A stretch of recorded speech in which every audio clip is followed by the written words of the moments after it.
Welcome back, everyone, to Rogue Trader. I am me. I'm joined by my good friend Nick. Hello. And we are, Playing a visual novel now. playing a visual novel now, yeah.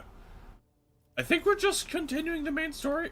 We have to talk to Jay and be like, hey, Jay, how are you doing? Are you ready to have one of your few voice-acted lines? Alright.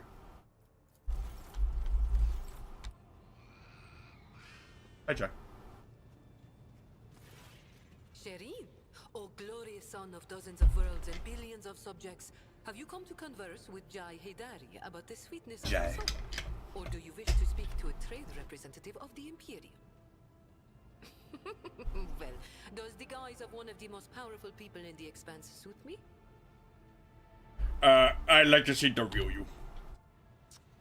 You sure about that, my lord? That can be arranged. Oh my, I beg your forgiveness, Shireen. I'm pretty sure the real me would earn herself a one-way trip to the airlock before the end of her first watch.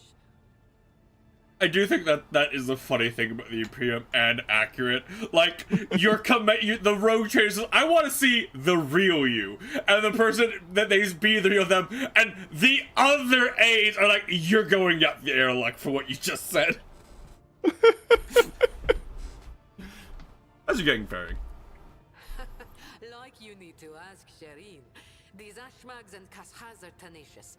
They lick their wounds faster than the Ajji themselves. Tora finally got an implant for her jaw. Now she can speak properly. It instead of angers playing me like a two-toed that donkey. She's her a pronunciation for that word does not have the K. She savaged the soul of that interstellar piranha. Who has ever heard of a silent K? In what word? The Kasha. Kasha. Kasha, yeah. I guess no, but why? Dude, what word is the silent K? Oh wait, there's one of those extremely wait a minute, common wait a minute. words. That's actually should. Oh, hold on, wait a minute. I'm wrong. Wait a minute. Hold on. Wait. Actually, now I think about it, K silent a lot. It's dumb. English is dumb. I never thought about that. K's actually silent a lot.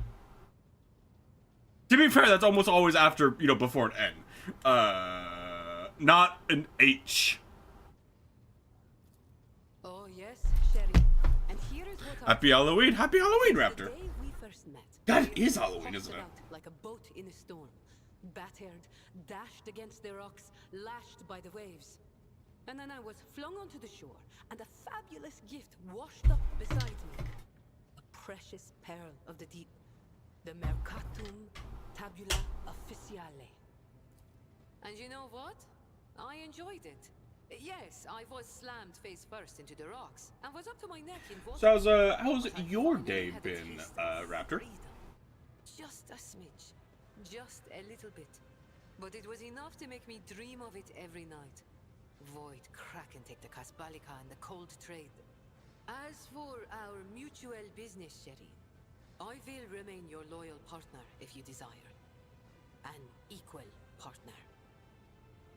Yes, your choice, Jay. Jay? Then it is decided.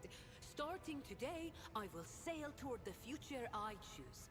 What a thrill it will I'm at be work, to so it's ride been the fine. waves wherever they want to take Does me. your work let you wear costumes on holiday? Oh, On Halloween? Alright. So it's just really doing main quests now?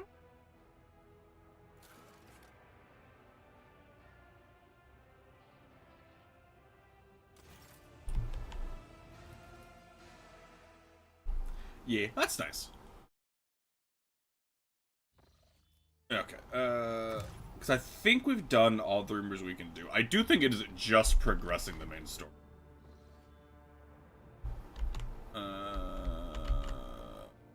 Hold a war council. Yeah, that's what we're doing. We're gonna go do war. War with a clad. Woo. Lord Captain, it's a report from server on the Omnicide. The managed to locate a second message on the House of Cellular dataset hidden in the shadow of the first one. As soon as it happened, the machine spirit rebelled and started devouring the decrypted data. The Acolytes of Cult Mechanics reported the message to appease and slow down the process of dilation. What should we do?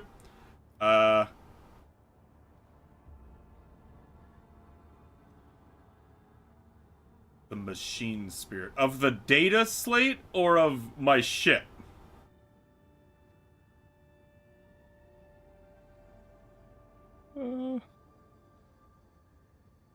I assume they mean of the data slate. I'm going to assume they mean of the data slate. Display message.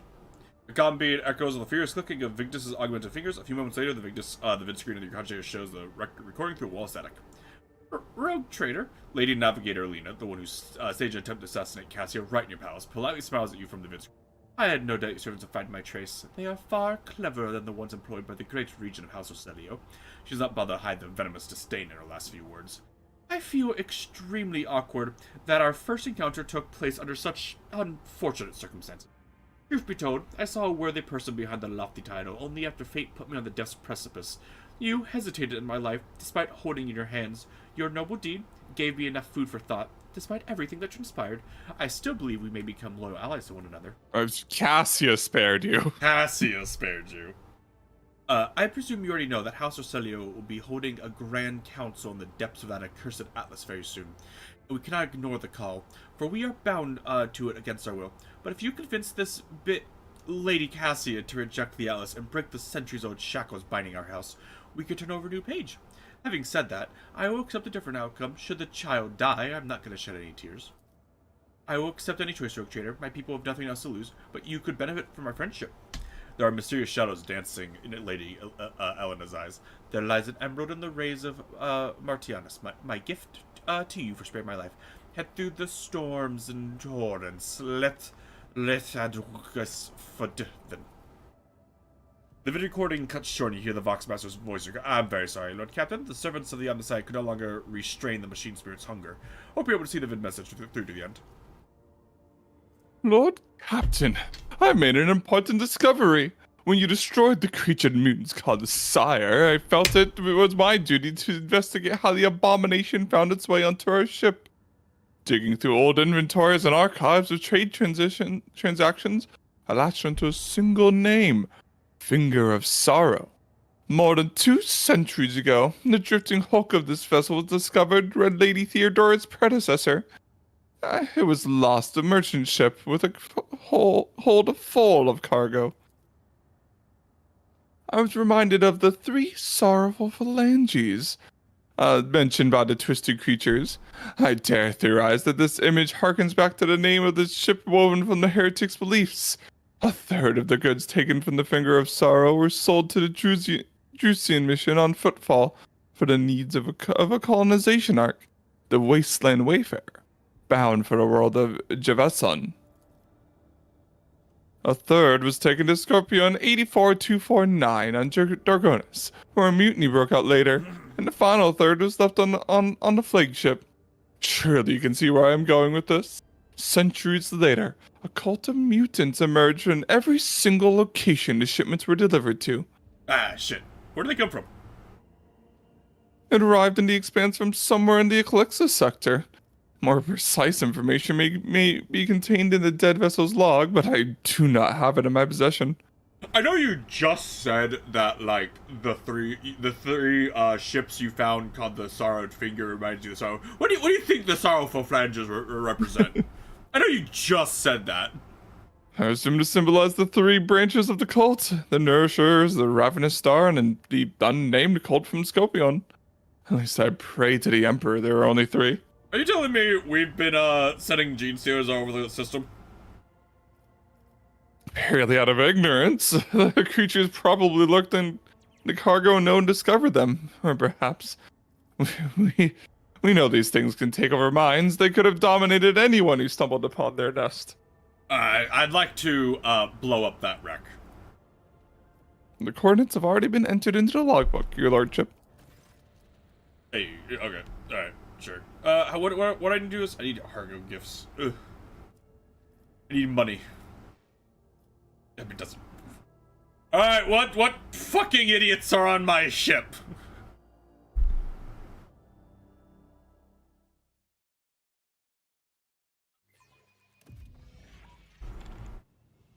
Let's not waste time with pleasantries. Alright. This encounter. Yes. Rise to the top. The Nigga Boys. Anyway. Anyway.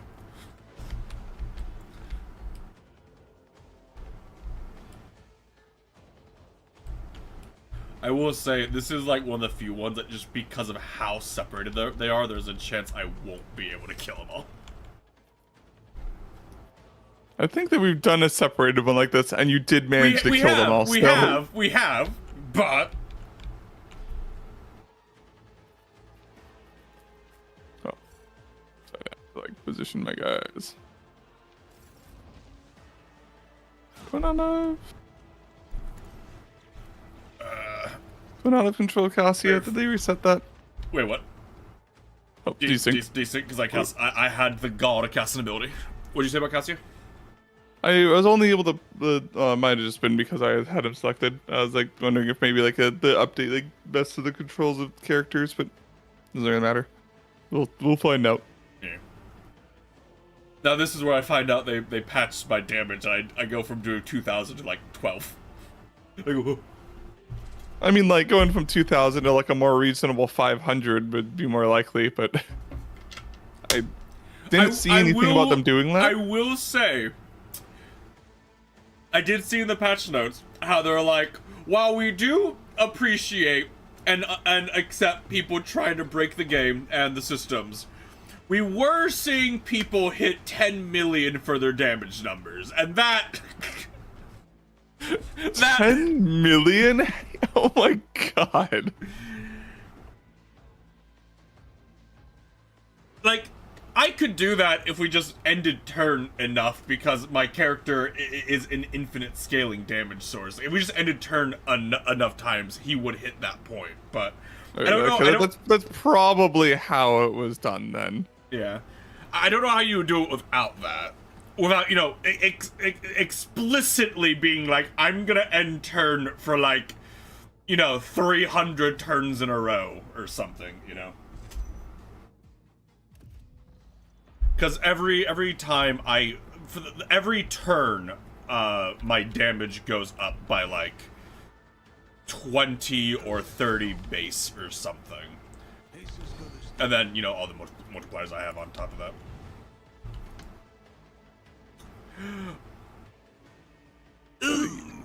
You didn't change anything with like how your buffs would interact with like Toy Box, right? Because I'm like, did we? I do. Do we have some? I'm just like, do we have something set to where it's like, why does it desync every time? I will say, that's a lot less damage.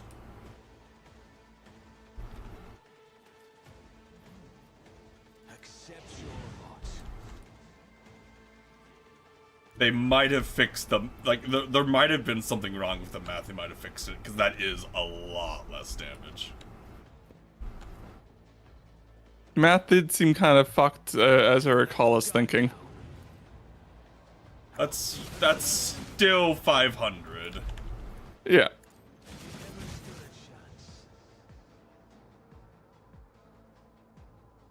Does mean that you could, like, you know, look at other weapons, though, at least, if this one's not going to be... It does.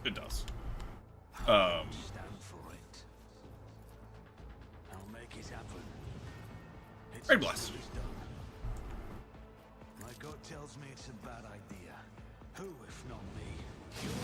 It's inevitable. Well, that's all I can do. It doesn't really matter that much, but look at my funny sword.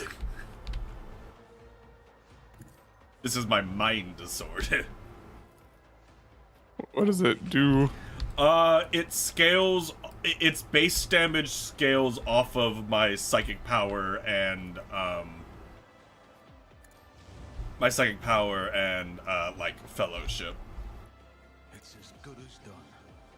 Which is something that my character has set to scale every turn. It is. I never had a reason to use this ability since, you know, the sword did a billion damage. Where are you? Behind you. Over here.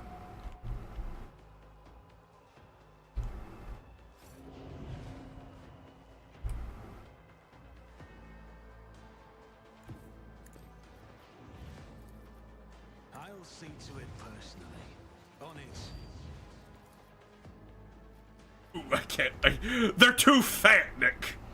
I don't need luck. I have strategy.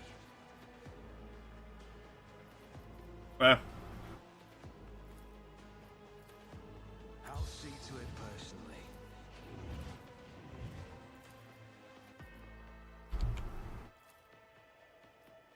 personally. where's? You know what? Pascal. Pascal, you go be a hero. Have all of these buffs. Who if not me?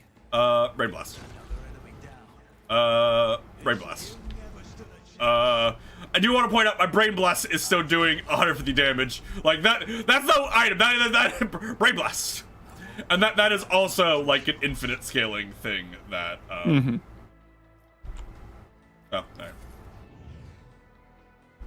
And then because it gives Cassie a turn technically, I guess, with how it works.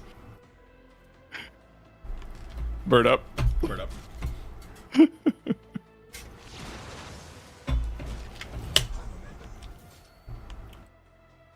I do. I while you're doing your turns, that's actually gonna happen now. I'm gonna look at the patch notes because I want to see like what they fixed. That's like. Oh, it's your turn again. I think you have to. Oh. On it. I'm interested. I'm interested to see what they fixed that I don't do a billion damage now. Oh, I know they said they reworked feature like some archetype and talents and shit, but I don't think anything I had would have done that.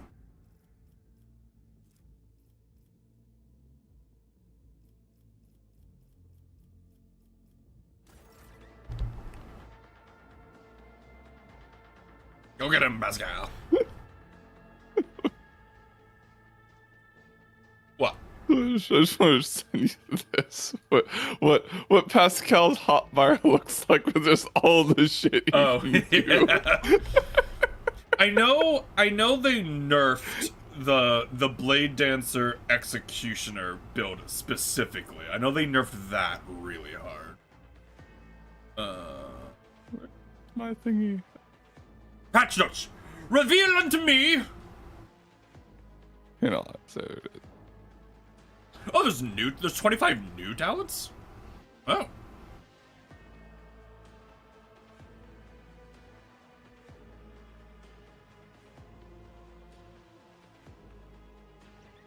bang.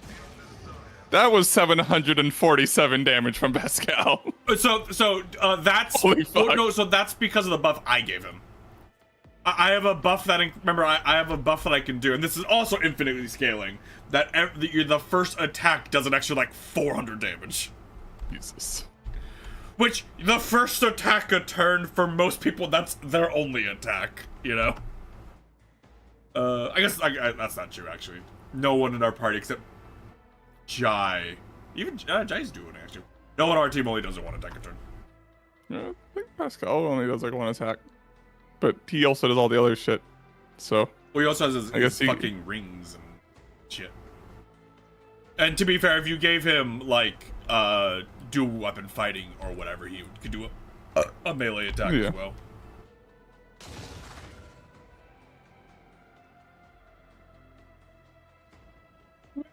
damage. So yeah.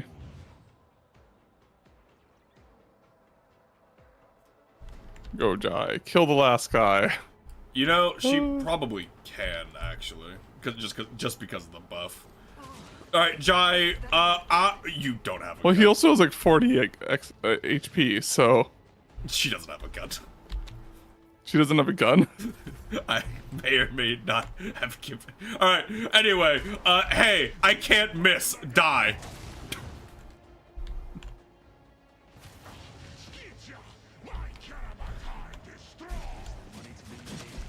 Too bad I never leave debts unpaid.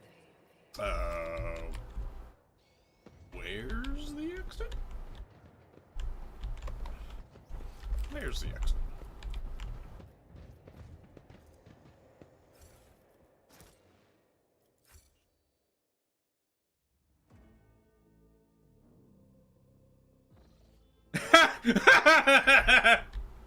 Patch note: Solomorn will no longer join, being multiple levels higher than the rest of the party.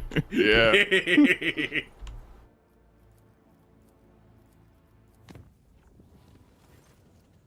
Hey. Mission report, Lord Captain. Sarback's voice is resonant. Mistress Cabela has been apprehended by— Cabela, what are you doing? At the scene of a crime. Eyewitness saw her assault and kill the esteemed Kyurgen Majors. She has confessed to the murder. Okay, Yocasta, you know how this works. They have been right every time so far. Every time they have been like, we have been told— The Emperor told me to kill them. Every time they have been right. The penalty for murdering a senior officer is death. However, given Mistress Cabela's honorable service and her special status, I dare not proceed without permission. She is incarcerated when your judgment. Let me know when you're ready to hear her case. Just never your son. Oh. Ooh. Wait. Hold on. That was. Hold on. That said, Cabela is being affected by a something causing her to leave the tenets of the web. Hold on. Wait a minute. Cabela, I was just fighting for you. Hold on. Where did it say that? It was in the quest update. Oh. Cabela's. Ooh. Wait. That's just saying it's from that expansion. That's what's in Gene. Cabela is tormented by spiritual affliction, causing her to stray from the tenets of the web. Lest she lose herself completely, the Doman must walk the path of her fear and doubt toward death itself. Alright. Hey, Yocasta, where you at? Let's go talk to Cabela.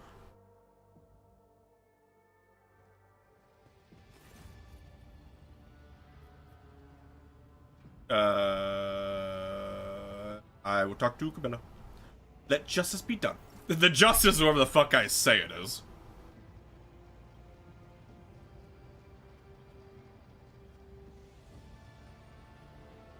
Cute how they brought all those guards thinking they would save them. Yeah. Well, because again, like, Cabela can push one ability, they would all die. Lord Captain, a murder has been committed on the ship. The victim is one Lettered Forius, a Kyurgen Majoris. The perpetrator was apprehended at the scene of the crime, admitted her guilt, and did not resist arrest. Cabela appears cold and apathetic. Her unblinking eyes stare vacantly, her expression odd. The Forius clan invoked a ship's tradition and summoned a requiescator. Requisicator? I probably want to say like requisition. Whatever. To testify on behalf of the deceased. That word probably never come up again. Oh, was he critter? Explain. But how do you pronounce that word? Yeah. The masked man bows stiffly and the late let. What is that? When there's no one to speak for a deceased person in court, the representative is entitled to seek assistance from a member of the Requiescators Guild. Their duty is to know and remember each and every person on the ship so they can defend the interests of the deceased and represent them in court. They study the victim's entire life history to gain the most detailed impression of their personality, deeds, and aspirations. It was founded by one of your distant— what a weird— and they only exist on our ship. What an odd thing. Cabela? Huh. I am fine. Cabela turns her face towards you slightly. A whisper escapes her lips. This is just a hollow ceremony. Pointless. Tell me about the circumstances of the murder. The eyewitness accounts didn't give us much.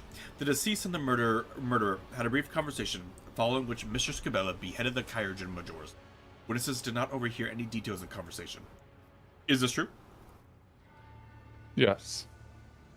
Neither the Kyurgen's death nor her own impending punishment seemed to trouble Cabela. Her pensive dark gaze wanders around the bridge. It was me. Why? The heartless man took on a burden that was not his to bear. His duty was to heal, but instead he sent people to the Undying One. People whose time had not yet come. He was cruel, and had no intention of ever stopping. The Undying One never whispered his name. I myself decided to sever his thread. Okay, that is a little bit different.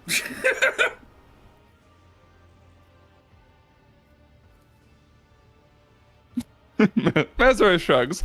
So she felt like I- killing some servant. Why do they all take such offense? Is every corpse going to cause such a stir from now on? I love that canonically, because, you know, like, his position is gonna be here no matter what. Like, you can't have him in your party. Canonically, Mazarai is just chilling down here, and he overhears this, and he just, like, yells from underneath. Because that's what's happening. Because, again, he can't, we don't have a party. He can't be with us. So that means this is where he would be when he's talking, this quest would be normally playing, and would be talking. Is him on a lower deck yelling up, "Oh goody, everybody's an issue now."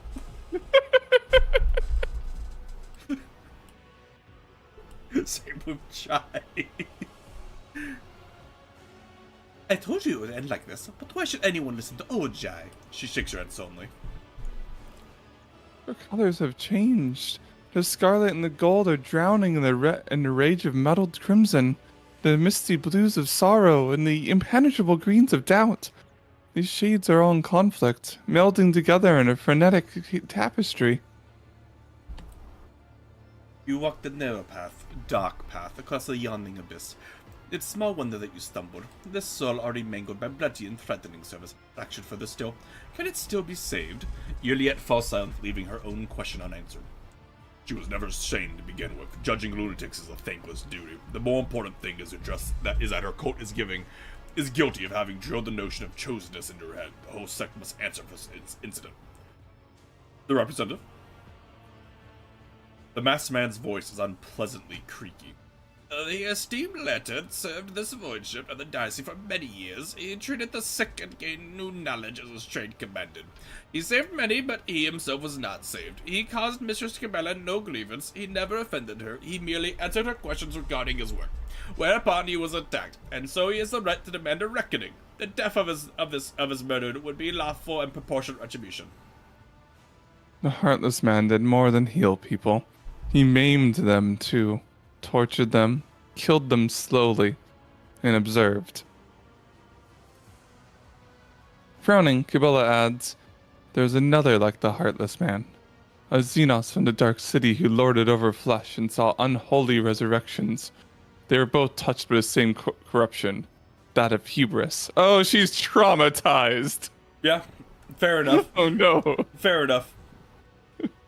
He treated the sick and he gained knowledge. The masked head jerks up haughtily.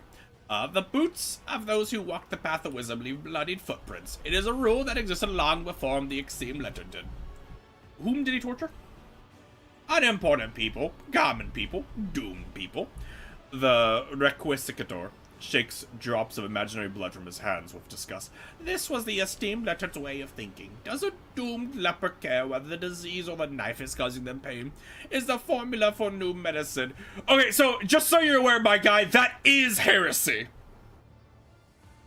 In the Imperium, experimenting if you are not, like, granted permission by the Mechanicus is heresy.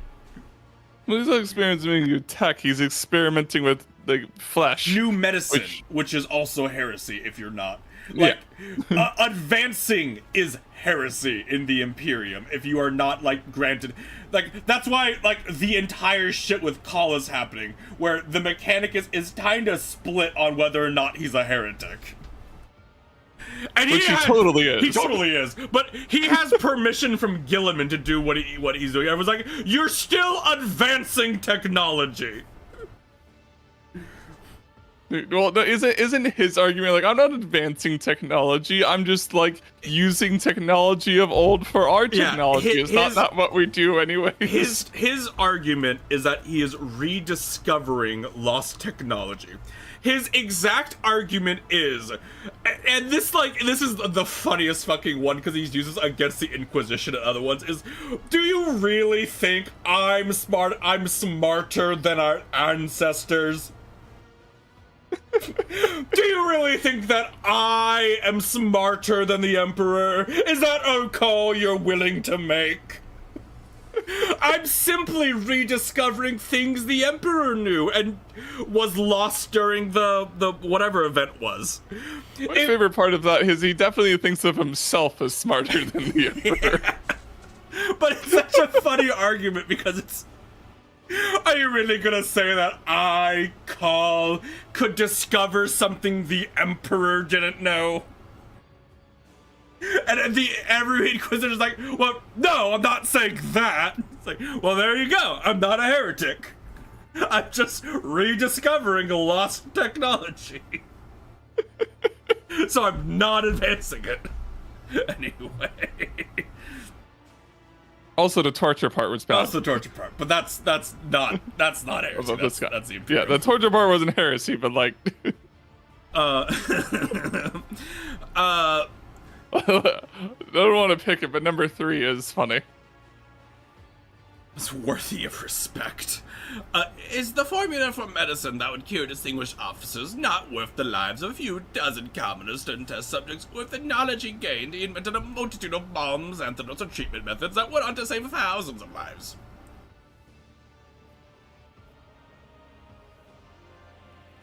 I mean, both 1 and 2 are. The arguments are... Okay, you are currently arguing for, like, you know how, like, the Nazis and Japanese during World War II tortured people? That's what you're arguing for right now. His methods were efficient. Only one who has never laid upon an operator would prefer a principled healer to a competent one. I've learned enough. Imagine, like, saying she doesn't have the right to do this when you have Mazurai, like, right over there.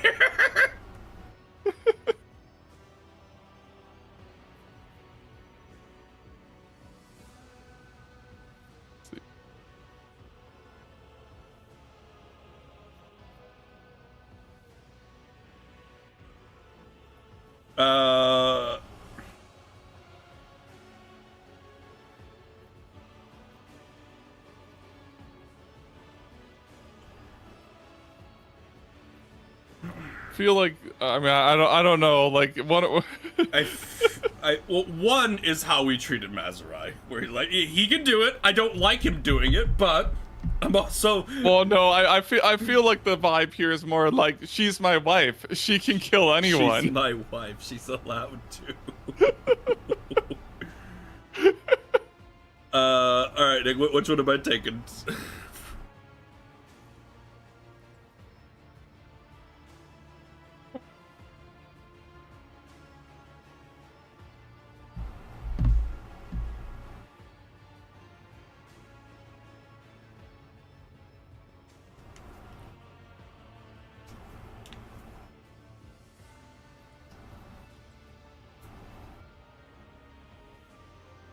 I feel like 1 or 4.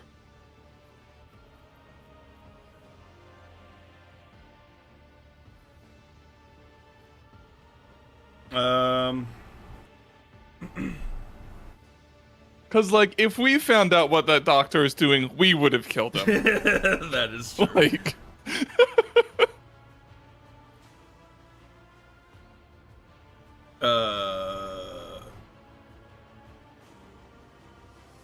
Yeah, I would have. 4. A single voice can say, that is the Lord Captain's will, but the deceased would not call it justice. I cannot be put on trial. Cabela's words are barely louder than a whisper, but everyone hears them. She raises her head, face deathly pale, and as if she is asleep with her eyes open.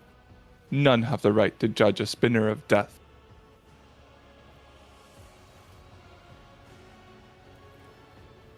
Abelard?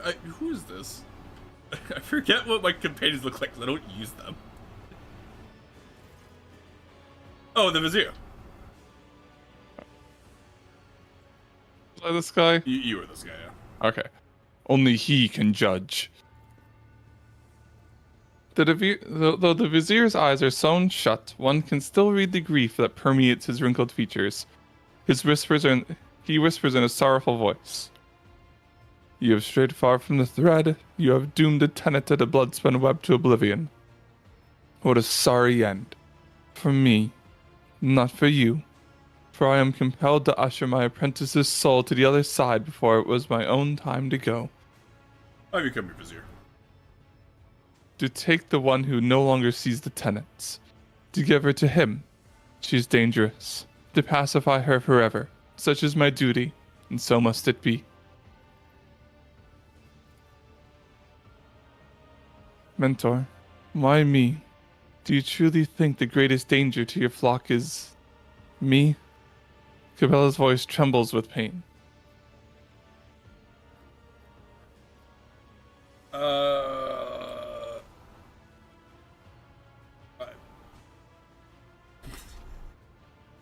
Wait a minute, she's having her own thoughts. Wait a minute. Yeah, one or two. Probably two, because I mean, she's definitely not acting like yeah, herself. she's not. Like, The spiritual ailment that we call doubt. That is the most Imperium thing. the second spinner is in the throes of a spiritual ailment we call doubt. This is the most terrible ailment. Though harmless to the lay folk, it is deadly to us. For a doubtful spinner will stray from their destined thread and into the bloodthirsty madness. Doubt brings them to the undying one before their time. Our service is demanding. It requires clarity and a sense of purpose that she no longer possesses.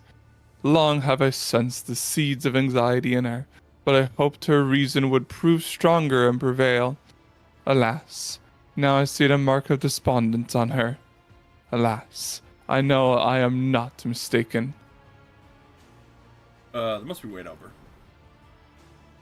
How would you heal the soul of another, Doman? She is fighting a losing battle inside her mind, one she is all but lost. We cannot enter her mind. We cannot reach out a hand to her. Although you could. A thread binds the Domian and his shadow together.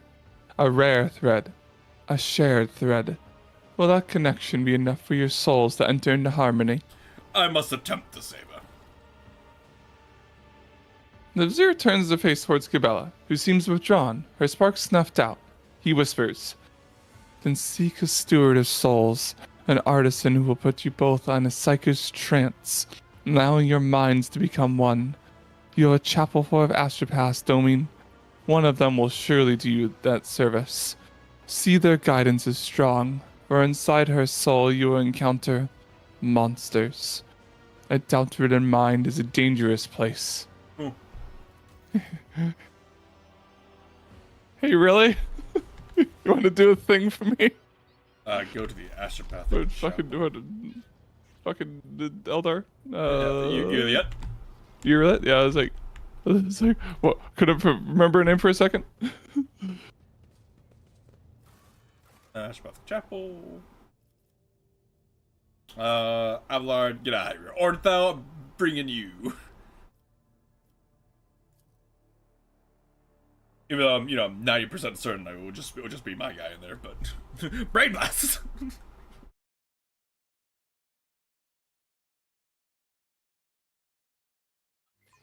Yeah, I mean, I guess you weren't made to bring Cabela because like she's, yeah.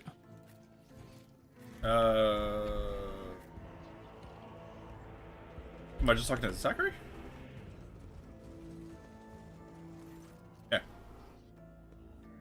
As you approach, the Crybass's blindfold lights up with a bluish glow. Your lordship, sound comes short reason. How can I be of service? Are your ghosts? The mistakes of the past no longer haunt me. Not in my dreams or reality, but I still remember. I remember every single one of them. Hey, can you, let me get inside Cabela's mind?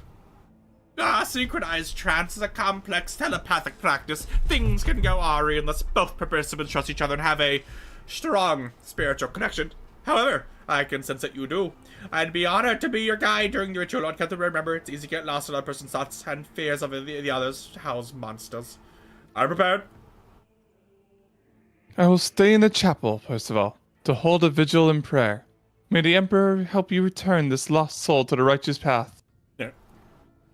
May the god upbraid you, Lord Captain.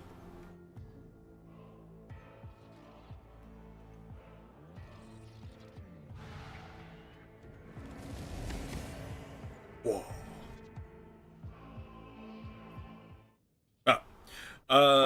Gross expanse location. Material, the Book of the Dead, the Holy Scripture of the Coat of the Blood spun web. A shackled mind cannot comprehend the wisdom contained herein. Therefore repeat, he is death. Release your breath with each word. Cleanse your thoughts. He is death. Truth lies in death. Free your soul from the body's cage. Become nothing. He is death. Now that your heartbeat is in a perfect line and your vision is shrouded in dusk, you have almost reached a state of purity and balance. Heed. No human will see death before their time. That is the delusion of the living. Heed, to which we say, a strong spirit can travel there and make the journey back. Heed the tale of the great Doman Percival, who descended into the kingdom of the dead to retrieve his shadow. Death. Earth and death are one. We are snatched from a place of warmth and sent blood-covered into an unfamiliar world. Dying is the same. The Doman too learned this as he opened his eyes and found himself on the lower decks, lying in a cold coffin. He beheld his ship, drifting through nothingness, an adamantine giant's corpse, a skeleton moaning from the winds of entropy. A tempest of rust was gnawing at its plasteel bones and twisting its vein-like cables, while machine oil oozed down his bulkheads like lymph. Had the Doman been alone, he would have lost his way inside the ship's mangled bowels, but a guide reached out a hand to him. The spirit of old Veni Zachariah had loyally followed the Doman to the other side.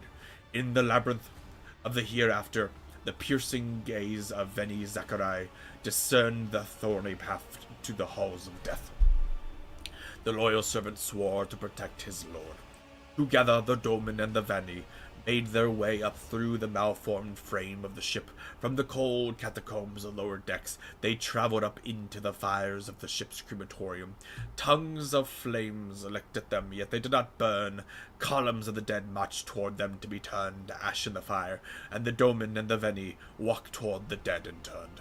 At the great gate of the crematorium, their path was blocked by the executioner, a sentinel made of metal spikes and coiling blades of roaring flame, and pale, bleeding bodies writhing within. Such is a blade that has lost the strength of the tenets, a murderous monster no longer driven by faith, but by dark desire. The Doman saw the fight was inevitable, and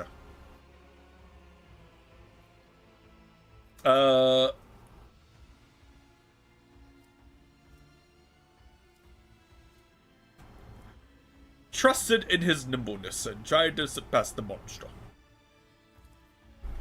Blades whirled around like a hurricane, but the Doman slipped ghost-like between them. For bloodlust blinds the eyes, the Doman proved as much, and a card of his tarot appeared in the Doman's hand. It was the God Emperor, and the first doubt was dispelled. He is death. Veni Zachariah led the Doman out of the hot furnace of the crematorium, and they walked past long columns of the dead. Frayed was their attire. Their bones scraped against the rogmetics and scratched their decrepit flesh. They were moaning sorrowfully, and the sound made memory fade away. The Doman saw the dead were carrying an ark, and inside the ark was a thing, a lost child cocooned in silk, shedding crimson tears for the unknown. The unliving carried her as servants would carry their lady, and loudly lamented their fate. Such as a blade mired in the broodings over long past, a helpless child paralyzed by regret, lest he sink into the soft rot of their wails and perish the domain. Sternly ordered the begone! Fellowship spoke gently, and the lost child's tears were dried, and with a meek sigh she returned to nothingness, for mercy too can be the blade that brings peace. And a card of his tarot appeared in the Doman's hands. It was the star, and the second doubt was dispelled. He is death. And the old Veni led the Doman to the upper decks, and the Doman entered into the officers' chambers. A web of veins adorned the walls, entangling the precious trophies, and statues were bound, intertwining sinew. And high upon a balcony, the dismembered judge wailed as he attempted to reassemble himself with his pale hands, but his movements merely tightened the tangle of his flesh, turning the chambers into a snare. Such is a blade tangled and trapped in misunderstood teachings, a hapless creature that does not know its place in the world. In order to continue on his journey, the Doman...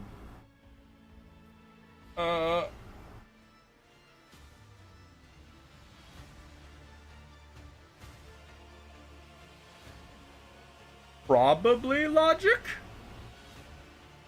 I don't know if it matters at all, but... Return the organs to right places. And the judge became whole again, and regained his comprehension of the world, for one who is wise can make whole what was broken. And a card of his tarot appeared in the Doman's hand. It was the Rogue Trader, and the third doubt was dispelled. He is death. The flagship's bridge was draped in skulls and webs, and pale souls of the dead flocked to the foot of the throne upon which sat the undying Emperor, the protector of mankind. May his praises be innumerable. Starlight shone coldly in the eyes of his skull, and the galaxy rested in his mighty hand. The Doman approached his throne and... spoke brazenly, demanding that he vacate the throne belonging to the Doman. This one probably matters.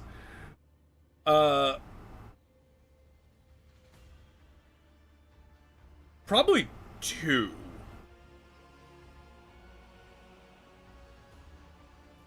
Would you agree, Nick?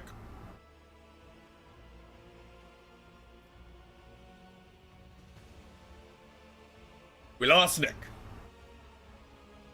Oh, yeah, sorry. I think I that kind of cough.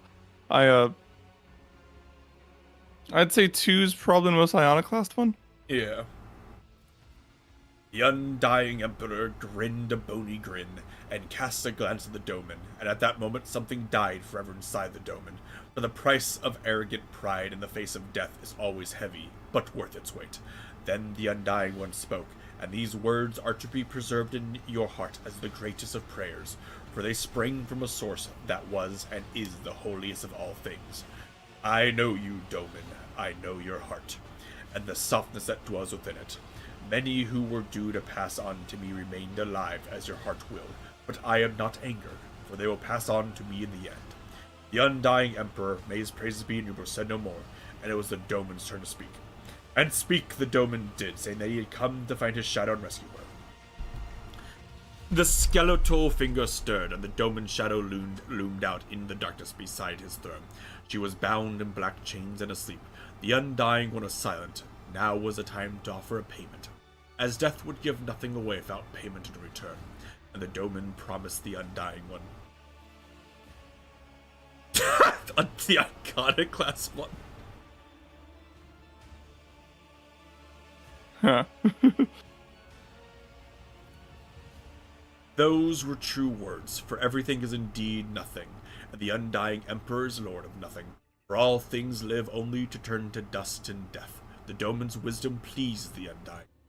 Then the Undying Emperor leant over the Doman and drove a skeletal finger right into his heart, and he pulled at the scarlet thread of his soul. The thread trembled, stretched to the limit. It was then that a revelation came to the Doman. A life must be paid for a life, and the name revealed to him was Naki Erebus. Ooh! Erebus! Yeah, I mean, well... you want your girlfriend back? You gotta kill whoever this guy is. Sure, I guess. An oath of blood was sworn, and the chains fell from the Doman's shadow. Yet she remained silent and motionless, for she saw no sense in leaving the halls of death, to which the Doman told her.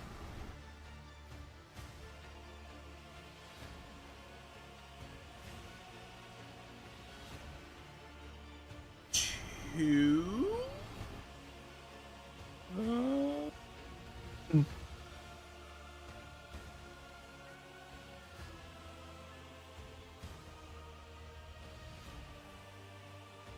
I'd say 1 or 2, so...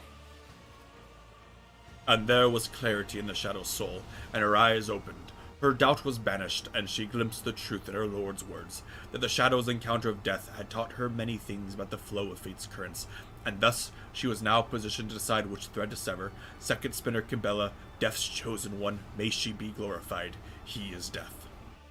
The Doman and his shadow left the bridge of the undying Emperor. May his praises be innumerable, and their path was strewn with his tarot cards. Among them, the Doman saw the card of the Executioner, who carries out sentences and brings a violent end to that which he did not begin. Among them, the Doman saw the card of the Lost Child, who was torn from her roots and her support, but carries within her the still hidden seeds of a promise to recover them someday.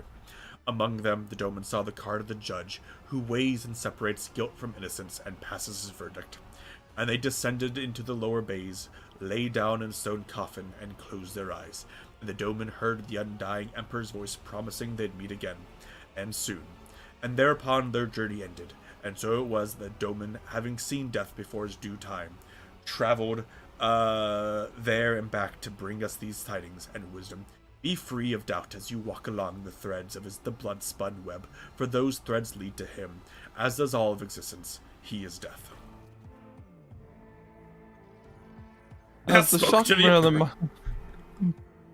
as the shock of another mind's jumbled thought stops constricting your throat, you find yourself staring at Cabela's pale face. It has settled into a strange expression. Doman Percival? I spoke to the Emperor. That was not the Emperor, Lord Captain. It was merely Mistress Cabella's vision of him. A figment born out of her imagination. Alas, not among my fellows are powerful enough to bring you the voice of the protector of mankind. Fair enough. Look, Choirmaster. Breathing heavily, the Choirmaster covers his face and whispers, "It is over, Lord Captain. We are in the world of flesh again." Cabella, you okay? I remember stumbling. I remember my doubt in the truth of the tenets throwing me off my feet. I remember deciding to kill, and not because I had heard his whisper, but because I deemed it to be right. Death whispered to my name. As for a spinner without a thread is like a sky without stars. They would drown in their own soul's darkness. But you have reminded me of who I am, and that my shameful weakness must be extinguished. Cabella looks away. This Naki Erebus is the payment the Undying One demands, the price of redemption, the price of freedom. Who is this person? Where are they from? I do not know. Help me find them, Doman. Your Rectorum oversees their archives that contain many names. Let him find the one that Death has spoken, and I will pay the price that was set. For I know, I feel with all my essence, the death of Naki Erebus is the key, the answer to my questions. This fucking Erebus guy has no idea. Generous Rock has it. Okay. I always keep my options open. Factorum? Who the fuck is this Erebus guy? Please don't tell me it's the first Chaos Marine Erebus. Finding out that Erebus's first name is Naki would be really funny. Like, not because it's like, oh, that's a ridiculous name. Though would be a ridiculous name for Erebus. I feel it just would not fit. Hi, Danrock. Who is this guy? Erebus. The clan name is familiar. If I may ask your lordship to give me a little time, the flagship's archives being vast as they are, I will spare no effort in finding Naki Erebus as soon as possible. 15 minutes, wow. They have a very efficient sorting algorithm. Apparently, Jesus. The High Factorum pokes a triumphant finger at the data slate. I found them, your lordship. The Erebus family are a lesser Voidborn clan. They served in the boarding teams for many generations, spilling blood in the name of the dynasty. In the service of her ladyship Theodora, Erebus has displayed impeccable heroism on several occasions. Unfortunately, the clan was all but wiped out 2 decades ago during a confrontation with enemies of humanity. For their valor and sacrifice, Lady Theodora granted the surviving members of the clan noble estate privileges and the right to settle on the capital world. It is not common for the Voidborn to settle. Gravity is merciless to the Voidborn. That does not mean they're incapable of adapting to it. Living on the capital world is a reward worth putting in the effort for. And what about Naki Erebus? The name Naki appears in reports. At least a dozen different women bore it over several centuries. But there's no data of any living person with that name. The head of the Erebus family will likely have more information about the past 2 decades of their clan's histories on Dargonas. I must go to Dargonas. I will send a dynasty's representative on the capital world and instruction to summon the Erebus family to the palace. Alright, Dargonas we go. I'm gonna get some water. Yeah.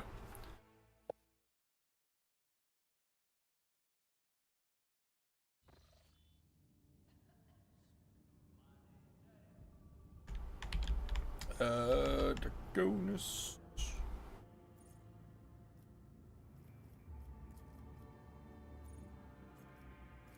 Wrong one.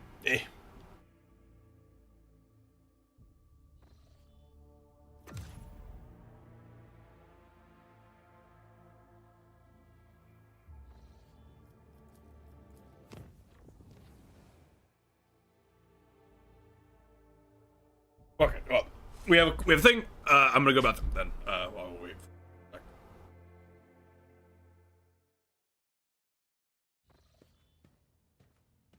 Oh, cat. Yeah, I'm gonna go bathroom real quick.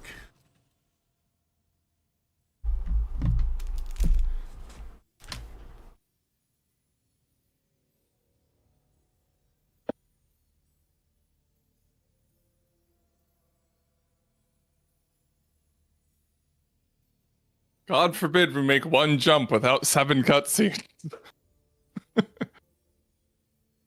Are you there? I don't know if you got up. I think you got up. All right.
Yeah.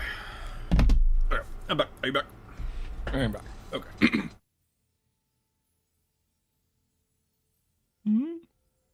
Right. Percival, how wonderful it is that I have found you here. Uncontrollable anxiety washes over your body, causing you to lose your breath. Cassia notices this, closes her eyes, and you are released from the grip of emotions that are not your own. Please forgive me. My powers are sometimes too insistent in their attempts to break free from my control. I mean, it's 1 or 3.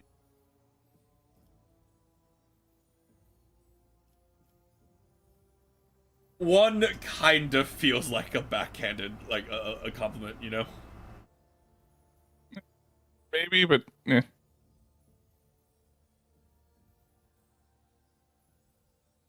I mean, because it is true. Like she has to, like, you know.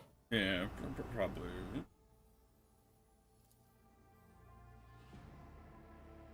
I came to deliver good tidings. I've spoken with the House's navigators through the Atlas.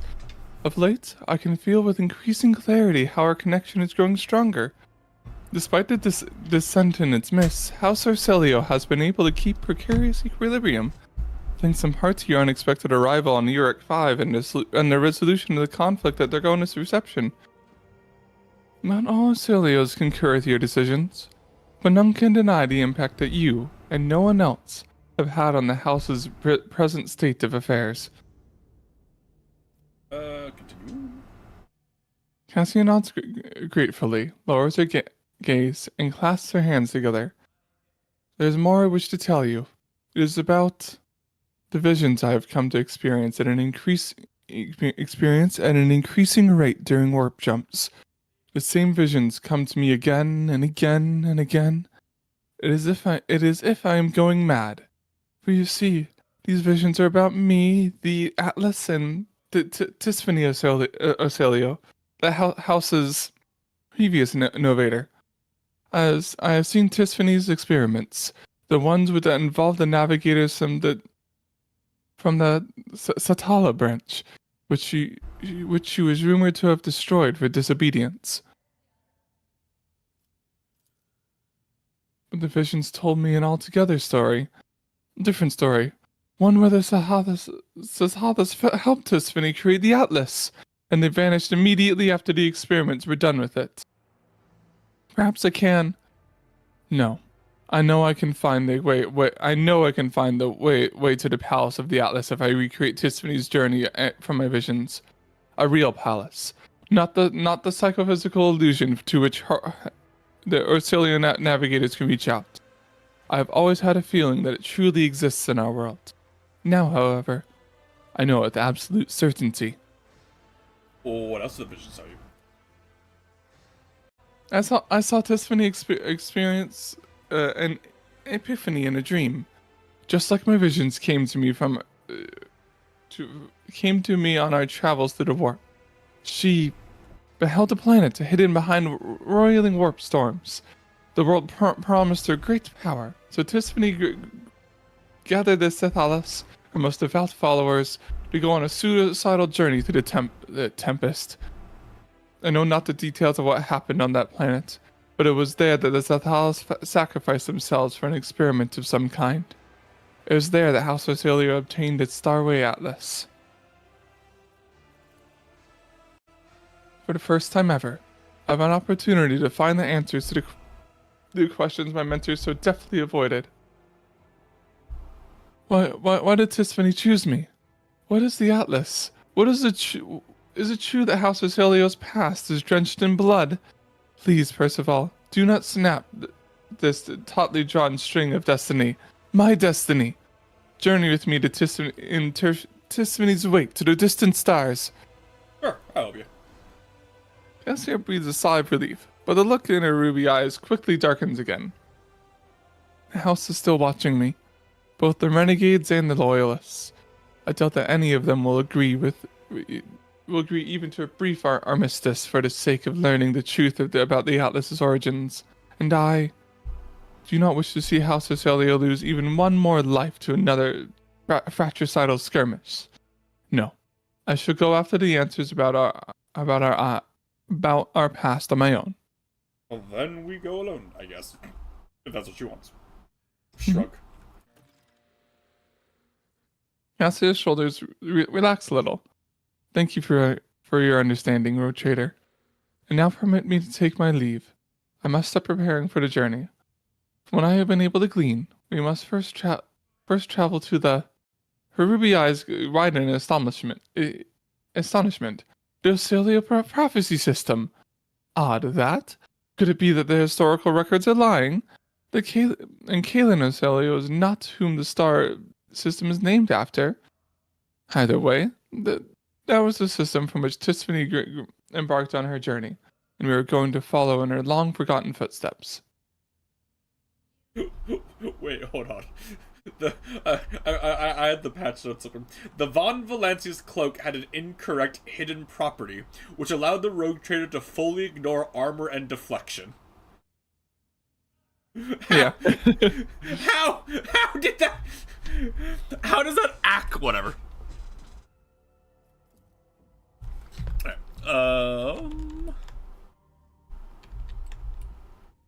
Let us do our companion quests.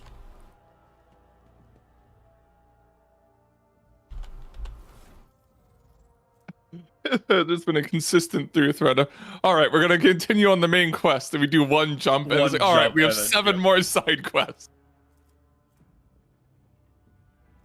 Yeah.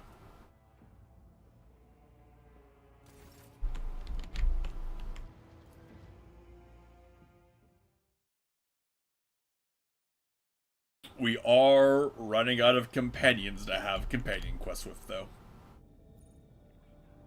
Perform the ritual. Okay, let's... I feel like we should do Cabela's first. Woo!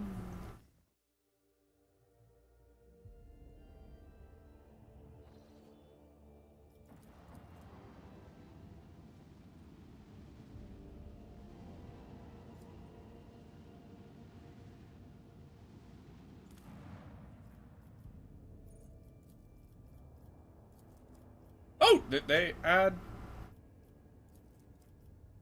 new Tier 3? Because I feel like I would have noticed that I hadn't picked these yet.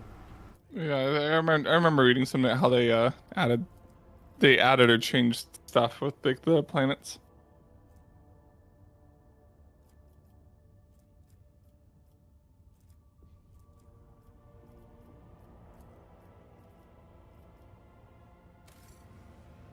I guess let's really quickly look at other Gabba Gabba. People, complacency down, efficiency up, everything else. Gains 5% critical chance to hit against Xenos enemies. A worse thing than what I have.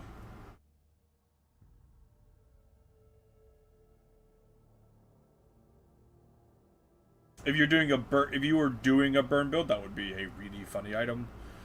But I'm not doing a burn build.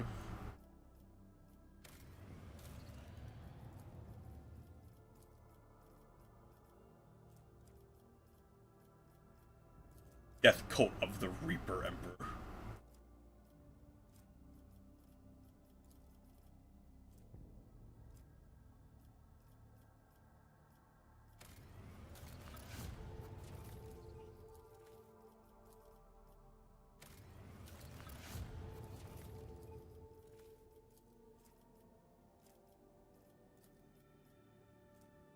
Ah, Nick, a Melta pistol for in the boy.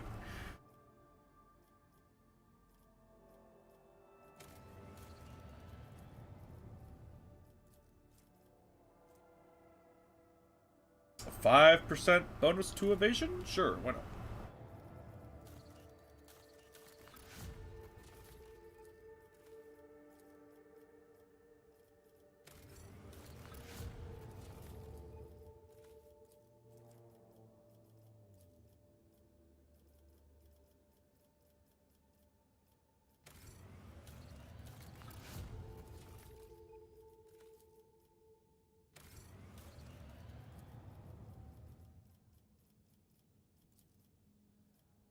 In these dark times, the Ambrosian Vigilance Rats have become known as honored saints. There is an opportunity to lure one such figure and kill him in secret.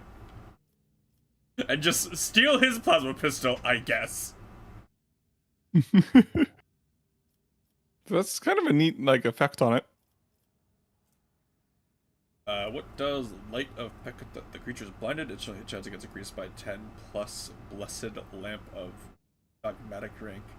Critical hit chance by 5. Sure, why not? Because I don't give a shit about security, because I still am not convinced security does anything.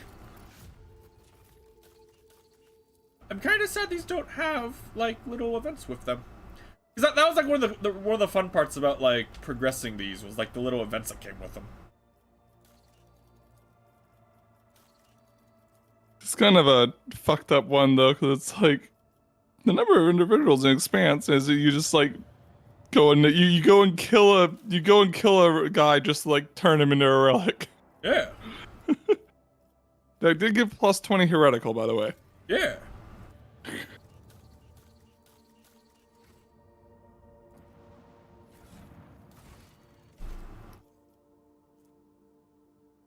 Did it actually change anything? Because we were already at like rank 1 of heretical.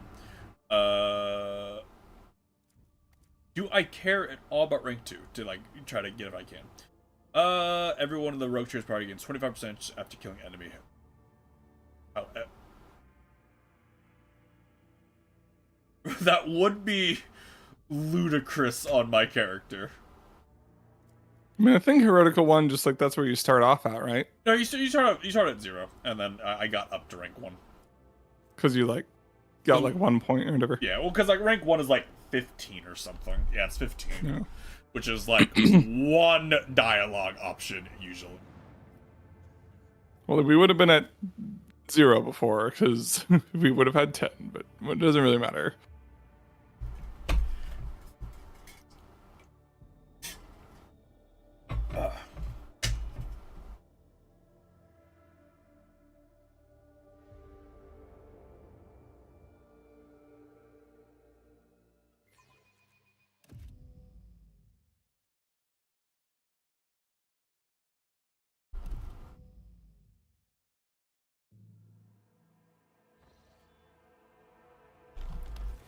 Okay.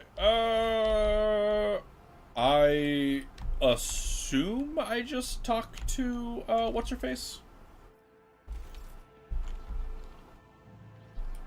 Then again, it had me drop off here, not at my place, since I can't just drop at the palace. So that means there's someone out here I can talk to. Maybe, probably. Oh,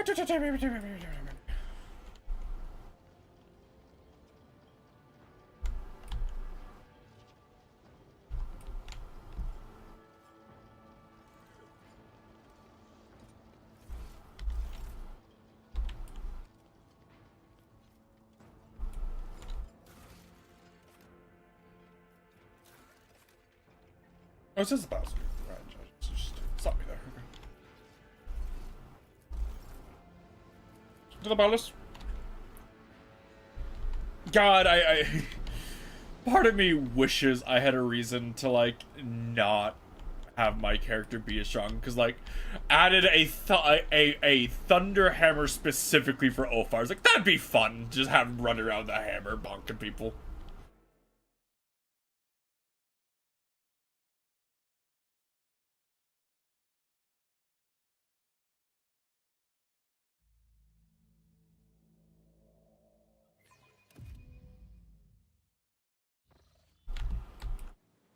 Okay. Clementia, there's a guy I have to talk to. Some random dude who I'm gonna execute for reasons. Hi, Clementia. I'm ready. Your lordship, I have been told that you summoned the Erebus family to your court. Your subjects in question, along with their 4 offspring, have already arrived at the palace. They will attend the reception honoring your return to the capital. I would like to talk to them. As you wish. Yep.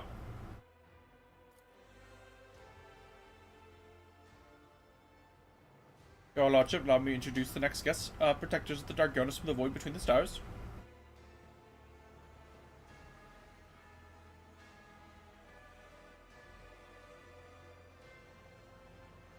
Randor and Zioni of House Erebus, along with the heirs Mattis, Lona, Rono, and Lumi, Erebus, glory to the dynasty. Officers Randor and Zioni Erebus both make the sign of the Aquila, reverent expressions on their battle-scarred faces. Besides them are their children. Raised to love the God Emperor, they are mild-mannered but fascinated by their new surroundings. Judging by the uniforms, the two eldest children are already members of the Dargonus Planetary Guard. Your Lordship, it's a great honor for House Erebus to be invited to your palace. There's a glimpse of distinct anxiety. Yeah, that's not something you want to happen. You don't want to be the random family that the rogue trader summons to their palace, and then you see Cabela just standing here. That's not what you want to happen. Especially when it's like the rogue trader is coming to this planet and wants to see you. Like they are making a trip to the planet for you. Like Zioni touches her husband's palm ever so slightly, gives him a reassuring nod, then addresses you. As a token of our greatest reverence for the Von Vlatis dynasty, allow me to present you with our modest family relic of the Erebus clan. May it serve you faithfully. How's your house doing here? We are delighted by the favor shown to us, your lordship. Life in the capital is much calmer and slower compared to the ship, and I have almost got used to the gravity. The prosthetic supporting Randor's spine creaks under his clothes as he attempts an awkward bow. Is the ship not kept at basically Earth gravity? Like apparently not. Or it's possible that, like the microgravity or whatever like the ship uses just functions differently. Sure. Possible. Science fiction mumbo jumbo. Cabela whispers, just barely audible. A crowd, the Doman's attention, and this being their first visit to the palace. They are nervous. You must give these people time. Let them get accustomed to these surroundings and to your presence. Let them wander around the hall and taste the food. We will talk to each one individually. As the Erebus parents notice a blood-spotted web coach to your side, they exchange glances. Ooh! Are you finding the reception to your liking? It's beyond our expectations. We could not have dreamt of something like this, to be honest. Even just permission to settle on Dargonus and continue our service on the dynasty's capital world was a most gracious gesture on Lady Theodora's part. We did not expect any further attention. Zioni smiles gently, but her fingers are fidgeting with her heirloom pendant. Let's enjoy the evening. Of course, we're available.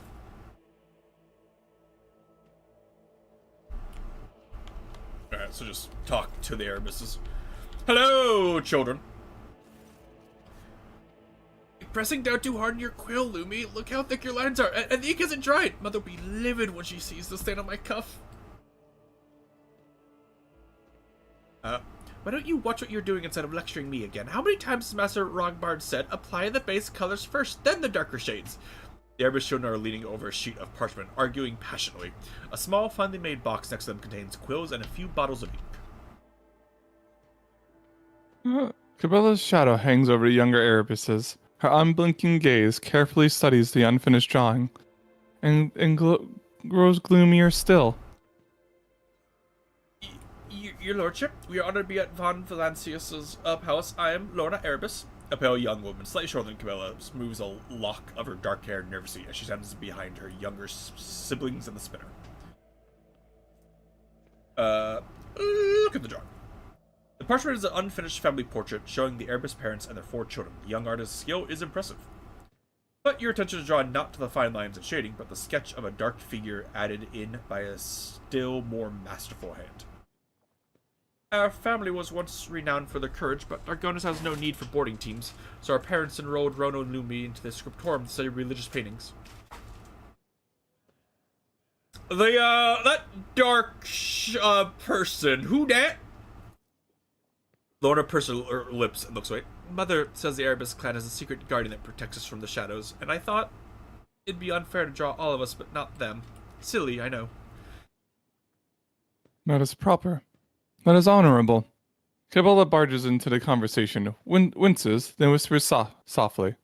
Come, Domin. Let us frighten them no more. Enjoy. Thank you for your hospitality. Cabela casts a final glance at the portrait, then quietly walks away. Keep your wits about you. Aristocratic.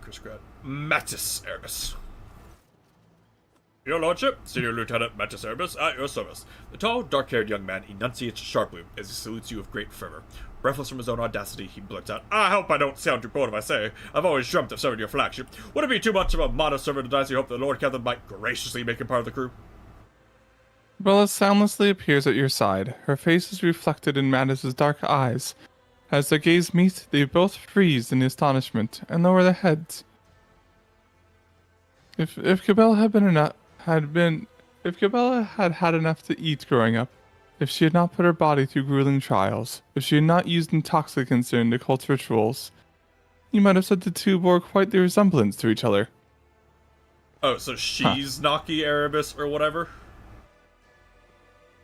Maybe? Mattis looks away first. Pardon my tactless mistress. He goes, I have the strangest feeling that we've met before. Cabela takes the time to reply. You were born on the world and absorbed the hive's secrets. I would have remembered someone who smelled like that. I do not know you. Do you believe yourself fit to serve on the flagship? I have served dutifully on the planetary forces, your lordship. Governor Draft sent me to award me a medal for defending the southern half against Xenos. I may have been born in gravity-bound world, but my heart belongs to the void. So your reasons are your unflinching courage and the love of the stars. There is another reason, lordship. I'm afraid you will find it laughable. You see, I've always known my destiny awaits me on the flagship because, ever since I was a child, I've had the same dream over and over. A dark-haired young woman walking barefoot along the decks and me following in her footsteps. I would run, but I could never catch up to her. My father told me he had felt something of the sort when he met my mother. Matt's eyes takes in Cabela's features. He smiles sadly. I believe my future awaits me there. Very well. This is truly off me, Lord Captain. I'll not let you down. Glory to Valancius. Let us go. Cabela whispers softly. I have heard and seen all I needed to. And then the last two. Your Lordship, allow us to thank you once again for this honor. Though we left the flagship a long time ago, it's a pleasure to be in the presence of the Lord Captain again. Zioni looks at you with a pensive, unblinking gaze, her eyes darker than the night sky. We realize that your attention to House Erebus was brought on by some matter of circumstances, but please let us know how we can be of service to you, and we will do what you require. In keen observation, Miranda's eyes met Miguel's as she spoke. But he's not intimidated. On the contrary, the corner of his mouth curves upward, slightly, and he gives a respectful nod. Watching my cat just sprint back and forth around me, I'm like, they're gonna knock something over. Hey, about your family. Sadly, we're but a shadow what once was a much more numerous clan. Most of our kinsmen were fell in combat, but we believe the Erebus' last battle is yet to be fought. We raise cohorts of successors, we teach new recruits and our own children the ins and outs of void service, before they even set foot on board. The new generation are learning to serve in their own way. Our eldest son Mattis is on the planetary guard, so is Lorna. Our eldest daughter, though she has devoted herself to medicine, and to my great surprise and elation, our younger children, Rano and Lumi, have found their vocation serving the God Emperor in the Ecclesiarchy. Remember Theodora well? I won't lie, your lordship, we never saw her in person. That is not surprising. From what Abelard has said, how Theodora handled everything on her ship, that is not surprising. Yeah. We did not have the rank. Even her favor was bestowed on us in the form of a document penned and delivered by a scribe. But we remember her orders, and they were reflective of all the courage and fervor of a true rogue trader. I'm looking for a Naki. The couple exchanged glances again. Our clan has a tradition. We name our children in honor of our past heroes, Mattis and Naki Erebus, the twin founders of our family, a great warrior and a keeper of knowledge. Legend has it that a great future awaited bearers of those names. Every Mattis or Naki Erebus would add to the clan's renown, and they would prove faithful assistants to any Lord Captain they served. But legends are just that, legends. It's not names that give people strength, but the faith inside their heart. Is there anyone named Naki? No, no one has borne that name for many years now. Your son bears the name, Mattis. Brenda laughs. What can I say? I've always wanted to raise a great person. Then why'd you name your daughter Lorna and not... What a fucking asshole thing to say. That really is. I did it. They did name a daughter Naki. Cabela's words hang heavy in the air. Zioni Erebus nods slowly in response, a sad smile. We did, but the Emperor took her from us. The Undying Emperor. He's like, ah. No, your lordship, Randor and I, we've always been stalwart in our faith, and we revered the Spinner service, but their sacred path was too dark and frightening for us. We may not have understood the deeds of the blood-spun web, but we never doubt the Spinners carried out its will, for they gave their all to their duty. It's a heavy duty, but it's a true duty. Always is. Enough. Cabela's cold, raspy voice sends a shiver down your spine.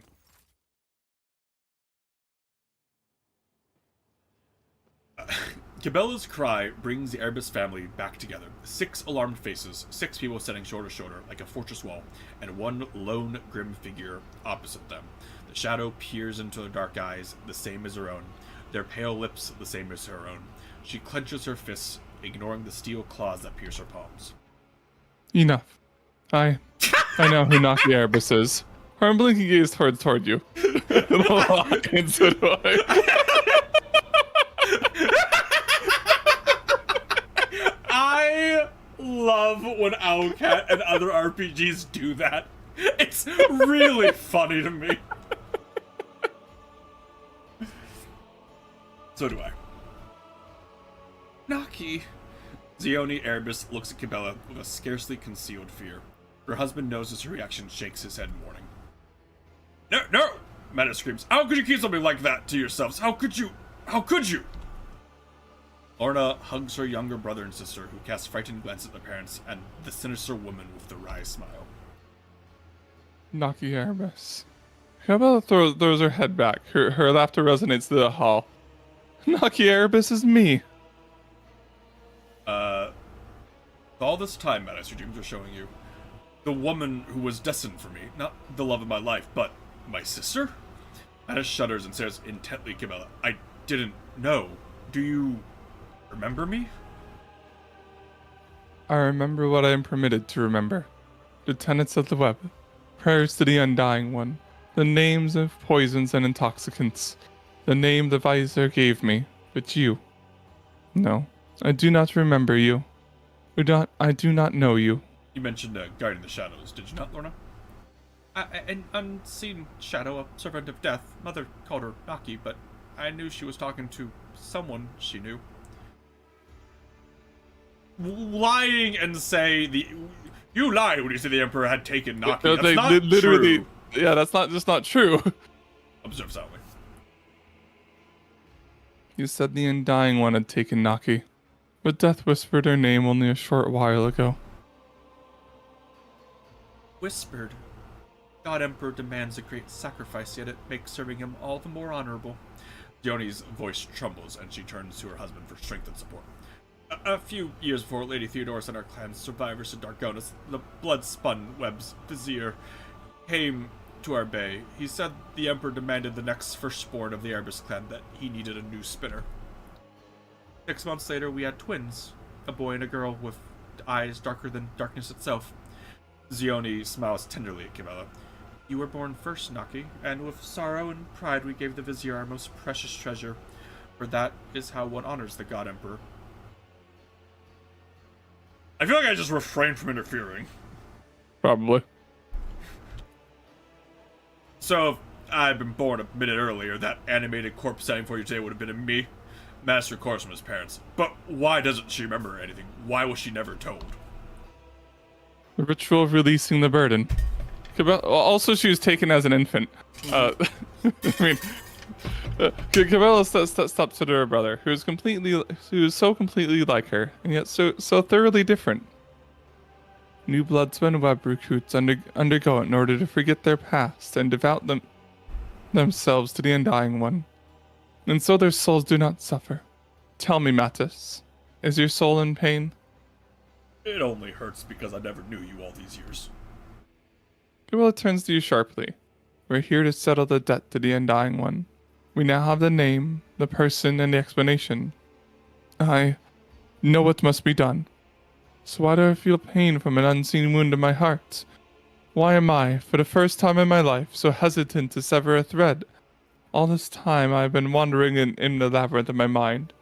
But the answer never came to me. What must I do, Domin? How do I end Naki Erebus?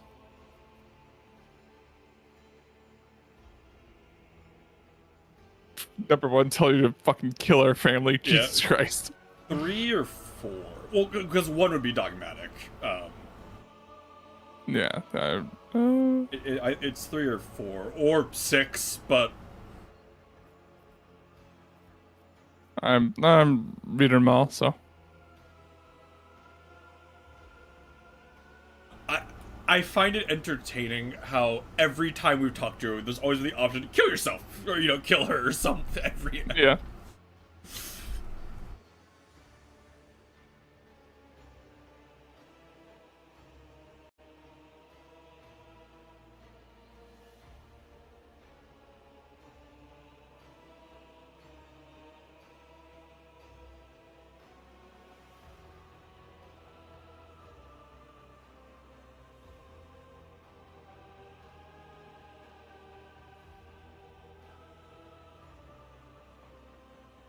Oh, yeah, I'd say 3 or 6.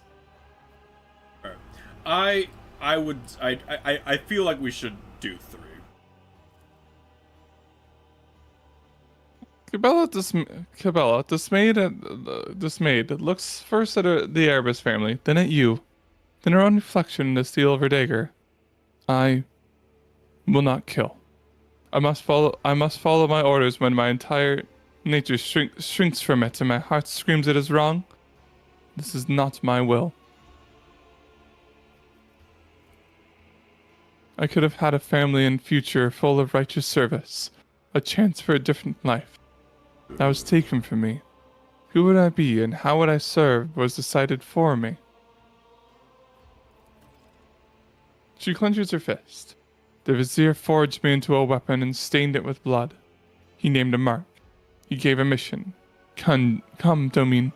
We must descend into the Temple of Death, where I report on my task, and ask the vizier a single question. Why me? You've grown into a fine woman, Naki, and though you may be lost now, I know the Emperor put you right. We are proud of you. Twitch, as though she is in pain. My name is Cabela.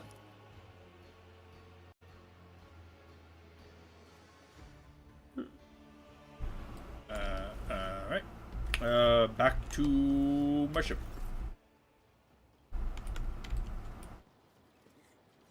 Oh, yeah, while we're here, they said you have new things to sell. Oh, blue! Oh, wait, you can't use these. These are for fucking me specifically if I had one. Yeah. Oh, Nick, buy all available button! Oh, neat. Well, a little late. A little late, yeah. But if we, do another, playthrough, at some point, or if they add a bunch of stuff with, the DLC. Yeah. Which, I mean, I don't know exactly, but we probably wouldn't come back until both of those DLC are out. Yeah. Let them finish the season pass. If they announce another one, awesome. If not, whatever. I need to go see the guy this way. And then we'll have the Necron one and the Space Hulk one, which seems incredibly lame in comparison to the one of Trazyn. Uh-huh. We'll see. I mean, again, we'll see. I hope they do something, but I don't see how you discover an ancient Space Hulk as the DLC after discover Trazyn's machinations and his obsession with your dynasty and decide whether or not to assist him in Trazyn's machinations. It's like I don't see how that's gonna compare. the fuck do I get back to?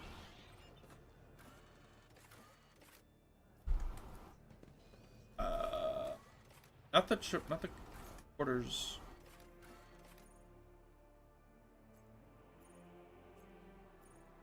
Can I talk to? I don't. It's not here. What's this button do? What does this do?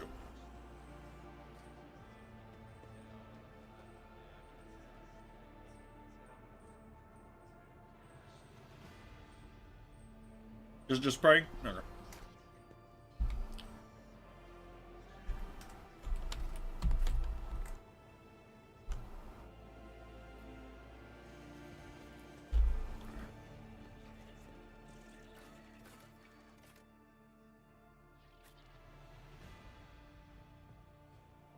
Oh, do I have to? I might have to talk to Cabela. Just talk to her and then she'll take me there. That's probably what it is.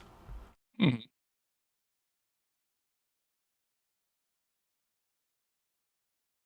Oh wait, okay. Cabela is romanceable. I just saw in the DLC that this DLC adds a new romanceable companion.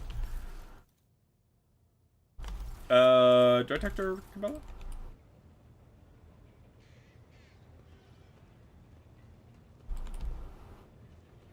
Take heed. Yes, there we are.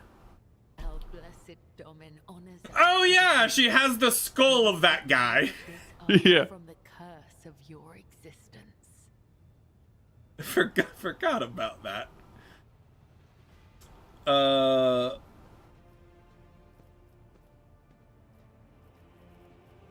ready. Come, Domin. With ominous resolve, Cabela drags a steel claw down her face, leaving behind a line that splits it in half. Who did I? This is how the party is. Yeah.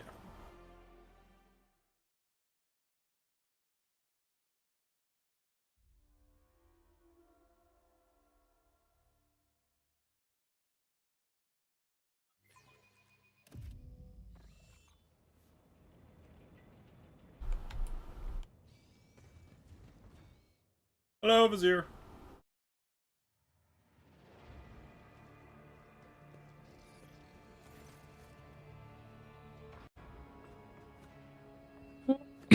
The vizier whispers a prayer, his masked face turned toward the Undying One's image. Instead of his usual threadbare clothes, he is wearing elegant armor of bone and dark gold, marked with purity seals. He turns to you as he hears you approach. Cabela, I have been hearing your footsteps for a long time. In his whispers.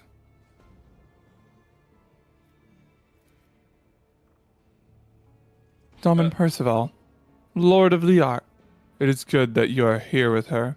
It is right. The Undying One has blessed this union of light and shadow. I did just notice he is in a armor set, and that's a neat armor set. You greet us clad in armor. Today is a special day. I have only donned this armor once before, when I was second spinner. That day, I ceased to be second.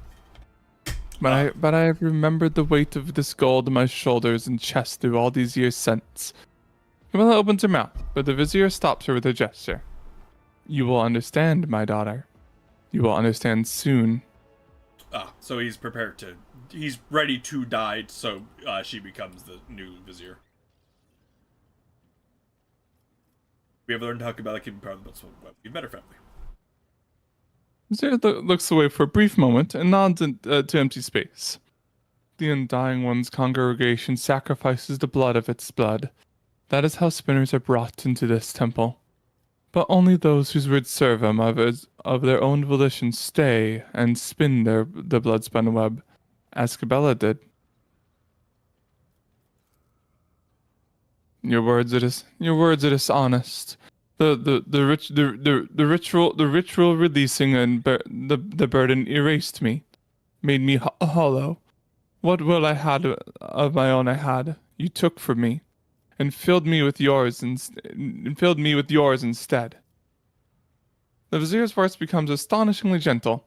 My daughter, Do you believe that you have only served him because I set you on the thread of the web?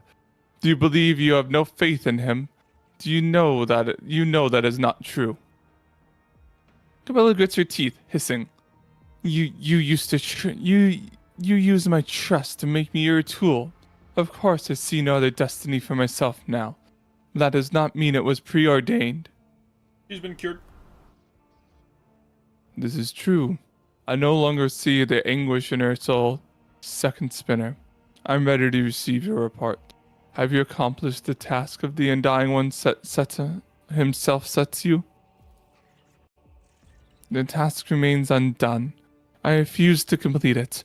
Condemning a life to oblivion is wrong for those who worship death. No one will hurt my family. No one will hurt me. Let the Undying One punish me if he so wills. Silence falls for it feels like an eternity. At last, the vizier responds with the sadness of an all-forgiving father. That is one of the threads as well, my daughter. I understand you. A tired sigh escapes the vizier's chest. A harrowing sacrament. A ruthless ritual. I am relieved that it is nearing the end. Everything is coming together just as he revealed to me. Perfection has been sculpted. The affliction I nurtured has been vanquished. The choice has been made. So whence all the sadness, my daughter? The vizier shakes her head, suddenly looking very human. His shoulders droop, and he extends a hand towards Cabela. Sacrament, are we being dragged into another ritual? A great ritual. Many decades ago, the Undying One revealed through a tarot reading what must come to pass. And I heeded. The Bloodspun's web path towards gaining its new vizier and was then conceived. A path of discovery, devotion, dying and resurrection and purity. Cabela's predecessor stumbled on that path. So did the next one. I waited. I have lived long past my due time. The Undying One has been waiting for me for so long. You mean the affliction you nurtured? The Undying One laid the thread, and I served as guide. The meeting of you and your world, Domin, the hunt for the Nemesis, her grim and ghastly doppelganger, the comprehension of her flock's pain. My assignment stirred anxiety in my daughter's soul, as they were meant to. I mean, he's gonna die, but you are cruel. Feels incorrect. It does. Yes, it is difficult to be cruel to someone you love. How have you come to know that, Domin? Do not call love mentor. I was loyal to you and I deserved better.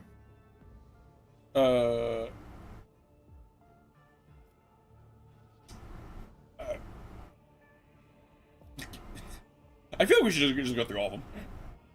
Probably. I was her family.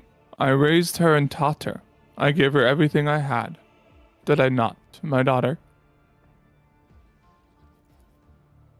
You were my family, mentor. You and the blood-spun web. I will not defile myself with a lie. Seems your plan has failed. It has not failed. The choice has been made. Certainly, the new vizier, the blood-spun web, will bring more change than I imagined. The threads will be more intertwined. The pattern will be different, but the service to him will continue. What's what happened? Cabela will be the new vizier. Her journey to the Undying One and the choice she made will be reflected in the blood-spun web's new pattern. As for me, I will go to him, as I have long awaited. The confusion and alarm in Cabela's face gives way to anger and horror. Her face distorts like a crumpling paper mask as the emotions wash over her. Too many emotions for one whose soul has gone dead. I have not yet done all that you expect me to, have I? That is correct, my daughter. Can you feel it? The proper way this burden must be passed. Mother falters. She clenches her teeth, trying to keep herself from bursting into tears. I don't want to kill you. It's a simple transition not possible. Because great things are not achieved in small ways. Because if you worship him, your sacrifices to him must be great as well. Blood is our gift. And that is truly ours. The only worthy way to worship and honor him. I don't want to kill you. Do not demand another sacrifice. Such was the undying Emperor's will. Still, it is unfair. Cabela's face has become a death mask. The Vizier's voice is full of sorrow and humility. Yes, for I am stronger than you, and my high spinners stand with me, those who swore an oath to protect me and not to outlive me. And he, too, stands with me.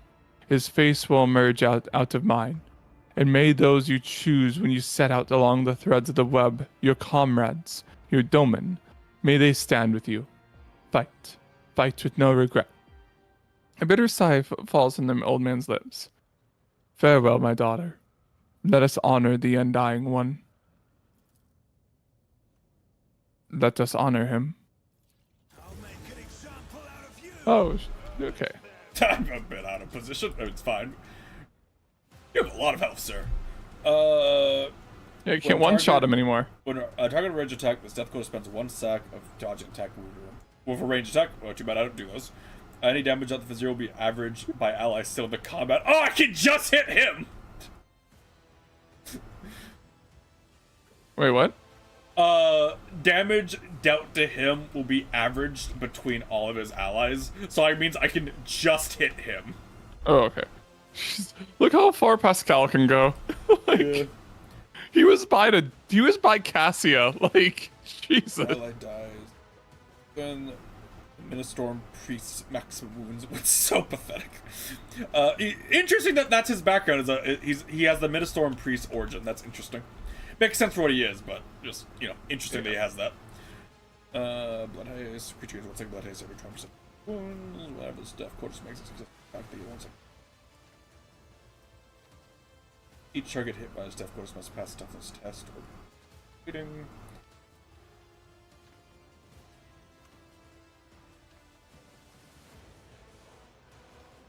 Blood spun through. Depending, this battle will be a good judge for whether or not we should just put Ornthel back, since you won't be one-shotting the entire everything on the first turn. Okay. I'll make it happen.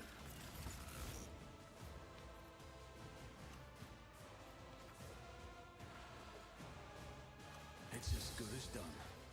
Does it seem to desync on a specific one, or is it just No, like it's been a different ability every time. Who, if not me? probably just like the act of putting all the buffs on? I will say this is 1,000 damage again. So I. Yeah. Consider this a taste of what's to come. Okay, apparently that used up my. Interesting. You're what? That On it. disabled me from using my free ability. Easily the version I wanted to. That's weird. It's as good as done. I'll make it happen. Who, if Don't parry! Stop parrying! This is an 80% chance to hit! Stop missing! who, if There it is. trusting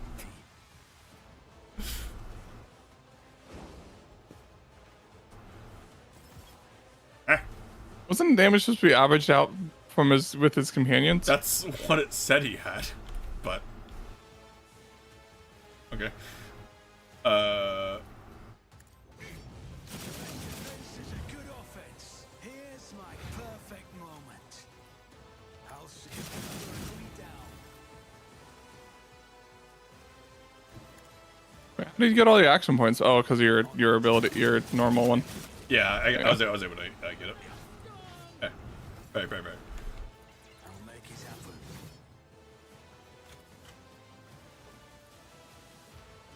Never stood a chance. Another enemy down. Oh, it's more guys. So there are a lot of these guys. So. Stood a chance. Let's make some opportunities. I'll make it happen. Another enemy down. Don't know how good of an idea it is to like just kill the majority of my blood cult and basically restart from the ground up, but you know. Oh, well, I mean, this was like part of the ritual, though, so this was always gonna happen. It's probably Yeah. not the whole blood cult. It was inevitable. Where are the last two behind us? Okay. Taking calculated risk is my second nature. Another enemy down.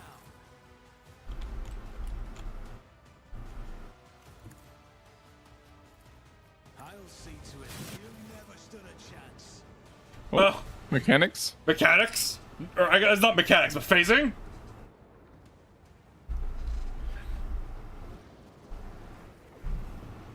Oh, he's coming back because he was like, "That this feels heretical." Yeah, that feels Oh, you are a bigot. That He's DC. saying,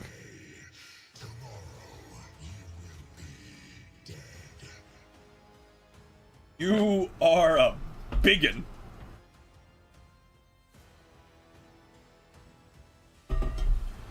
Alright, so what are your mechanics, my guy?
"That's a question mark for the health."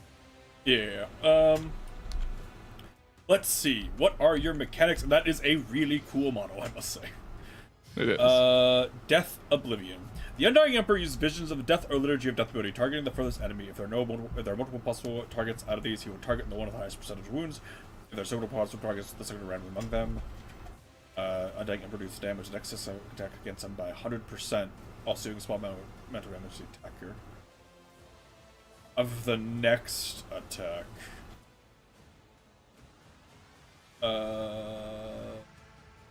Liturgy of Death. Yeah, do much.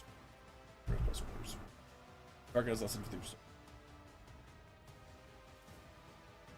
Oh, 50% maximum temporary wounds, you say?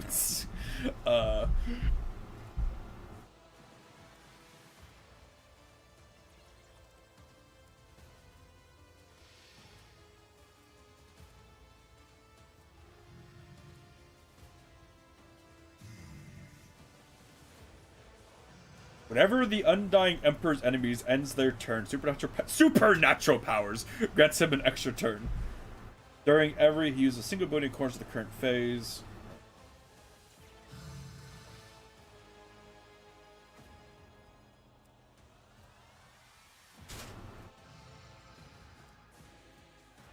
I do want to point out, it just says his health is unknown, and he has another one saying his armor can't be reduced below 50%.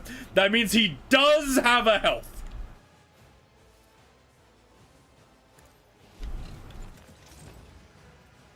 Do I have all my buffs still? This is still? Yeah, this is still. Okay.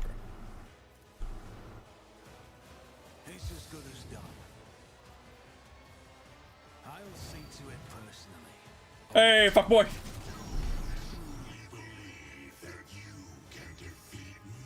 Yeah, I do. Let's see how much. All right, this is gonna do 5,000 damage, fuck boy.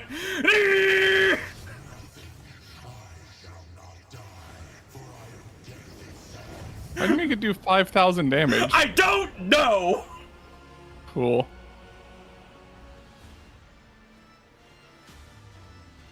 Well, God forbid we experience any mechanics ever.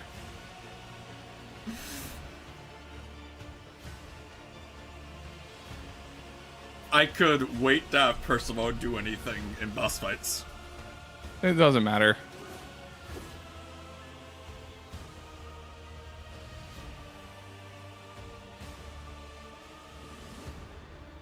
Or giant ass Drukari sword.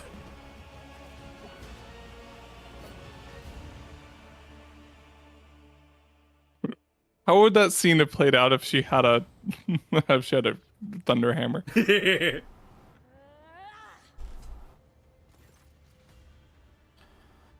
Clad in Vizier's armor, Cabela is staring at the spot where, just a short time ago, lay the body of a man who raised her. Her shoulders are shaking and her head hangs low. But no tears are to be seen and no sobs come from behind her mask of dark gold. Suddenly, she throws her head back, and a desperate cry full of pain, fury, and regret echoes around the temple. This is not the Vizier, nor a spinner you see before you. Just a daughter who has lost her father. Juliet shakes Jen and whispers quietly. To foster a bond, just a sacrifice in the end. To kill your father, just to assume his place. Your kind's fear of what you perceive as weakness is in truth your greatest weakness of all. One that leads your spirit into a trap of no escape. A fight worthy of Kamura's arenas. I recall spectacles where members of the same family are forced to kill one another. What a treat it is to watch the Monkai patricide again. I know this is a ridiculous question to ask, but you doing okay? The tenets of the web teach us never to regret or hesitate. But I could never have imagined I would one day have to make the choice this painful. I did what had to be done.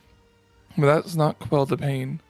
I know he is in the undying one's hands, but that does not soothe the grief.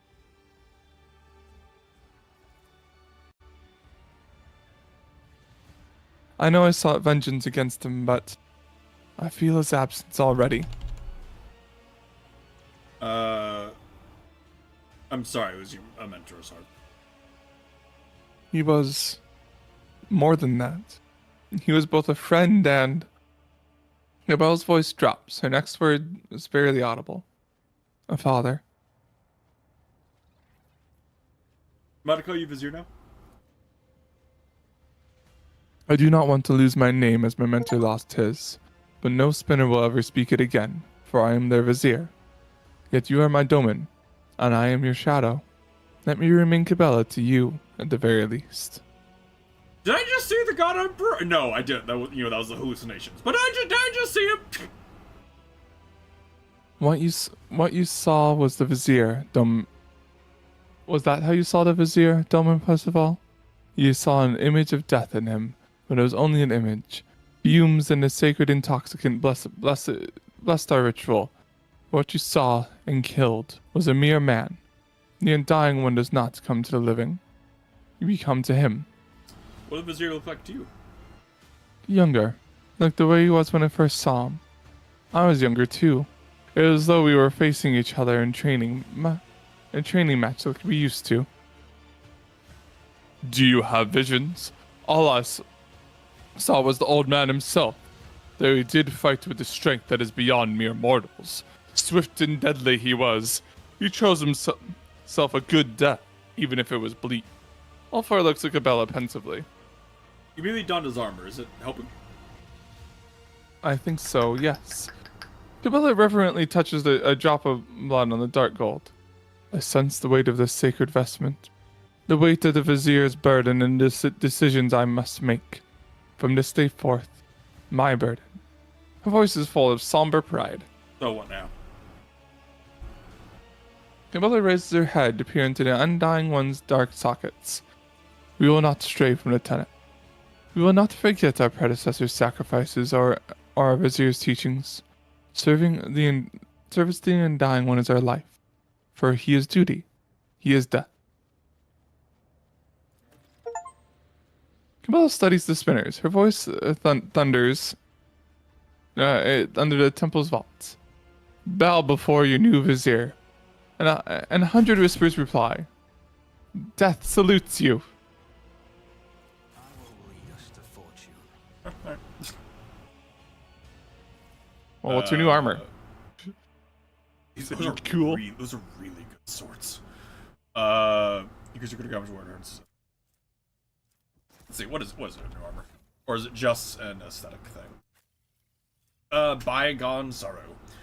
The game would it be one back return? That would be really, and it's really good armor for her. It's just she doesn't get to 8 stacks of blood bliss very often. Well, she's never gonna get the 8 stacks of blood stacks because no one else is gonna get a turn. It doesn't matter. You're gonna have her wear it because it's cool.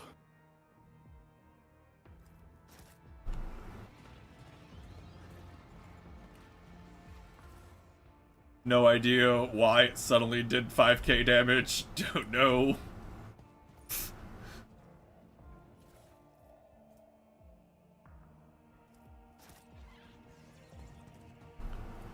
It's a cloak for Cabela.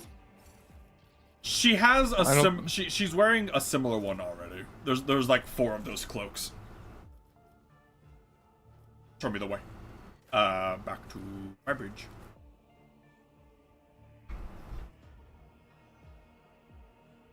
Yeah, we have like 4 of those cloaks now because she's wearing the exact same one already. I guess if you wanted to run, you know, like 6 Death Code Assassins, which would be funny, just have them all just jumping around.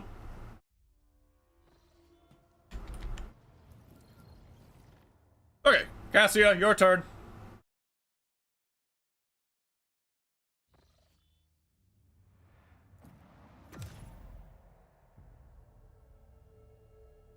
Actually, yeah, when we do Cassia's, we should remind me to talk to,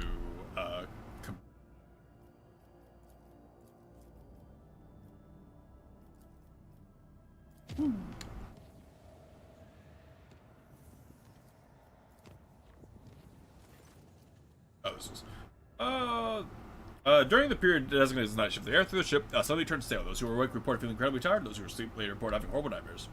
The Xenos, Yuliet, one of Lord Captain's personal runs, was found delirious on one of the ship's base. She was screaming in her own unholy language, her arms raised high above her head as if she were trying to keep the sky from falling. Forced were able to free her from her trance. 2 attempted to move Yuliet were attacked and died instantly. The Xenos regained awareness about 10 hours later. She explained that she had been seen her homeworld of Kudarak collapsing around her, and she had been the only one able to hold up its walls. She added that no Monkey should ever touch her again without permission, and that in the future she would deal with a call of no warp on her own. Alright.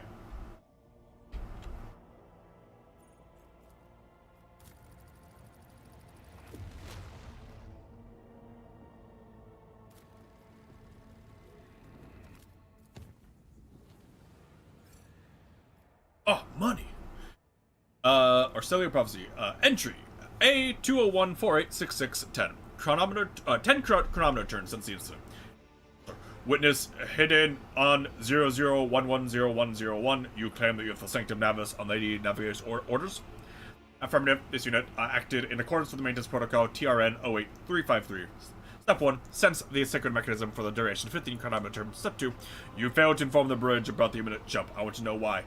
Data unavailable. The Lady Navigator ordered that she be connected to the Void Ship, but she did not order the preparation of the machine spirits for warp translation. Cause a ritual that cannot be identified by this unit's capabilities. This unit received the command to interrupt protocol TRN 08353 and exit the Sanctum Navis. Entry M0018723. 30 chronometer turns since the incident. No, please, not the fingers! I'm gonna break one for every word of a lie I hear coming from your mouth. Now talk. But please, you have to believe me! All we did was prepare the canvas and mix the Lady Navigator's blood into the paints. Then we were told to lock open the shutters so that Lord Captain could see everything that was going on inside the sanctum, Navis from the observation chambers, and grok shit, armor glass can't shield you from warpail ores. I swear it on my soul on the Golden Throne, Master Enforcer! Oh, the Master Enforcer. So this is, This is what's her face? Jocasta? Yeah, Jocasta. I thought it was just a generic enforcer, not okay. I swear on my soul, the Golden Throne Master Enforcer, Lady Navigator, only wanted to paint a picture for a ritual or some such. That's all I know. She wasn't gonna use the power to riot. I still got as far from there as I could. That's all. I'm telling you. Entry H905 0080 50 chronometer and since it's a senior enforce. I guess they just call Enforcers Master Enforcer, I guess. I guess, yeah. We performed an emergency warp jump, barely cleared the Geller field in time, and are now being dragged to throne knows where by an unknown force. Lady Navigator and the Lord Captain are still unaccounted for. Now tell me, one more time, what transpired in the Sanctum Navis? I escorted Lord Captain to the observation chambers and yelled at the servant for leaving the shutters open, but then I was told it was on the Rogue Chair's orders. We could see the Lady Navigator clearly through the armor glass. She was lost in thought, staring at the canvas in front of her. She looked like she was completely unaware of the one around her. Soon the servants were to leave the Sanctum Navis, and the Lady Navigator picked up her brush. Entranced, she started dragging across the canvas, painting one image over another, and another one over the last, and another. And then the Lord Captain noticed that there was a thing on the other side. The picture, covered in layers of fresh blood, was coming to life, but the Lady Navigator was oblivious. That's when Lord Captain called out Lady Cassia. Startled by Lord Captain's crowd, the Lady Navigator answered. That's when I realized it. The armor glass between us and Sanctum Navis was gone. The things in the painting, they broke free. And what happened next? I barely remember a thing. There was a bright flash, a purple blur. I remember feeling so scared that my knees were shaking. I remember my legs carrying me away like they had a mind of their own. As I ran, I heard screams behind me. The Lord Captain, Lady Cassia, they... Oh, God, Emperor, the creatures they pulled them both inside the painting. Sir? Mistress Voxmaster, I have a report that needs to be delivered to the senior officers. The Lord Captain and Lady Navigator were lost during the emergency warp jump. Their whereabouts are still unknown. I'm sending you the interrogation reports and a recording. Sector? No data. Region? No data. Location? No data. Material? Relation to Lord Captain's personal accounts, recorded by? No data. Note: strictly classified. Access protocol holder, Percival von Valancius. Symphony Ocelio's ritual did not go as planned. The warped disturbance triggered by Lady Navigator's trance washed over the Sanctum Navis. The voice ship's machine spirits reacted to the surge of the Immaterium and interpreted it as a call to action. Thus did the emergency jump into the unknown begin. Amid the shrieks of sirens, the clanking of shutters, and the distant hum of the warp engine, some unknown will pulled the Lord Captain into the Sanctum Navis, tore the creatures from the living canvas that had already gripped the Lady Navigator's throat. Horrified, almost out of breath, and struggling to scream, Cassia stretched out her hand and began slowly sinking in her own pain. Lord Captain, I'm a toughness boy. The Lord Captain pulled the Lady Navigator closer. After a while, the creatures eased their onslaught, and Cassia crashed into the Lord Captain, knocking him off his feet. Lord Captain felt a sharp pain in his side as Cassia's cogita brush pierced his flesh during the fall. A moment later, Cassia was sucked into the air and pulled inside the canvas. Instants later, the Rogue Chair himself was plunged in the depths of the world that Lady Navigator created.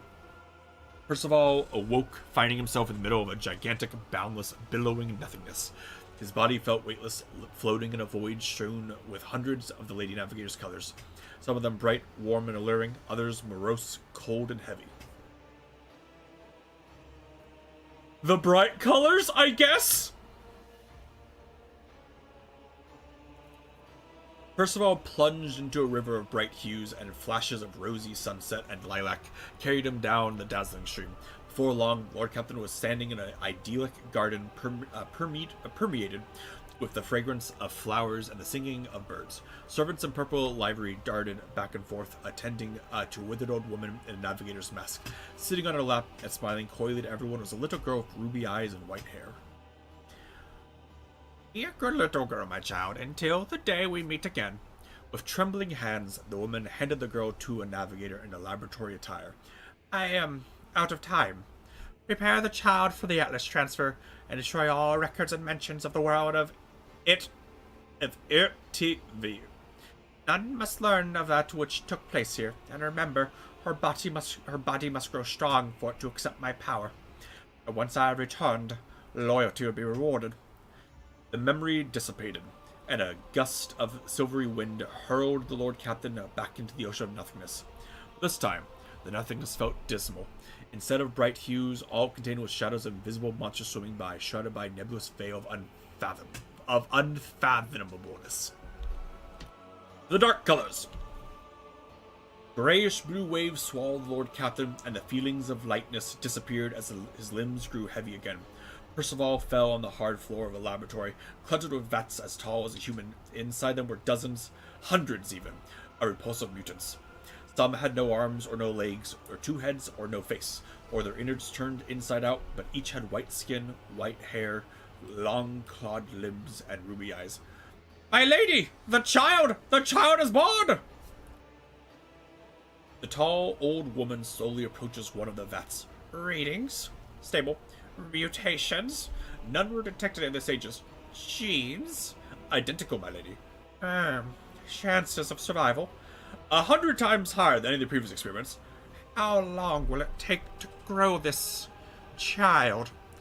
I fear accelerating the process might cause the body to fail. The only one after years of silence. I understand the situation. Natural growth. We do not have that much time. We have to go with the backup plan. Yes, Novator, it'll be done. Memory dissipated, and I guess if so, we're back where we go. Lord Captain, I close my eyes. Percival stayed in the ocean of nothingness, devoid of any sensation or emotion, until a persistent pulsation in his right side reminded him of a world that once seemed more real than this one. Someone's scream broke the delicate equilibrium. Lord Captain's motionless body and the weightlessness released him. He plummeted into the maroon abyss of roiling illusions, but was now in full control of his body again. Then, Percival, I descended. The Lord Captain crashed from an immeasurable height to the bottom of a roiling abyss. The next moment, Percival saw 2 figures amid the billowing maroon mist. One of the figures, unnaturally gaunt and tall, was clutching the other smaller one the other smaller one in its claws, screaming fiercely. Lord Captain, I'm looking to... Oh, far! Help me here! In the swirling mists all around him, Percival could make out the human faces stricken of torment. And not just human faces, there were Xenos, Eldari. Their features fused together with those of humans, which made the Crimson Spectres look all the more abominable. Their gazes and their rage were directed at 2 unmoving figures facing each other. Lord Captain, I drew closer. One step was all it took for some unknown force to notice Lord Captain, seize him, and Percival has gone through a lot of shit. And drag him through the painting's twisted space. Now the Lord Captain could clearly see the dark shade of the long-dead navigator. Leaning over Cassia, clutching her neck in its clawed fingers, the shade screamed, You were given life because of me. You survived because of me. And here you are now, because I have willed it. Bow before me. Tell me what I wish to hear, and your suffering will end. Go on, child. I have waited for so long. Submit to me. Cassia looked exhausted, her body covered in hundreds of thin cuts, her lips lacerated, claw marks on her cheeks. Yet, there was steadfast resolve in her eyes. I guess, yeah, it's her speaking, so... Oh, I knew who you are. Tisphini Arcelio. I know what you crave. I saw it in the visions you sent me again and again. I won't allow you. I will never allow you to become me. Cassia's fatigued voice quivered, but she was not yet about to yield this battle. Obviously, I threw hands. Obviously, I threw hands. Yeah. The Lord Captain charged at the entity, and Tisphini Arcelio finally noticed the presence of the living creature in that bizarre world. Enraged by the impudence of this uninvited guest, she lunged at the Lord Captain. When the entity's claws were millimeters from the rogue trader's throat, Cassia opened her navigator's eye, and a wave of unbridled warp energy obliterated Tisphini's specter before she realized what was happening. The The Lady Navigator graced the Lord Captain with a tired smile. The abortive ritual had turned out to be a trap set for Lady Cassia by the previous novator of her house, but the rogue trader had ensured that her plan fell to ruin, and now it was time to desert that accursed place. Cassia took the rogue trader's hand and guided him through the maroon mist and out of the painting. Their unconscious bodies discovered in the Sanctum Navis 20 Terran days after the disappearance, as soon as the rogue trader's void ship had emerged from the warp and unknown area. Obviously, I threw hands. To the Eldar craft world, let's go! So that wasn't even like Cassia's thing. That was like part like the thing we're going to go do. That was just like part of her thing, obviously. Like her quest, but it wasn't The quest. it just happened. Yeah. Another burning world. This time the fires come from within the planet. The perpetual volcanic activity creating powerful cyclones of gases, ash clouds, and soot. Now that you know what to look for, your augurs easily locate traces of the mysterious underground constructions. Export. The operation is difficult, but proceeds without a hitch. The machines make way to the unusual constructions and return carrying priceless samples. Seemingly uninteresting, these plates and weaves of heat-resistant material cause great excitement among the tech priests. Jay having a higher tech use skill than Pascal. Jay is my skill monkey! Yeah. She is really good at it! The explorers are convinced you are holding the artifacts of a unique ancient Xeno civilization. The crew is now calling the builders from the flame. These creatures were accustomed to the incredibly high temperatures of the burning worlds.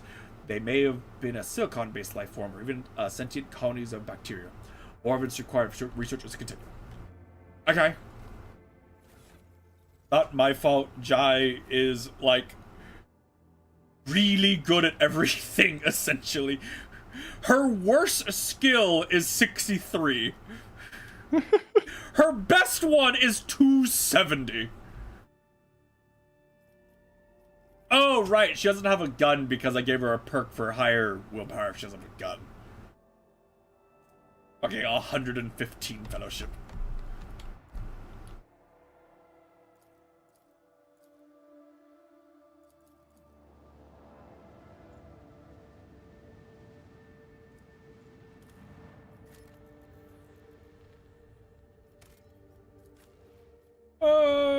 Yep. The Crone World.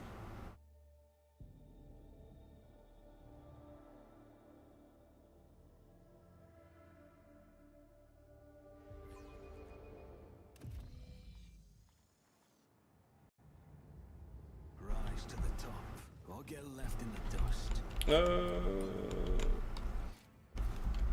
Okay, before we go up there, let's explore. Yes, notes. House Celio need not know what is taking place here. The Navigators are frightened enough by its power as it is. The last experiment left 3 from the Cephala clan without a shred of reason. Empty shells will bring no glory to House Celio or Celestial branches. We shall carry on. At last, we have managed to implant the artifact in subjects who can wield its power. Perhaps all the Navigators who perished in the agonizing torrent of energy were merely symptom of our decline. I am tired of counting the dead. The weak have no place among those who have harnessed the Atlas. Their abilities have grown manifold and become significantly easier to control and more effective at resisting the ruinous influence of the warp. It is all or nothing. Today is the day when my work is completed and the Starway Atlas takes its final form. The Cephalists have already undergone the operation. All that is left is me, the Atlas that controls them all. Today I become the greatest novator in the history of House Orcelio, or I turn to nothing. The powers beyond compare. All it took was a whim to make the wretched Cephalus fall dead at my feet. It is as if I have a second heart beating in my chest, subjugating any with the ability to touch it. How regrettable it is that this power only extends to those Orcelio navigators who have accepted a piece of the Atlas within themselves. From now on, all children will be gifted with one at their initiation, and there will be no one who can match our greatness. Yeah! Let's use the fucking Eldar Soul Matrix as our thingy. What could go wrong? You really definitely won't have anything to say about this. Definitely. One and it's done. Fucking where is the magic pixel that lets me grab those things? There it is. Oh, for exclusively Mazarite, plus 15 ballistic skill gloves. Was that supposed to be a challenge? The Outer Sanctum, I should have brought Juliet here. She probably would have had some dialogue, but also wouldn't really matter. I always have a backup plan.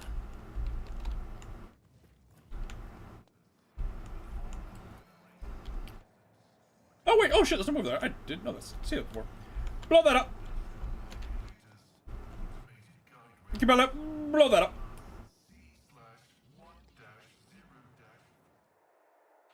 They made a change that way if the dialogue's off screen, it appears on screen. It's neat. It is neat. Really good last sniper for Juliet. Plasma shot ring if you want to be funny. I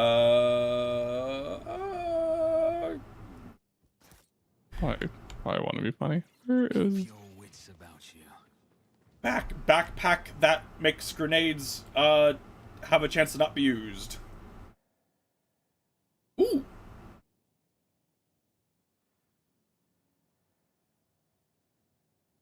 That is really cool armor.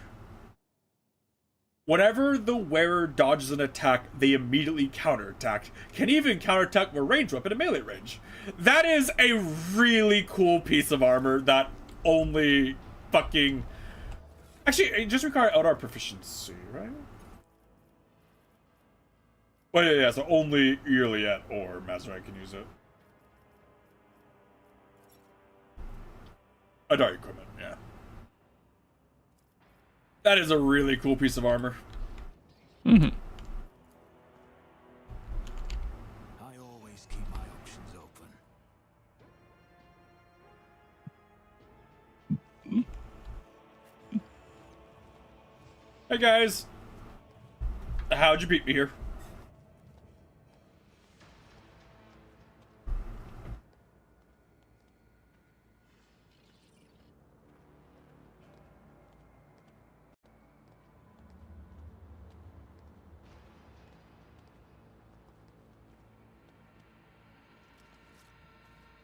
I can't see anything, so... Oh, well.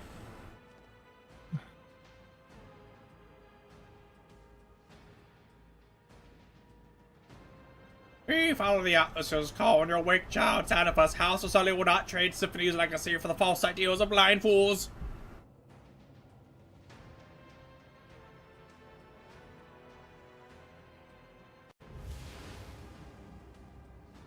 What? What is happening? Ah! Yeah, guys, maybe don't use the Eldari soul thingy as like a channeler. Just maybe.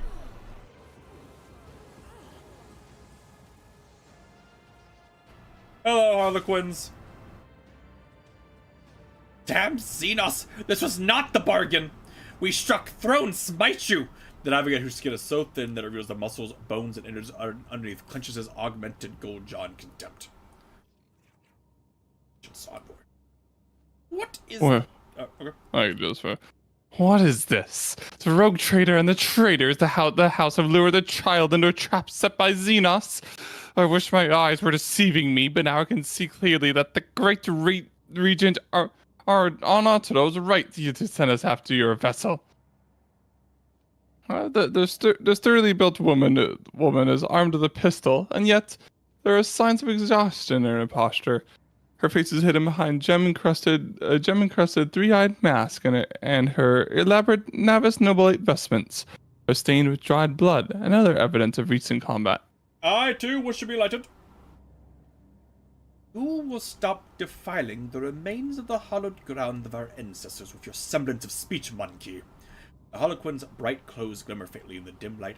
Hey, I'm friends with one of you. One of you really respects me, the fucking solitaire guy. He respects me. In the dim light of the system stars, the sinister grin on his mask only adds to his menacing and aloof presence. The final act will soon unfold when you will pay for the deeds of your ancestors. Stay put and wait for the puppeteer to pull your strings.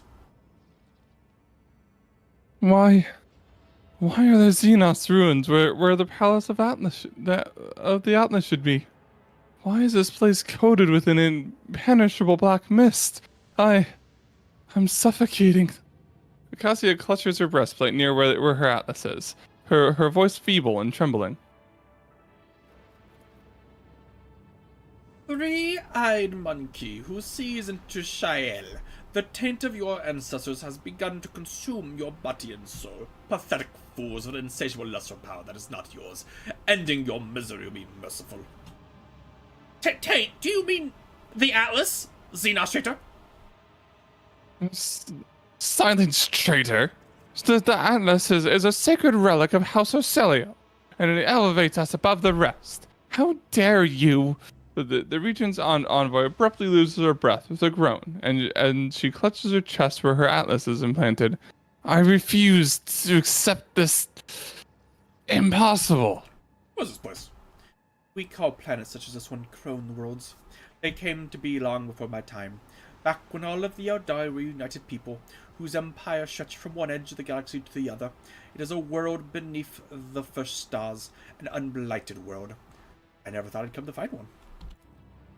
I have nothing to add to the outcast woods, other than my eternal astonishment at your curious troop monkey. That would be so fucking confusing for a Harlequin. Like, again, we have an Eldar, a Dark Eldar, a Space Marine, an Inquisitor, Cassia. Like, you have a interesting troop there. What's that you speak of? Do you not see it?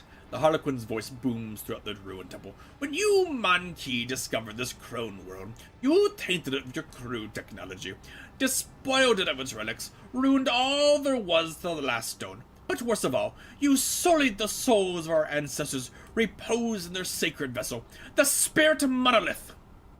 He points his thin finger at the remarkable crystal floating behind his back, and the Harlequins around you tighten the grips of their weapons. Like a sea of bottomless blue. Cassia looks around her with a stunned expression, her gaze shifting from one Xenos to another. I did not know that living things could exude such saturated hues. I wish I could paint this ocean a different color. Examine the crystal. This enormous translucent stone shares a strange resonance with this place. You can sense the energy emanating from it, mysterious, restless, coagulated. It resembles a giant heart that's been plucked out of its owner's chest. Its crystal clarity is pierced by hundreds of dark veins that have taken root within it like a terrible illness. How do they taint it? The experiments. Cassia covers her mouth in horror. This is where she conducted her experiments. Tisphany.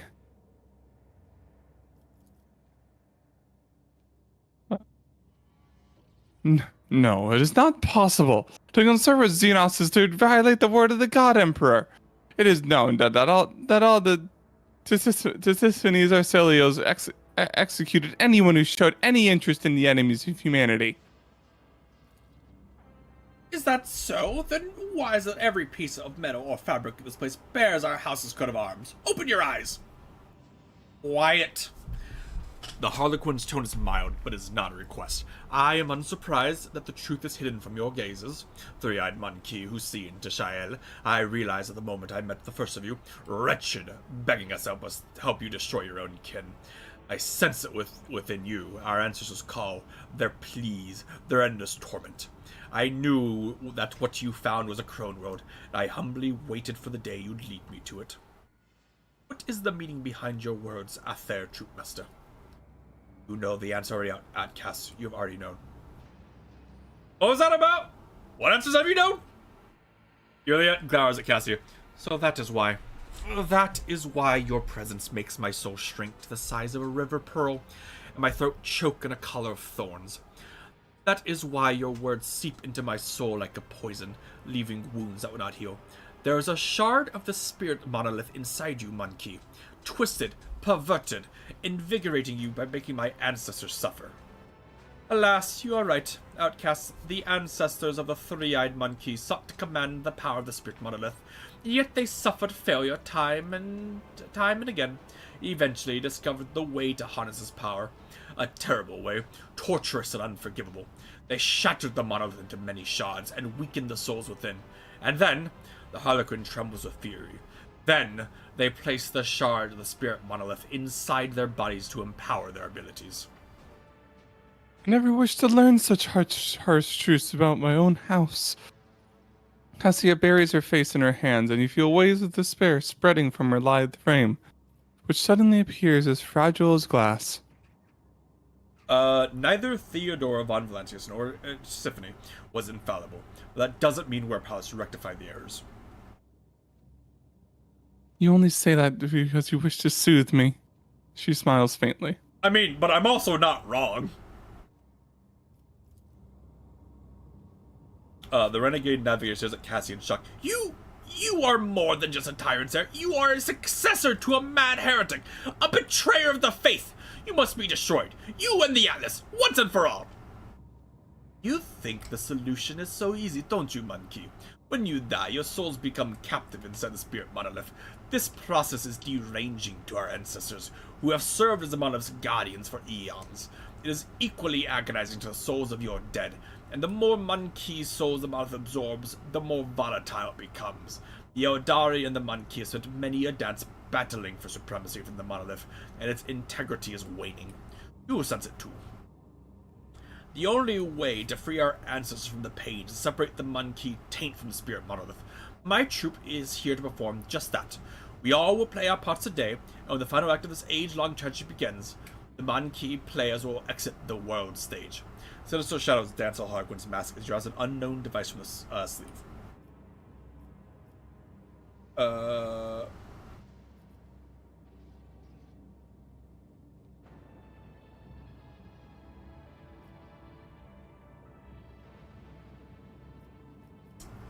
Two? Yeah, I was thinking 2. The Xenos thinks for a moment. You, Monkey, have desecrated our ancient world. I see no reason to assist you in this final dance.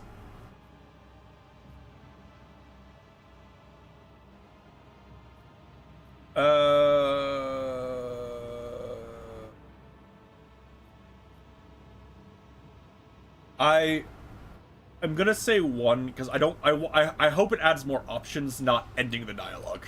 It shouldn't. Yeah. But Cassie gives a grateful nod and turns to the Harlequin troop. I cannot change the past. It is true. Nor can I change the fact that my house is forever tainted with the disgrace born of Tisiphone or Celio's hubris. Yet, all of us here today have the power to change the future and halt the unending suffering that is drowning both your kin and mine.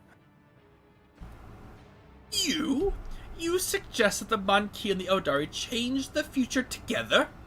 Harlequin leans forward curiously. I must admit, my leading lady, I am confounded by your audacity. Go on. Harlequins are really funny. Yeah. My Atlas. Cassia places her hand on her gilded breastplate. If you can free the phantoms of my house from the spirit monolith, guide them to enter my Atlas. Their experience and wisdom will help steer House Urselio onto the path of truth and allow future generations to avoid the calamitous pitfalls of their forebears. Okay, Morag, my leading lady. The shards of the monolith are lodged inside the chest of every Monkey bound to you by ties of blood. How exactly do you intend to return them? I shall use the Atlas to sever my subject's connection to the spirit monolith. Then I shall extract its shards from every navigator of House Urselio. This artifact is implanted at birth. That does not mean the ritual cannot be reversed. I witnessed its creation to Symphony's eyes in my visions. I lived it, over and over again, through the memories of the Sathala clan. I can recreate the ritual that will return the souls of your kin to you, and save my people's lives. I second Lady Cassie's proposal. Harlequin remains as still as a garish statue for several minutes. Then the mellifluous voice behind the mask says, I am willing to try, Monkey. No. The Regent's Honor draws her pistol. I won't let you destroy the Atlas. Even if it is a child's wish, Lady Urselio, you're too young, inexperienced. You simply cannot comprehend. And then Cassia, with a thought, he just drops dead. Yeah, basically. You address the future novator of House Ocelio, one who survived the massacre of Uric V, one who lived following the attempt on her life at the Palace of Dorgonas, who has restored her house's stability in what scant time she has been free, while you, all of you, have spent years destroying it from within. You address one who has passed through the tempest of the Sea of Souls and to the true Atlas as a rogue trader's ally. Yet you still call me unworthy, don't you, young, inexperienced? Kneel before me, and I shall forgive your insolence.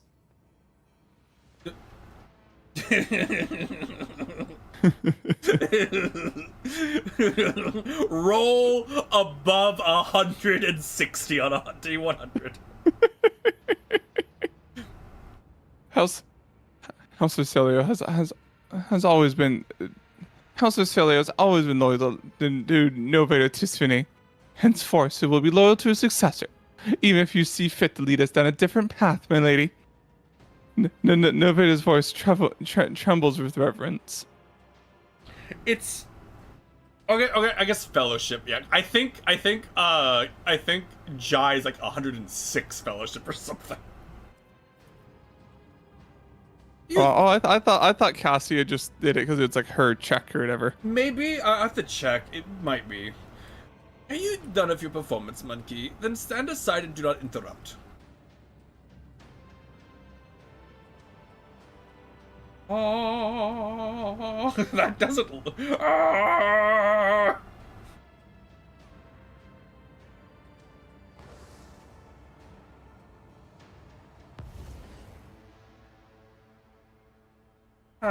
I can feel it again.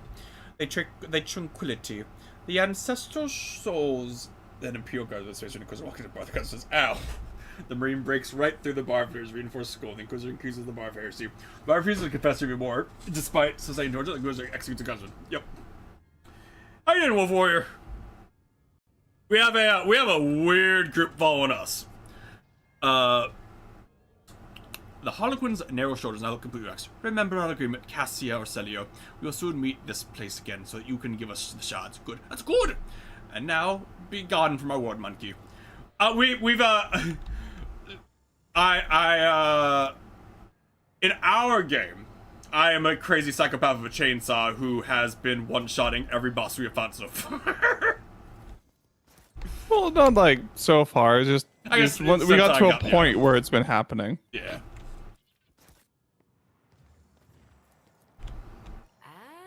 And Let us not dawdle. Have you beaten this game? a job. Look upon the law. Well, I guess My pleasure. let's go talk to Cassia and be like, "Hey, Cassia, how's it feel having however many souls are in your body now?" Or, yeah.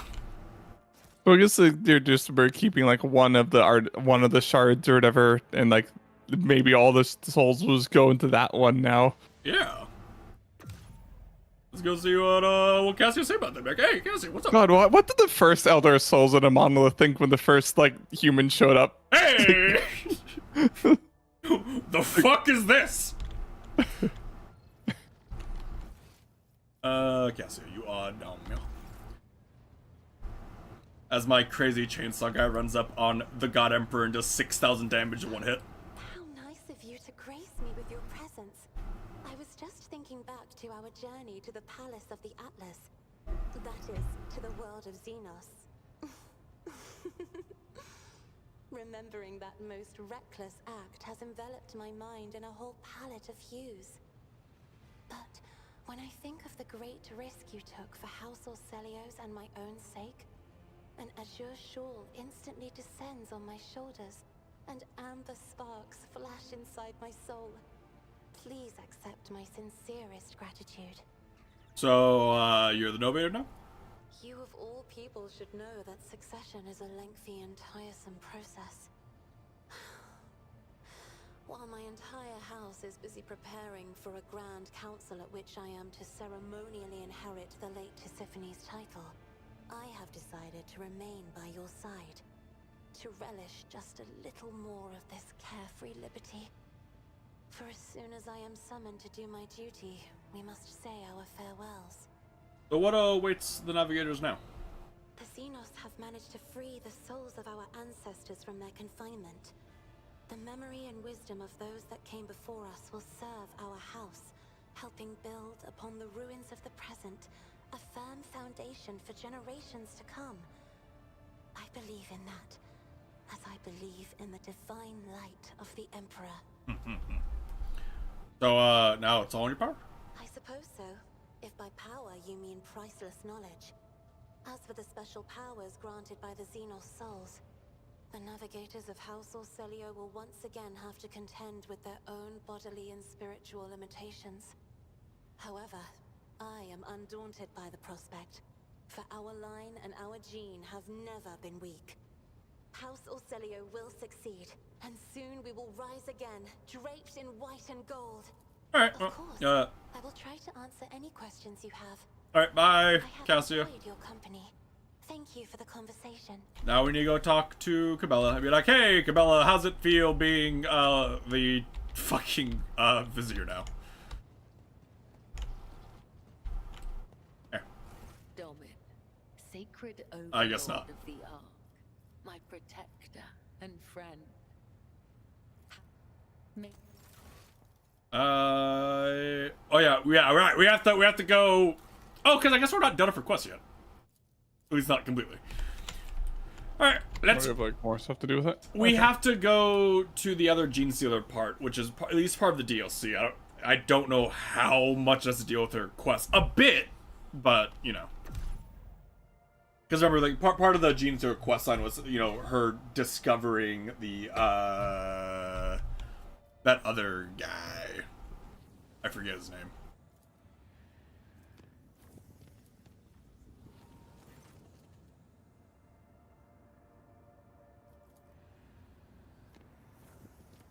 All of the random events on the ship. Yeah, you know, some people got eaten by plants, but besides that, good. It was a good journey.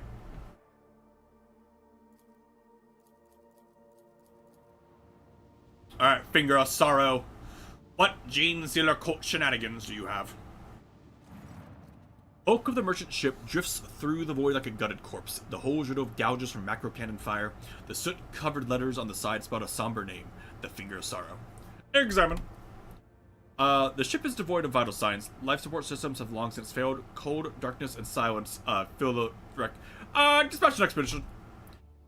A squad of enforcers and tech priests put on their void suits and dock with the ship. The vessel is empty except for the frozen and desiccated corpses of the crew. Some retain human features, but others are easily recognizable as genetic aberrations. They've been dead for centuries. Examine the logbook. The Finger of Sorrow was a common merchant vessel. The log records its travels along many of the trade routes of the Calixis sector. Last entry states that the ship departed from the Port Wander on the border between the Kronos Expanse and the Calixis sector. The tech priest noted that the protocols for undocking from the station were not followed, indicating either hasty escape or blatant disregard for the covenants of the Omnissiah. There's a hold. The hold is empty, apart from a few open containers. However, careful examination points to 3 open service hatches that bear claw marks. Venturing deeper into the service tunnel, the enforcers find 3 empty nests with chunks of purple chitin and dry traces of dark slime that has eaten through the metal panels. There could be no doubt the Gene Stealers once lurked here. Ah! A thingy! Huh, weird. Interesting that's a dogmatic item. Many of the cabins have become tombs for the bodies of the crew. They have asphyxiated when the ship's life support system failed. One of the enforcers noticed a cache marked with the symbol of a fanged serpent with a sharp tail and 3 clawed limbs. The cache contains an amulet and a miraculously preserved diary. Read the diary. The diary was kept by one of the missionaries of a Gene Stealer cult. According to the entries, this cult secretly spread throughout much of the Calixis sector. Although the author does not mention any specific infected worlds, he recalls with reverence the Promised Land, the cradle of faith, salty as the tears of righteous martyrs. The author's branch of the cult had settled on Port Wander Station, the last threshold between the Calixis sector and the Kronos Expanse. The cult grew and gained followers among the workers and the poor, and even managed to infiltrate powerful trade guilds. However, their plans fell apart when the Gene Stealer's kiss was granted to an unworthy candidate. This oversight led to the discovery of the cult and a bloody purge. The author of the diary recalls with horror and sorrow how many of the pure-blood children of the Star Savior perished in the massacre. Story ends by chronicling the escape of a small group of heretics who managed to save 3 purebreds and seal merchant ship under heavy fire from the station. They narrowly navigated the mob, but the ship's damage was too severe. The 3 phalanges of the Finger of Sorrow, the pureblood star children, fell into long sleep and become dormant. Meanwhile, the cultists humbly watched the ship's life support systems fade away one after another. In the last lines, the author welcomes death in the name of the many-armed emperor with solemnity and elation. Blow it up! The enforcers plant melter charges at key points on the vessel, and the explosion rips the Fingers of Sorrow to pieces and obliterated by strikes from the microcannons. Alright. Guess that's it. Yep.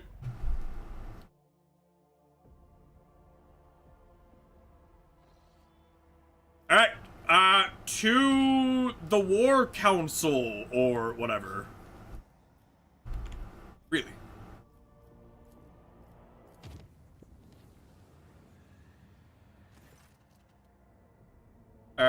Have the tentacles removed. Like,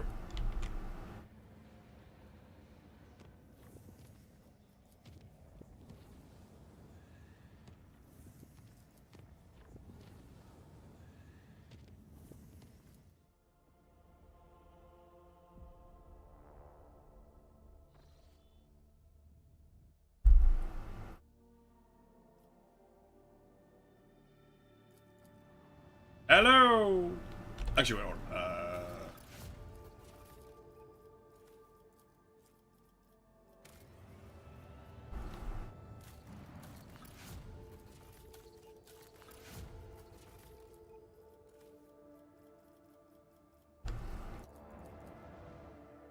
Oh, Ashford did.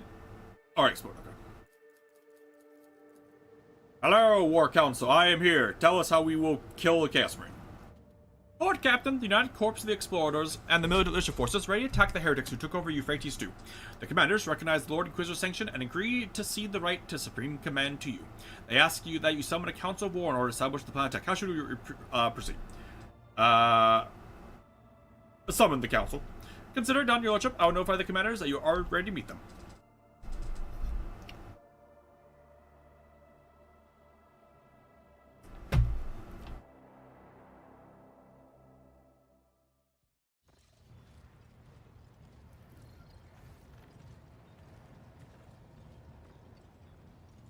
The fucking limp of the... My guy, maybe get treads or something. Oh, it's Opticon! The leader of the Explorer Warriors appears on the bridge, and the deck trembles beneath his metal gate.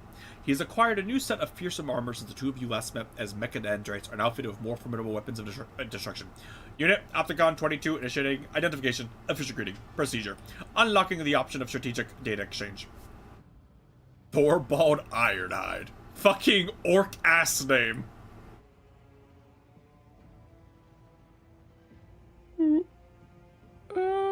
Sure. The Emperor's angel who follows in his wake. In his wake is clad in armor of the color of tempestuous ocean. You hear his voice, throaty and brimming with untamed boldness and strength. Which one of you Huskars is Percival von Valancius? I am Thornbroad Ironhide. I wish to see the mortal who has been granted the honor of leading my pack into battle. That is me. Thornbroad Iron takes measure of you and nods in satisfaction.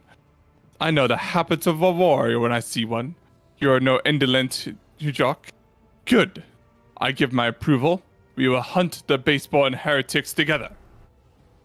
You have not changed, brother Thorvald. High-handed and brazen without measure, you carry yourself on another Drucker line like your own. The wolf bursts into the booming laughter and bares his long fangs. Such is the breed of leaders, Ulfar. We stand out. 'Tis you, ever last, who cannot find his way to the sun when the sun is right over his head. Another explosion of Thorvald's boisterous laughter drowns out Ulfar's stifled yet furious string of curses. Spare souls are so funny. Yeah. Opticon. This command promotion hierarchy status update was executed following the death, decommissioning, deconstruction of the ship Thief of the Wrathgear. The fleet's war conclave was operating aboard the vessel. Unit Opticon 22 received premature rank promotion modernization to Magos Dominus based on his extensive catalog of recorded combat engagements. May your service benefits from the updated protocols that were bestowed upon you and your new analytical data that was entrusted to your elucidation. It really does come into effect just how many fucking companions I have right now. May the Omnissiah guide, operate this unit in his cause, mission, algorithm of service to him. What's good is another war council and a cog priest who knows not the joys of battle, who cut off his parts and replaced them with augments to please his all-knowing master. He will propose again a cowardly plan unworthy of warriors as is custom of his brethren. Registering a display of impertinence data insufficiency in regard to the military craft eradication methods of the Adeptus Mechanicus. Hello, I'm also here. I am inquisitorial guy, I think.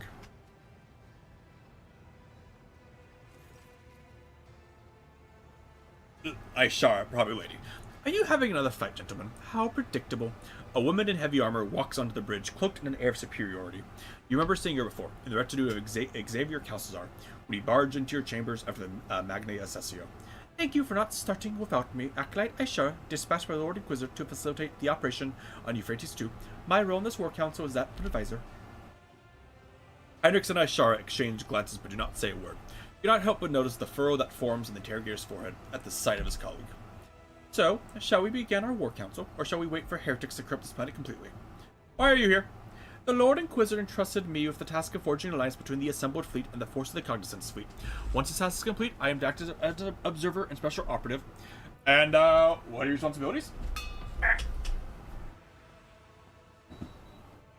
I am afraid the Lord Inquisitor did not give me the authority to elaborate on this matter.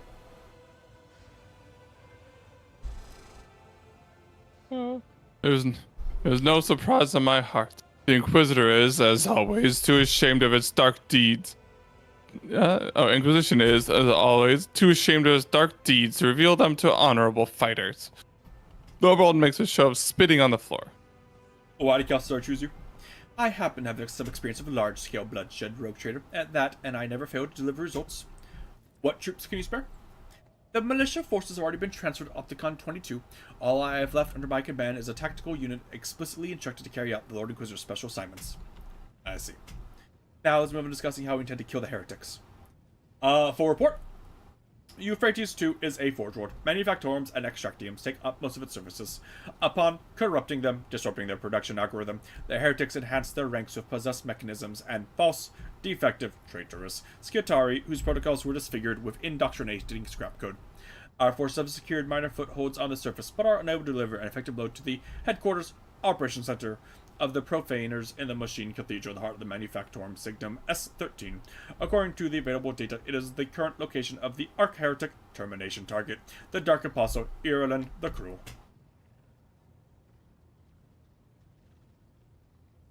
We may outnumber the enemy, but ours is a poor warband. All it has is steel carls and of the Omnissiah and scantily clad serfs from across the expanse. While our foes detestable, but nevertheless deadly putrid-hearted traitors from within the ranks of the word-bearers, and their vessels protect the Machine Cathedral from orbit. Why have you not commenced an assault? There is a conflict, critical error, categorical lack of understanding of the imperatives of this operation. Within our chain of command, Unit Thorvald Ironhide is in favor of the strategy of mass destruction, which would constitute an unacceptable violation of the right of operation. Every square meter of the Mac Forum is sacred, of high productivity value. Which is why the Cog Priest is so intent on hindering and sabotaging our assaults by refusing us forces and landing Drakars. But Thorvald Ironhide won't fight on the terms of priests. If my battle plan is rejected, the Omnissiah's servants can retake the planet themselves. Maybe they think their lives mean nothing compared to their oppressors' cathedrals, but a wolf knows what his life is worth. Opticon, I must say, my curiosity is piqued. What are you hiding here? Deck Priest Vox creaks stubbornly. Request denied. The Omnissiah's mysteries, procedures, conduct on Euphrates II are to remain undisclosed according to the protocol vow of preservation of the hallowed from the profane. This is why on Fenris we have priests follow the warriors, not the other way around. The priests never think about the battle ahead, only their tenets and taboos. But a wolf must think only of battle and his enemy's death, not about preserving cathedrals or counting the trophies that await him. Opticon, what's your plan? Our strategic analysis points toward a full-scale offensive as the optimal course of action. The losses among the troops, insignificant personnel, laity, will be numerous but will not exceed acceptable parameters. Replenishing such losses will be less arduous than repairing the damage that may otherwise come to the manufactorum. Thorvald? I would rain down vengeful skies upon the enemy. I would plow the land of Euphrates II with shells, shatter their defenses, level the fortified towers, throw their host into disarray. And in that whirlwind of fury, I would lead my glorious pack to pave a path of blood for the cog carls. I've heard your opinions on this. Choose your strategy wisely. It is not every day you get to heed the advice of a seasoned warrior, one chosen by the All-Father himself to bring death to the foes of humanity. You two don't get along very well, do you? You read hearts like they're inscribed as runes, Percival. Thurbo lets out a mocking chuckle. 'Tis true, my brothers and I grow tired of this cog priest and his naysaying. For whatever reason, he thinks himself our lord. I concur with the statement, given that the military action, Sacred Purgative Crusade, eradication procedure, is taking place on a world devoted to the machine god unit. Opticon 22 insists on his privileged status in the matter of strategy selection. Like, one would be like, I would crush his fucking tiny metal neck. Yeah, but it's also it's also pointing out a point or making a point. Yeah. The Space Wolf bellows with unpleasant laughter. I would like to see him try. Fine. I hear you. No one will accuse Tharbald Ironhide of disrespecting the masters of the house where he arrived as a guest. You will hear no more arguing from me. Only silence. I will kill the heretics in a matter chosen by the esteemed cog priests. The first step is... We will do the cog priests, and then you can be, we're gonna bomb them. We're gonna bomb it. The first step is obvious. We eliminate the machine cathedral's orbital support. But what planetary strategy will you choose following the destruction of the enemy's void fleet? I mean... While it is dark, it is also very true that, like, the way the Imperium operates and everything is massive loss of soldier life does not matter. Yeah, it's easier to make more people than to build that thing again. Yeah, because we can't build it again. Because we can't build that thing again. Ha! The Space Wolves respect a good onslaught. Your Huskers better be loyal enough to charge into fire without faltering. My pack will do all that is asked of it and stand at the vanguard of the assault until we meet on the...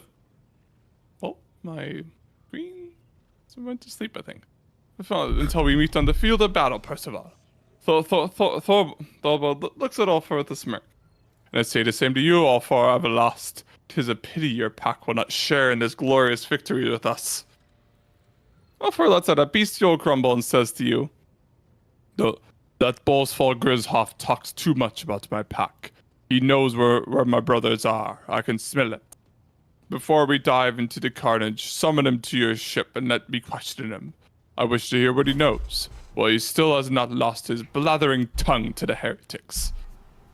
Complying, updating the Skitarii tactical programs, transferring the least valuable, enlightened units to the first wave of offense, estimating a high percentage of losses disposal among the support personnel. The Lord Inquisitor would be delighted at the news that some semblance of order was established in the command. I wish you luck, Rookshire. Again, it's so funny. Literally, no one cares about the massive losses. Yeah. Ulfar, where are you? I assume I need to talk to you to summon him. I assume. Hey, Ulfar. Broke free the bold from captor's grasp. grasping. Dark cities, feeble dungeons, eternally disgracing. Flows now this saga in the hall of glorious feasting, where all extol the wolf mighty, and the yet fatter cunning. I hope you're not going to put off the feast. Our escape demands a grand celebration. Summon, Thorborn. I thank you, Ed Fatter. And now this will be, for no reason, not voice acted. We'll have to voice act like 3 people. Thorvald has not come alone, but with a young brother in arms. With a mocking glance at Ulfar, he bellows, Thorvald Ironhide is here. Why have you summoned me, rogue traitor? Speak to me. Ulfar's usual brash joviality has evaporated in his voice. Know you, Thorvald, whither the path of battle has led my pack, the baleful Howl. That's how You can do this one. You haven't lost your back, have you ever lost? The young wolf is strong and insolent, and richly melodic. He tilts his head in mocking concern, watching Ulfar's complexion change to match the violent shade of his hair. I want to meet you. Ha, of course you do. Who would miss the chance to strike up a friendship with the illustrious leader of the equally illustrious Stormbiters? Go on, Halbrand. Recite the saga of my exploits, and make sure to include the landing of in the Void Kraken's mouth. This is Halbrand, the brave, the most sonorous voice in my pack. Thorvald nods at the tall wolf, who seems to radiate the proud vigor of a warrior. I think you meant to say Halbrand the braggart, to know. He sees his verses often weave together the truth with their own flights of fancy. Ulfar smiles vindictively, and his viciousness utterly unbecoming of an angel of the Emperor. Now it is Halbrand's turn to blush. Thorbrand chuckles. Thank you for the correction, Everlost. I reckon we could do without the saga. Are all wolves like this, or is this something personal? Thorvald chuckles. It is only friendly nipping. If there was hatred between us, the walls of this glorious hall would have long since been painted with blood. Such is a warrior's nature, a wolf's nature. When we meet with strength, we test our teeth on it. Ulfar huffs a laugh in response. There is a personal side to it as well. The Stormbiters have always tried to best the baleful Howl on the glory of their exploits. Tried and failed, for my pack was and remains superior. Again, it's just Mazurai on the lower decks, just yelling up because he's a fucking schmuck. They disassemble so sweetly. They would tear each other apart at the first opportunity. Shut the fuck up. Shut up, wretched captive. Halbrand does not even dignify Mazurai with a contemptuous glance. Yeah.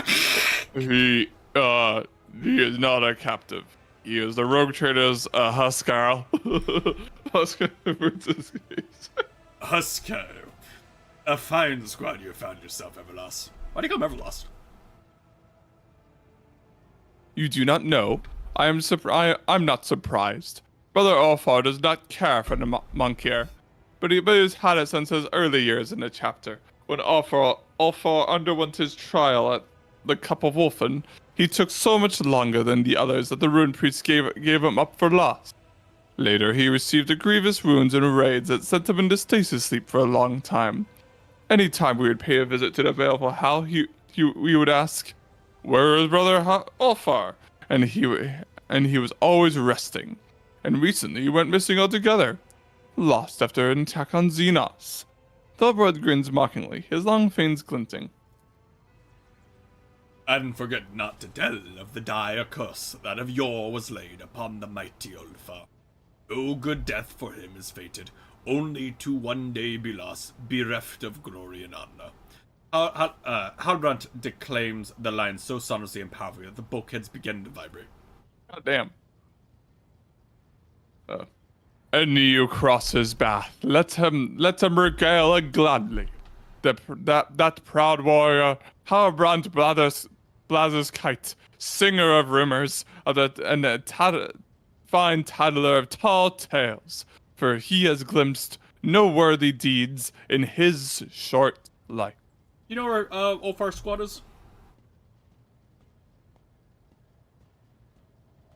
Feasting with the Allfather that in the Hall of Heroes, I reckon, with which molds filling their horns to the brim, as valor and loyalty did fill their hearts.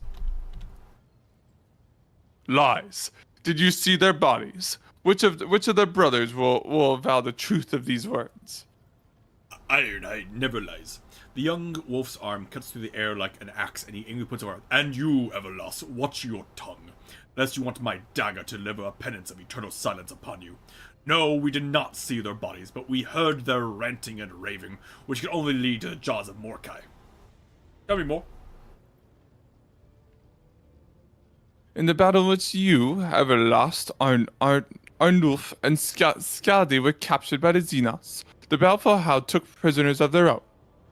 Under torture, the captive Xenos gave up their star coordinates and where they go next. Some important meeting, it seems. The place was far away, deep in the uncharted regions where the servants of the Allfather have never ventured, and your brothers decided to go there. No navigator would dare lead them to those dark places, so your brothers seized a trading boat and voyaged there without a helmsman. So you abandoned them to their grueling march. Ulfar's oars drops to a menacing wrath. Lower your hackles. I urge them not to throw away their lives in vain. Nothing but death could await them up among those malevolent stars. We came here to serve the Allfather and repay our blood debt, not to die for naught. Have you forgotten that, Everlast? Ulfar, what will you do? I will not test our friendship, Allfather. I know if I call upon you to go with me in search of my pack, I will be taking you away from important battles and saving your home. So I will go alone to seek my brothers, but I will not abandon you in your hour of need. I owe you. When we have defeated your enemies, I will leave you and follow the trail. The trail is bloody and long since gone cold blood, Ulfar. There is no need to add another body to its tally. As the leader of the Stormbiters, I call you to our pack. Be a brother to us now.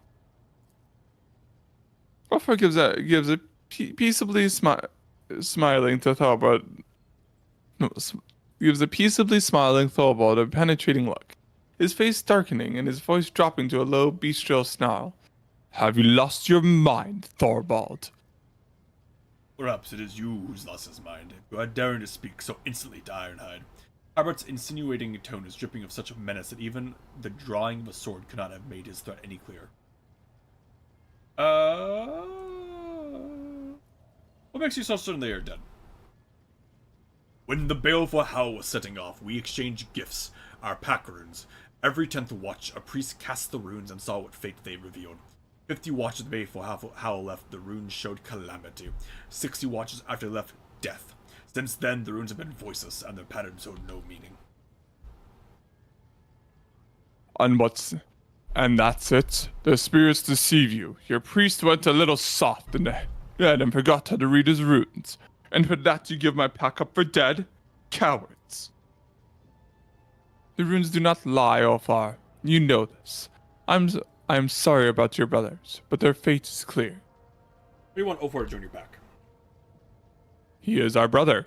He should not be left to wander the galaxy in the companion of ordinary mortals, or alone. Wolves are like sharp knives. We hone ourselves against each other. And without brothers, Ulfar will rest and grow dull. Be with us, Ulfar. We will take you in. Go to hell, Thorvald.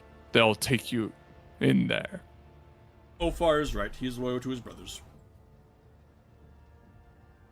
Stay out of wolf business, rogue trader. I will not reveal the coordinates of this place to which your brothers traveled. We respect your alpha, Ulfar. That is an order. You are too quick to call yourself my leader, Thobald. Go and bark commands at your pups. Who are you calling a pup, Everlast? Unlike your pathetic pack, we will soon go into battle and accomplish great deeds. But you, coward that you are, want to shirk your duty. Oh, Ulfar's head and Halbrand's roars emerge in a single word. Duel! I guess nothing and just only if you're like...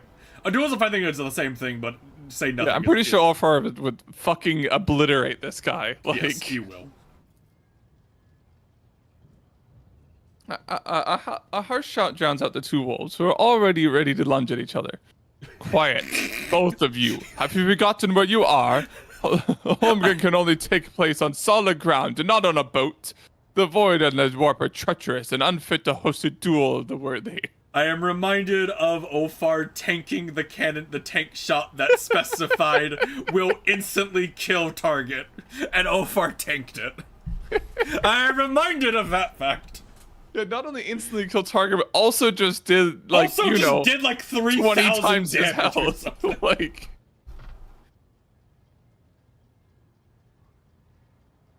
And secondly, I am your superior, Ulfar. I am not so asking, but ordering you to back up your chest beating with deeds. If the Baleful Howl pack is alive, as you say, let it march with the Stormbiters in the assault on the Euphrates too. Let it display this valor of all the stories you tell of. Will you stand alone for all your brothers, or have you gone soft? The wolf leader's tone may be threatening, but you notice a slight glint in his eyes. Ulfar, on the other hand, is growling fiercely, with no matching twinkle in his gaze. We'll see about that. I will prove the Stormbiters will never be a match for the Baleful Howl. Atvatar, I must be at your side when you depart for the assault. Promise that you will grant me this honor. I promise so far. If you prove your words carry more weight than a battle axe, I will tell you where your brothers went. If you fail, you will submit. Thobald's lips curve into a superior smirk. I feel like failing in this instance is him dying, but, you know, whatever.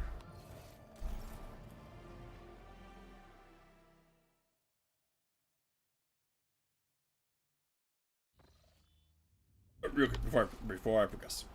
Go to Euphrates. Do the thingy. Okay. We don't have any other quests? Nope. Okay. I do, however, want to make sure all of my shit is good. Posts. Good. Components. I need to replace one of my cannons.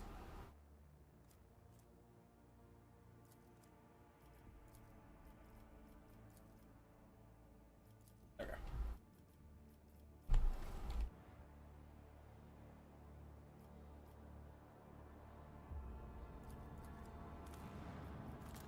Brace Brattle. Rogue Trader's ship took its place in the center of the attack formation. The right flank was guarded by the sacred combat vessel the Adeptus Mechanicus, and the left consisted of the combined forces gathered by Lord Inquisitor, headed by a frigate of the Indomitable Space Wolves. The enemy deployed their ships in a wide arc in an attempt to surround the squadron, but the Heretics' plan was not meant to be. Thorvald and Opticon 22 sent their detachments forward, tying up the enemy in combat and presenting the Lord Captain the chance to deliver a blow to the very heart of the enemy position. The flagship-based traders, humanity awaited their final hour. And my two other tiny ships! Don't forget about them, they're very important.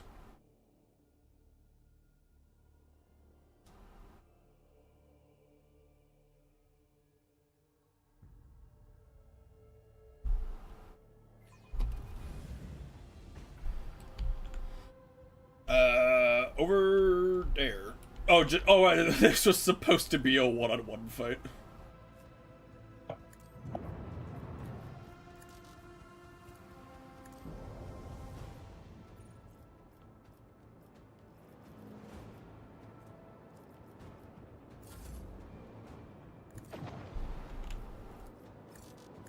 Really? You frigate, go fight that heavy cruiser. I mean, I'll win, but yeah, like, yeah.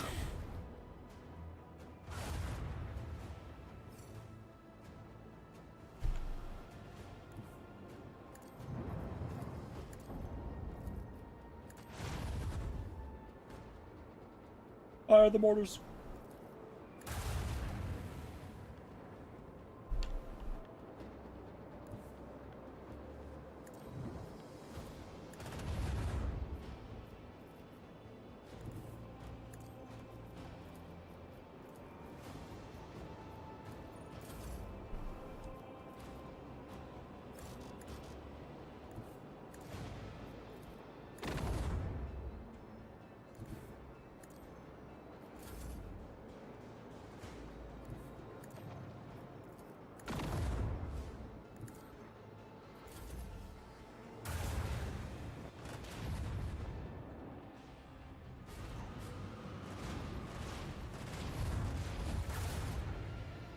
Ah, my butt.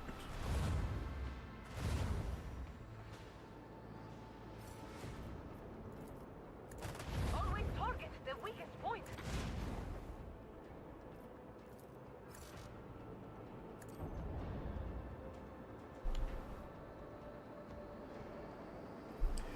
Give me a hard turn.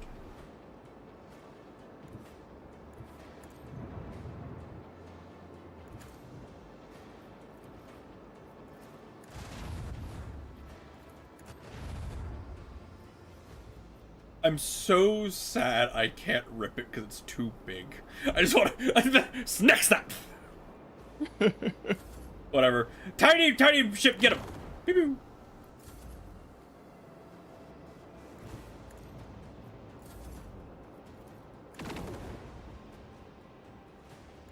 Alright, I mean, it does die on its turn. 1 HP and you die to burn damage. Well. Or the fucking destroyer gets him.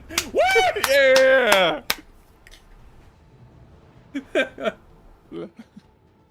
Don't tell her you're going to die anyways. Let it have this one.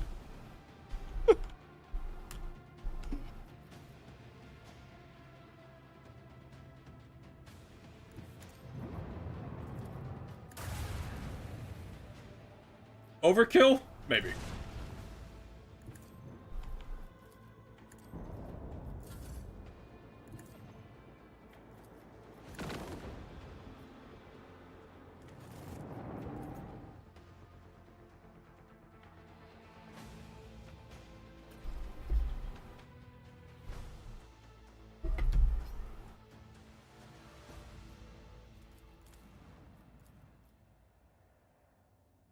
A general once said that all wars are fundamentally the same. If you've seen one, you've seen them all. Grok's ship. That general didn't witness the events on Euphrates too. Rogue trader Percival von Valancios was the supreme commander in that battle. A man of iron will, unfaltering, unshakable. I served as his personal enforcer guard back then. Just another cocky kid who thought he was an expert soldier. The Emperor was gracious to me. He gave me a chance to realize just how wrong I was. Most of my comrades didn't get a chance like that. Oh, cool. We got Argenta's questline unlocked. The shuttles would have blocked out the sun if you could have seen it through the smoke of the manufactorum city of Sigma S13. At its heart stood the machine cathedral, our primary objective. Lord Captain's orders were to commence a lightning-fast assault. We were flying straight into the hail of artillery fire. For many of us, that was the end. The rest were being thrown around midair, praying that the next shell would miss their shuttle, but the losses were justified. With that surprise attack, we seized the initiative at the start of the battle. Upon descending from orbit, Sister Argenta inspired the troops with the very first notes of her prayers. Her singing was the Emperor's voice commanding us to fight without any regard for our own lives. After rousing the soldiers to launch a daring raid, she quickly captured one of the heretics' commanders. Okay. That was when we heard a starkly different voice come from Sister Battle. Trembling with fury, she personally interrogated the miscreant, pulling one poisoned confession after another out of him. Once she was done, the world was purged of his impure breath, and she was the one wielding the flamer. The sight of that heretic, writhing in flames, was imprinted upon our memories, shining a light on the cruel darkness of our immediate future like a brilliant beacon.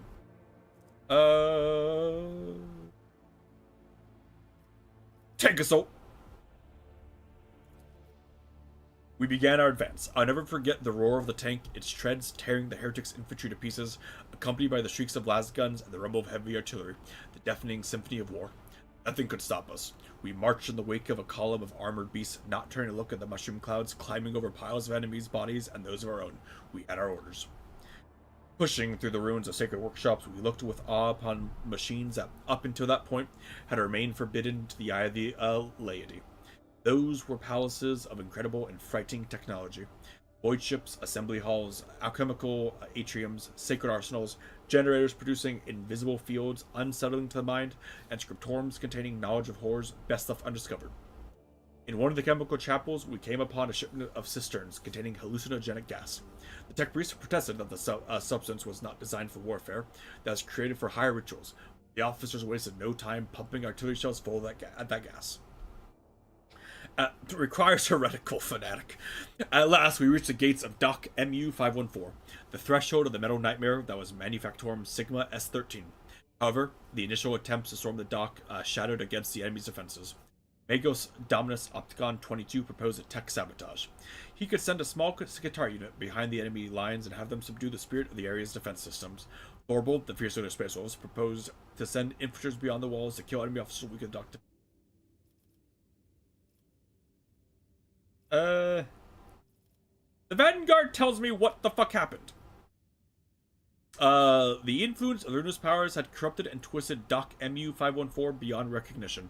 Many potential approaches were blocked by walls of flesh fused with metal, and anomalies that bent reality around them. Hundreds of possessed machines assembled on Euphrates II rose against us. The enemy was expecting us to strike, and we need to disrupt the defense force before attacking.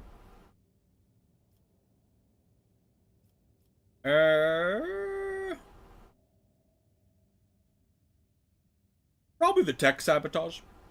Yeah. I was part of the escort for one of the tech priest crews that broke into the dock to carry out the sabotage mission. It's one thing to watch a technomat wave a sensor over a concentrator on a cargo deck, but another to observe a sacred tech rituals being performed under a hail of bullets and carpet bombings. Their binaric prayers, decryption litanies, and blessed crypto purification viruses did their work. Every turn in the vicinity instantly turned on the traitors, and the dock filled with gunfire and screams. When silence fell, the gates opened before us. It took many days to break through to the metal heart of the Manufactorum. In the third week of the assault, the Vanguard was halted and swept away by a salvo of plasma macro cannons.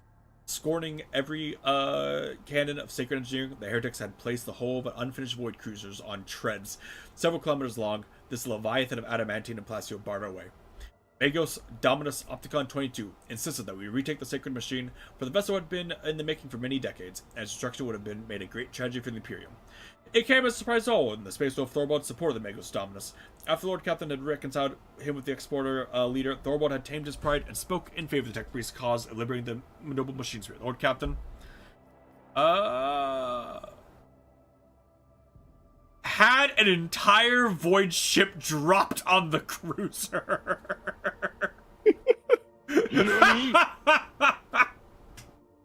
Thanks for the following, Doratus.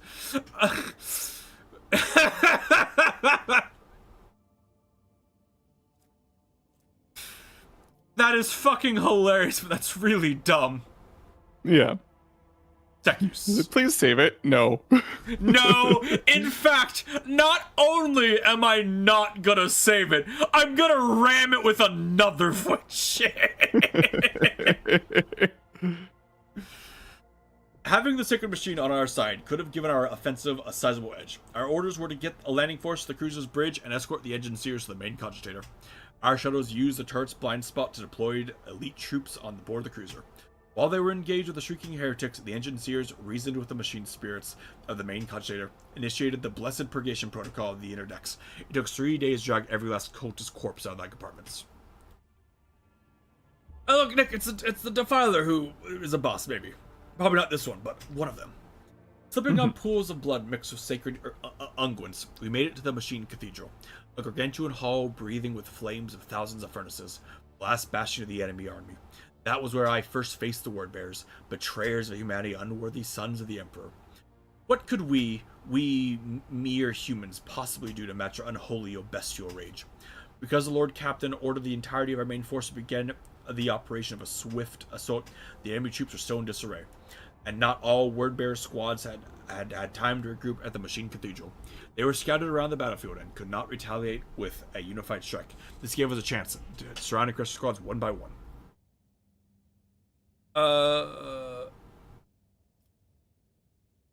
I mean, shoot them with the ship. Bang, bang. There is no greater pleasure in war than turning the enemy's own weapon against them. Chaos Marines are stronger than Army ordinary troops, but even they cannot survive a direct hit from a macro cannon. The cruiser's weapons tracked their targets well, and no armor could protect them from shots like that. The Leviathan's treads rolled over the enemy defenses and decimated the contemptible ward bearers and bringing us great triumph. And that's when it came. Doom Scream. An ancient and bloodthirsty halberd. I've killed those before! I killed one of those already! A merciless executioner forged from adamantine and ceramite. That single foe was repelling our assaults one after the other, hurting hundreds of soldiers in a bloody pool. For as long as the abomination lived, we had no hope. Shoot it with the macro cannon! It will die! The dire-eyed Thorvald volunteered to track down and destroy the vile spawn, but fate had other things in store for him and his brothers. The Space Wolves pack was to be the first to storm the Machine Cathedral, and thus Magos Dominus Opticon 22 assembled a cohort of elite Skitarii and said that he would locate and eliminate Doomscream. The soldiers were whispering that he was willing to activate the so-called Guaranteed Annihilation Protocol, a terrible and ominous rite that is as lethal to his enemies as it is to his faithful servants. Upon hearing this, the Lord Captain said, I'm gonna do it myself, you fucking idiot. What happened next would become legend. The Lord Captain, at the head of his retinue, challenged the blood-lusting heresiarch that had crawled out of the darkness of time.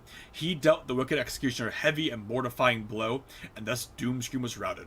The abomination's torn pincer, fitted with an ancient and powerful bolter, became the rogue trader's rightful trophy. Oh, thank you. I'll take this gun, don't mind me. At last we reached the Machine Cathedral. We saw a yawning lift shaft left behind by a colossal land-gnawing drill that burrowed for kilometers into the depths of the planet. There, deep below, lay the last hiding place of the heretics' leaders. Hundreds of grenades, accompanied by promises of swift judgment, were hurled into the pit. Such was our righteous anger. The planetary assault was a resounding success. The enemy forces were shattered and broken. A small fraction remained in the Machine Cathedral, but the rest either had been destroyed or were destined to meet the same inevitable fate soon.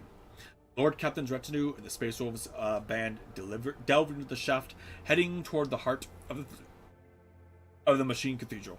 We watched them leave with reverence in our eyes as we were setting up a perimeter around the entrance. We knew that the true outcome of this battle of Euphrates II depended on them, and that our fates were theirs to decide.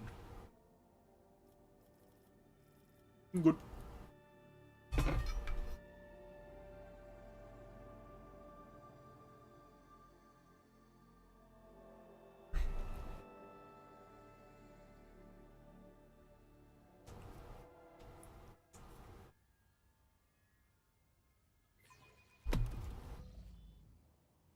Hey guys.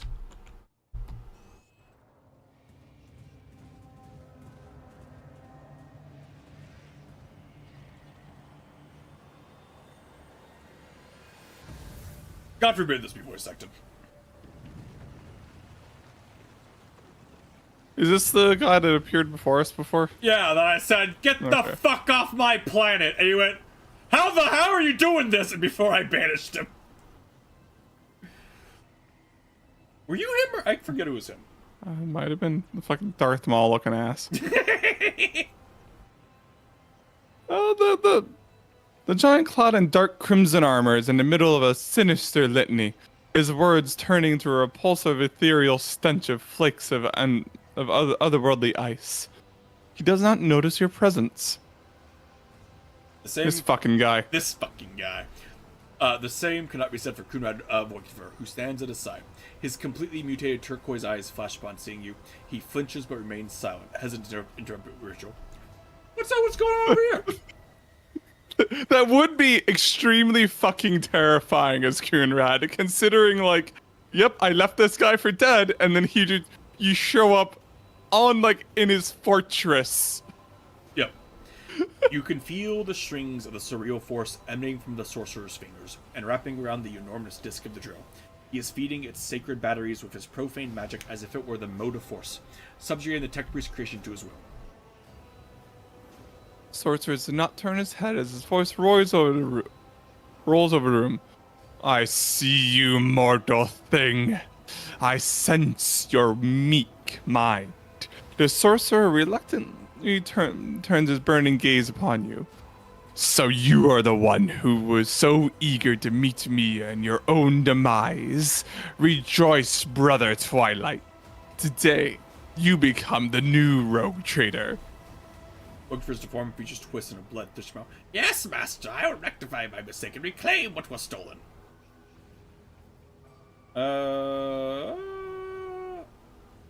Look at the machine. The platform beneath the sorcerer's feet is the drilling machine's massive tunneling shield. This mighty mechanism can gnaw through underground rock, bunker bulkheads, reinforced adamantine, or anything else that may lurk in the planet's depths. The corrupted servants of the Deus Mechanicus scuttle around the heretic, muttering twisted prayers of ignition in attempts to persuade the omniscient, majestic beast to awaken and rend the world's flesh. Do you have a name, or should I just call you Heretic? You know the name well. I am Ularan the Cruel, breaker of misbelievers, truth speaker, triumphator of faith, dark apostle of the blessed word bearers legion. Kneel enough for a prayer of gratitude, for your death could not bear a worthier name. Hi, Cabela. Cabella's earnest laughter resounds through the shaft. She wipes her eyes, ignoring the look of bewilderment. You? Death? Oh, the undying emperor. I enjoy the thought of her laughing so hard that she starts to, like, tear up. Wow, you must have been doing a lot if you didn't pay me obliterating you guys. Death for the glory of the true gods is a blessed faith for any believer. So why would I rob them of it? Every martyr knows who perishes in their name only empowers their reign. I was tasked with a different mission, to make the corroded expanse behold the sheer impotence of its most eminent protector. Once Kalsazar's treasure has been stolen, his secret hoards plundered, and his name shamed, the dogs of the false emperor will see the truth. No one will protect them. No one will heed their pleas. Only by bowing to the masters in the Immaterium will they earn their right to live. Now, what is this treasure? I will keep this from you so that you may perish in the darkness of ignorance. Pathetic. Your master didn't even tell you the reason why he sent you to face your death. And neither will I make this poisoned cup any easier to drink. You're so confident. Why don't you tell me? Very well. Kneel and pledge yourself to the true gods of their war. For the great revelations of our reward for the faithful. He gestures at you imperiously. I doubt you tend to obey. Not his weapon. I doubt you tend to obey, but I will still advise against it. Voigtfur, what are you doing here? What are you doing? Voigtfur cocks his head sharp like a bird and laughs mockingly. I am on a path to greatness, Percival. True power of the kind you and Theodore can only dream of. At the edge of daybreak, promise to weave me a truly remarkable... I wish I could just brain blast him from here for just... Shut up. Shut up.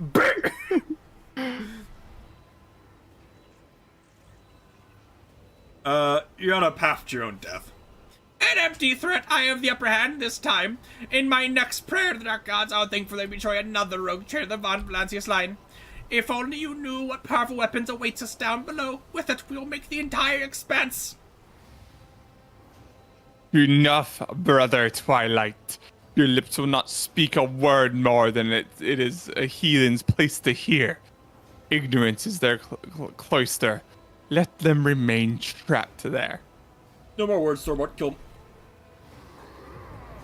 The wolf lets out a chilling howl, and his pack ready their weapons, acknowledging it as an unequivocal order to kill. With a solemn gesture of his hands, Furlong thunders in a fury. Let those who blaspheme against the true gods beg forgiveness in vain. Let their lips be sealed. Let their hands be severed. Let their souls be reaped and scourged. Let their hands be severed? That seems like... That doesn't fit, like, everything else there, but okay. No, it's getting rid of their hands and lips and everything, their ability to do things. Man, the Space Marines get to witness you kill everyone. Yeah. To battle wolves, do not allow the malefic... Well...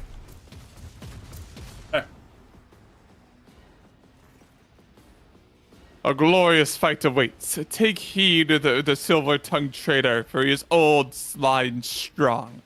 But the Allfather, But by the Allfather, the wolves will spill rivers of his blood today.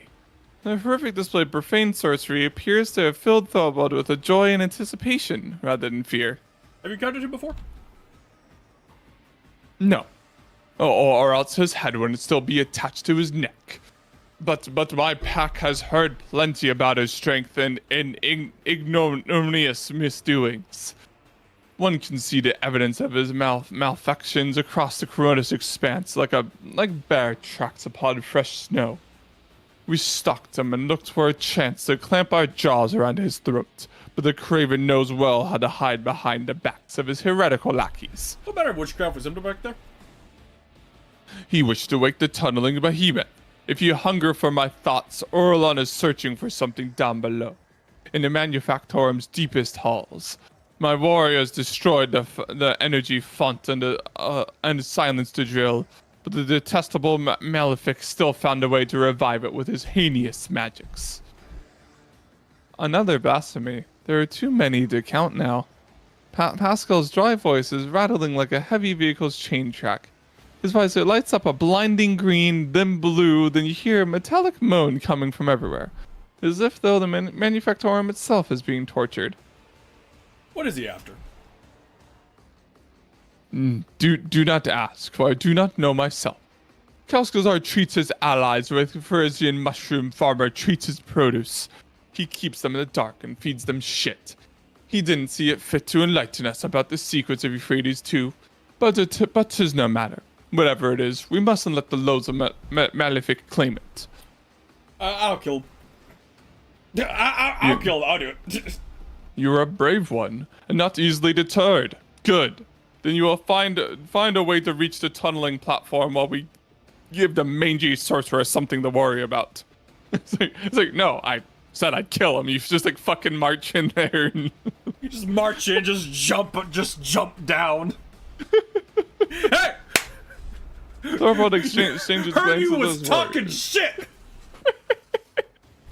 And you could swear they all smile in anticipation inside their helmets.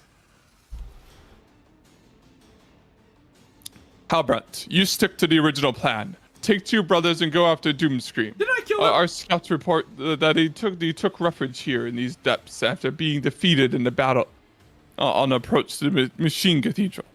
I want you to take the unholy tin can that holds his traitor's brain back to Fenris. Good hunting.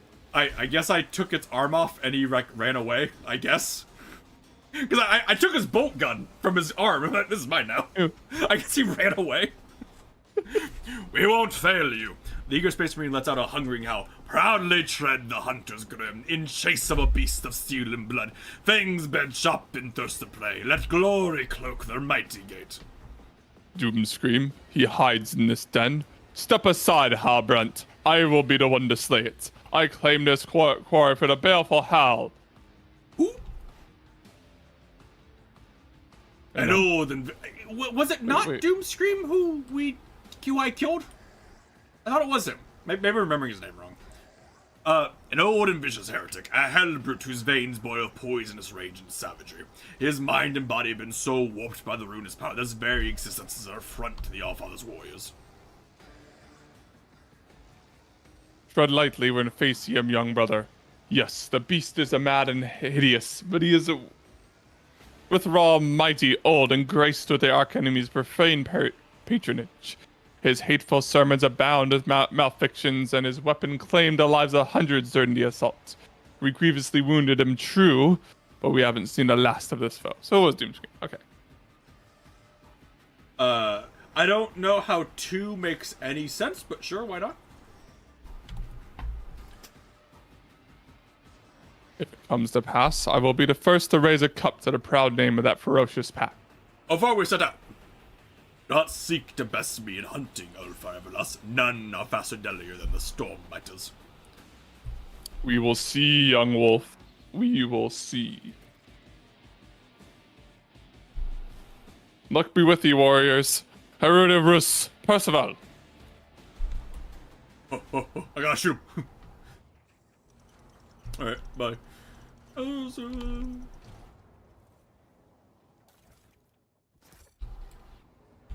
Alright, well.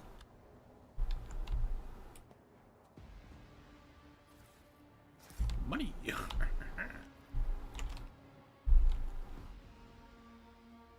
What? Can I be like, you can't use this? Yeah, it doesn't work right now. Alright, well, Rise to the top, or get left in the dust. what's going on over here? I can't go this way. Brothers, take heed. Oh, okay. Hey, Corrupted Scutarius, how you doing? Desync? Oh, disconnected from the server. The last players of the co-op session. That's not a desync. Interesting. Is your internet fucked up? Oh,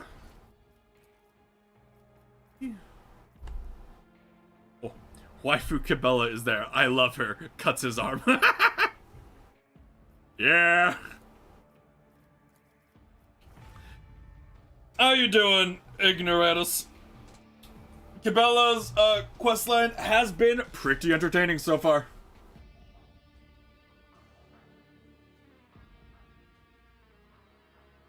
It is also very entertaining having Cabela have the second most health of all of my people. The only one of more health than her is fucking Ulfar, and not by a lot.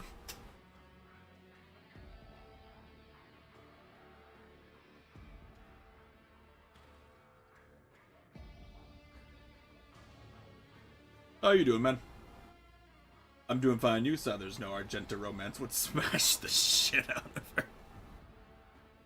I'm doing good. Well, you see, Argenta's already wed to the Emperor, or whatever.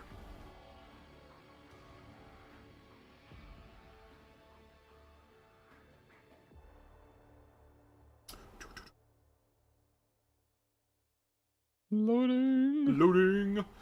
Despite the game being on an SSD. Ah.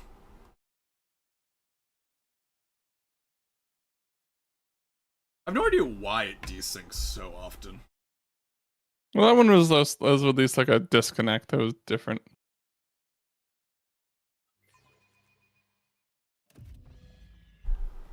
Okay, back here, because that quick save right before. Anyway. Hello, you goons. Are you ready to die in one turn, taking like 3,000 damage apiece? Is there money to be made? Or 20. I don't know what your damage is right now. It is definitely being weird. Hey.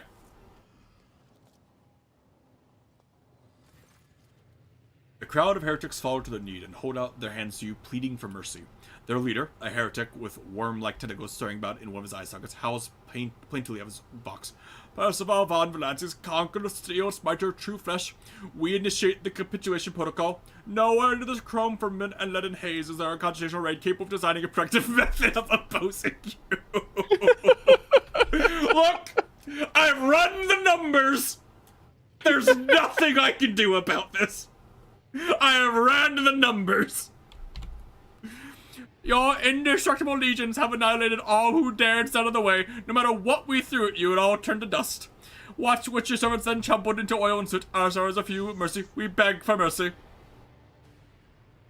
I mean, execute them now or later is yeah. the... Yeah, I mean, but the Inquisition, the Space Marines and Inquisitor do this. Like, if they surrender, they will be executed, but they will go through the trial or whatever. They do this, so. Yeah. Lay down your weapons and await. One after another, the heretics hand over the weapons like a congregation bringing gifts to a terrifying god whose stare alone could pulverize them. Perhaps for them now that for them now they have witnessed your tactical genius and unbridled might, that image is not far from the truth. I wonder what is that just an event that always happens, or is it because It's probably because I passed all of those checks in the book thing. Like just where you just obliterated their armies. Yep. That guy still has his sword. Get him. Get him. And it's done. If I were to design if he sold the victim shot. Human engine dice. Okay. I always have a backup plan. So are you guys also surrendered? Oh, you're all surrendered. What a big fight. No wonder it gave us like 1,000 experience. Who are you talking to, Ofar? Jai, I assume. Well, that's you with 324 HP. Ugh. I assure you, my lord, I would never dream of doing such a thing. Why are you acting so suspicious? Have you lost something? Take a closer look in your cell. I'm sure you'll find. Interesting. Wasn't doing the like off-screen dialogue thing that time. Whatever. They just added it in like this last update, right? So maybe it's just not full. Well, I assumed they added it because they did it for like Pascal on the last planet, but maybe like it was like a bug or something. That's up here. I'm trying to explore everything before we progress. Keep your eye on the prize. Hey, Too late. You have explored too much and you have progressed due to it. hey, Moonhead.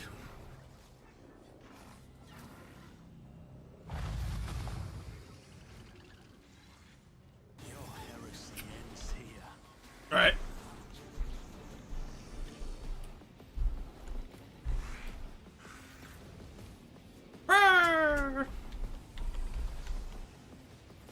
I'll make Off. it happen.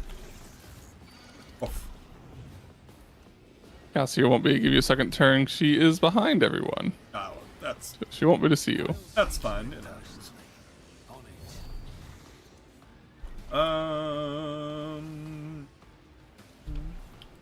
Ding, ding, ding.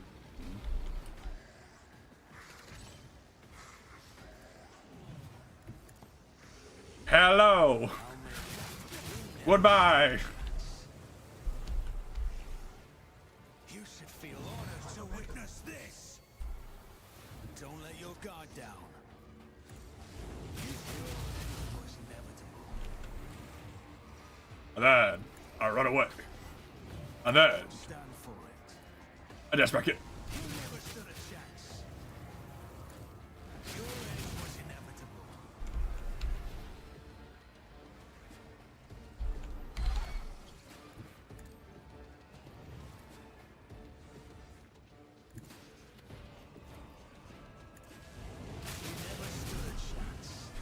I like to imagine the changer of fate who's like watching this is going, When I sent those guys, I saw this going differently in my mind. Which is left? Spincor here. Zinch, what? I can't hit you yet, right? Oh no, I have to get up there to remove it. Okay.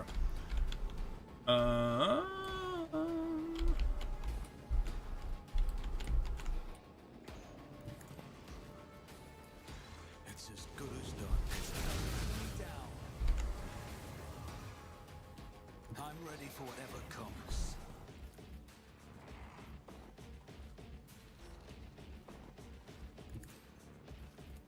I'll make it happen. You never stood a chance. Another enemy down.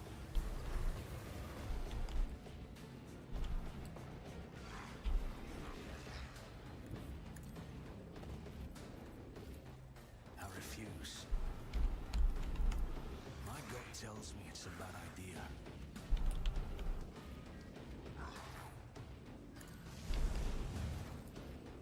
Very blessed. Who, if not me?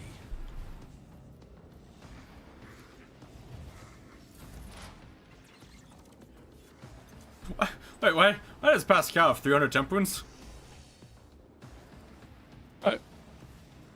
Where'd he gain him from? Why does he have 300 temp wounds? Where did that come? The character gains. Ah, that's why. Wait, no, that's can't be why. This result's not It's that modified high. creatures. The wearer gains 5 temporary wounds for each of their allies at full wounds at the start of the turn. Why does he have that? So it just gave him way the fuck more than it was supposed to, I think. Yeah, he's not supposed to have that many.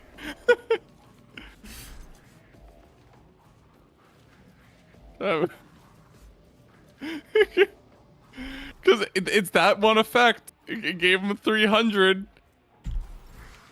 Okay, I don't know why. Whatever. Alright, go, Pascal. Bonk that pink whore on the head for... Actually, he doesn't have the buff. They only hit... Did it give him 50 for each? Is that what happened? Maybe? If it counts himself as an ally, which it might, who fucking knows how the math works out. Oh, whatever. Scal, alright. And then... Oh, we have to get up to him to remove it. Yep. Is there anything other than that guy left? There's the guy, Not like, like one directly... pink whore? There's a guy directly in front of you. Okay, so it's It's just this okay. pink whore and the arrow, that's it. Okay. Well.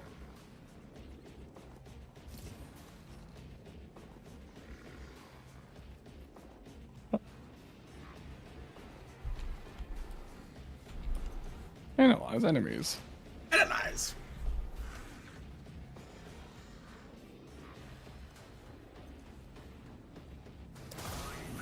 Bang. Bang. That did more damage to him. Bang.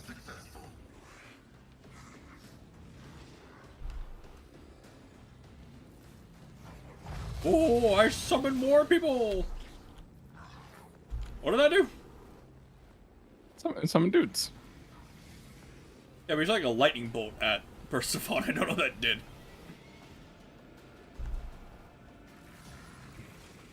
Marked for purge. Thank you, Cassia.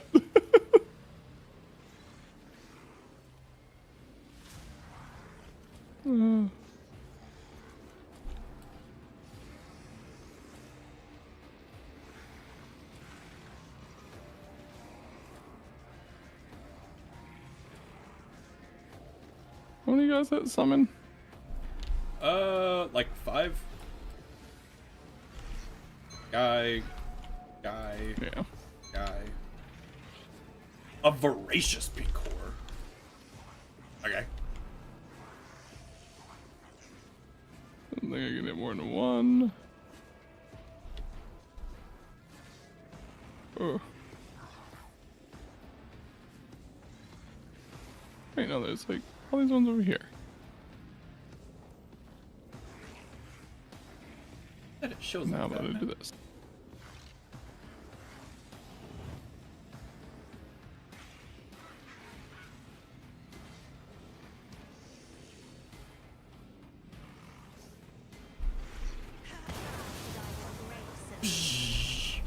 Hey Nick, you can give me 5 sour. Good. I need to do other things first. Where is...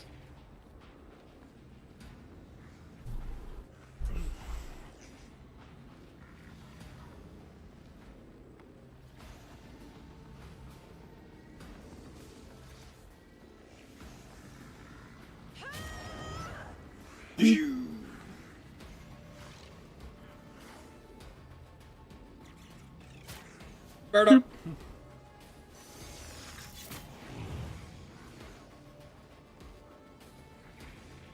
Then I believe it just doesn't attack when it leaves, so...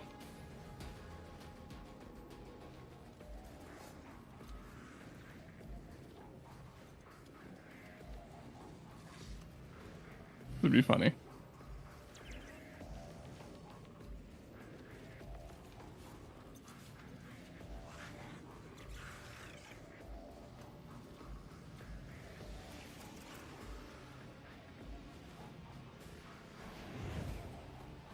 take more turns. Ah, yes. You get that was just the one where you get like 2 action points or whatever, but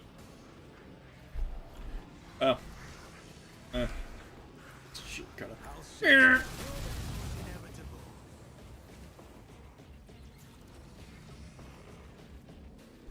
you can use that to move with. I won't stand for it. Ow. 0. Ew. I only have 22 deflection.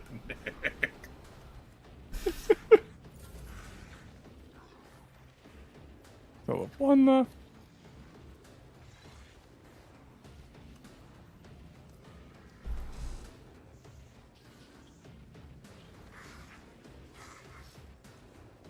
Up here.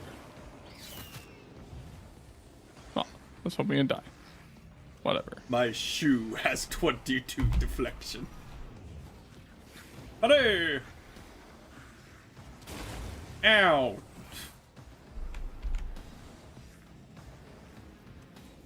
Ofar, who I respect, get him. It's so weird when we're at this point, like, other people gonna do stuff. Doesn't happen very often. Yeah, I basically forgot like how to play, honestly.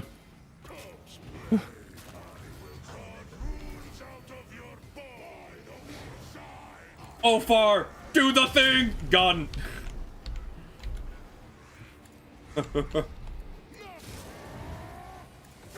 Slap it, slap it. Slap it. Slap it.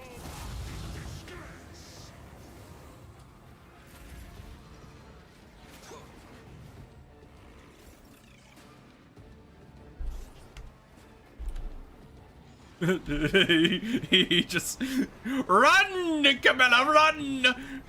Yeah. The shadow is a blessing.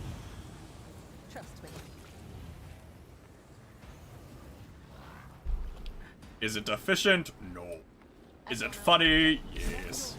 It's so funny that death from above isn't affected by like the speed up thing. Mm-hmm.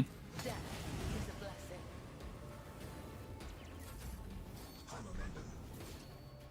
I'm just gonna pass your turn anyway.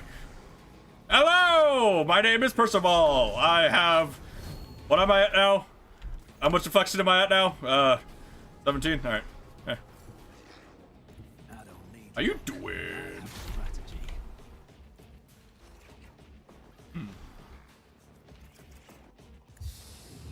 On it. Goes. How you doing? Die. Anyway.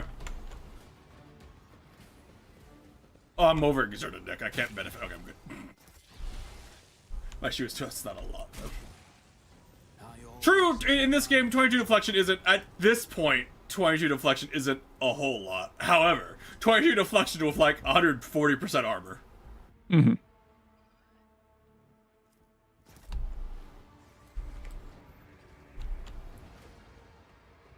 Or you can do the opposite way and just have like enough dodge to where things only have a 5% chance to hit you and then heal like back all the damage you took from like the 1 in 20 times you get hit. Grab the gun shader, repair it. Gun shader appears to be in standby mode. The screen sensors emit a dull glow, no way reacting to your approach. Look at it. You know enough to determine exactly what happened to the machine. Glitchy projectors, otherworldly sounds from inside the case, and an oppressive atmosphere in the room. Everything points towards a scrap code infection, one of the stranger and more frightening creations of the tech priests who devote themselves to Ruinous powers. Perhaps if you can extract the data crypts containing the scrap code, you will be able to study it later in a controlled environment. That seemed like a good idea. Check it. You examine all the salt and sockets on the gun shader, put to no avail. All that you manage to find is a single data stick. Ah, yes, Nick. I'm gonna take this USB I found. I'm gonna plug it into my computer. Not a bad idea at all to take the USB from the corrupted world and plug it into My your computer. computer. You touch the data stick and realize you cannot pull it out or pry your fingers away from its surface. It's as if your hands being held in place by powerful magnetic force. Strength test. You tense every muscle in your body, plant one leg against the conjurer case and pull. At last, the unknown force begins to give away and eventually lets go. You come close to falling flat on your back, but the data stick is clenched in your head intact. Eat. Wake the cogitator. You try pressing keys, spinning a couple of reels in response. A few lumens light up on the cogitator panel. A low guttural growl reverberates through the machine, and a small auxiliary screen lights up, presenting you with information. Examine the log. You skim the report on the auxiliary screen. It seems the cogitator has been completely purged of data. If there's anything of value left in this machine, it will be on the external drives. Use logic key. Data stick of valuable information. You insert the data stick into one of the available slots. The machine reacts with purrs and clicks. A few moments later, both data sticks are ejected and land on the control panel. Alright. A punch it! You smash the control panel with the first blow, and the cogitator screams with the second. No one will be able to use the machine whether for good or ill. Let us not dawdle. Good day. One and it's done. Ah, more bombs. I love bombs. We have so many melted bombs. Jump across. A space wolf Break this open. Probably a bit close to plant a melted bomb, but you know, whatever. It's a shaped charge. It's fine. Yeah. Wearer gains plus 20 to all lore skills. I'm pretty sure her current hat's better. Yes. Not better for what we're doing, but it is better and funny. It grants everybody in the party like 12% crit chance. Whatever. What do we have here? The Vizier. Would he be Oh, proud? decent. Woo! Decent. Woo!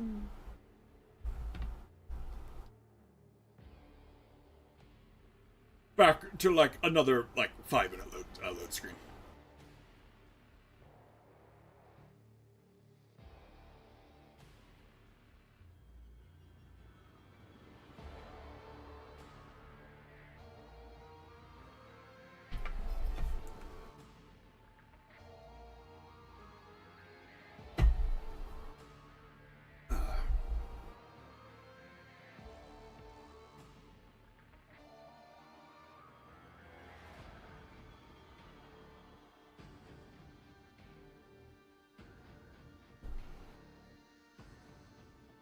Oh my god, I can't wait to fight the Defiler and go, hello, and then it instantly dies, and then we ignore all mechanics.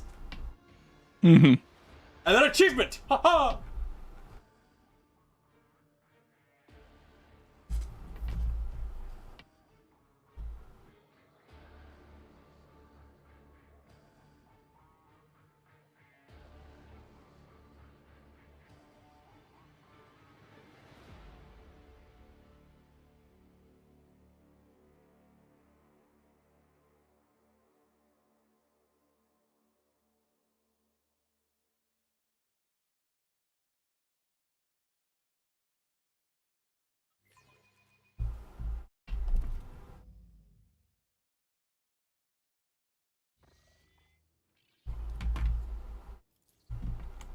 Keep your wits about you.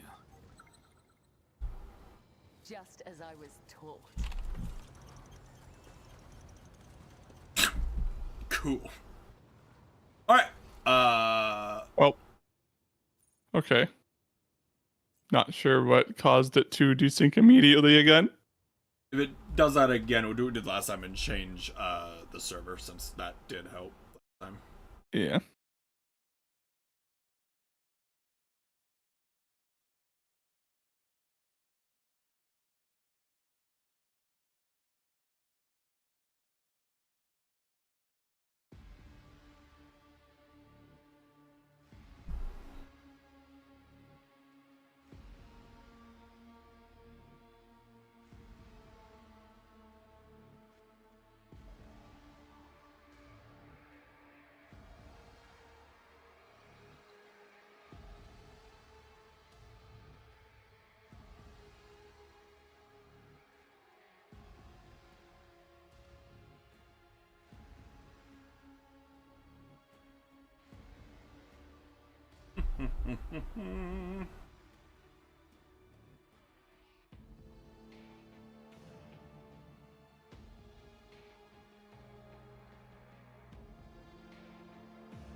Let me take 3 steps, please. Thank you. But wait, the real test, opening a door. A job for me. What's a peculiar Oh my thing? god. I do what I must. Well, Awesome. Okay. Alright, well let's change the fucking server. USSC.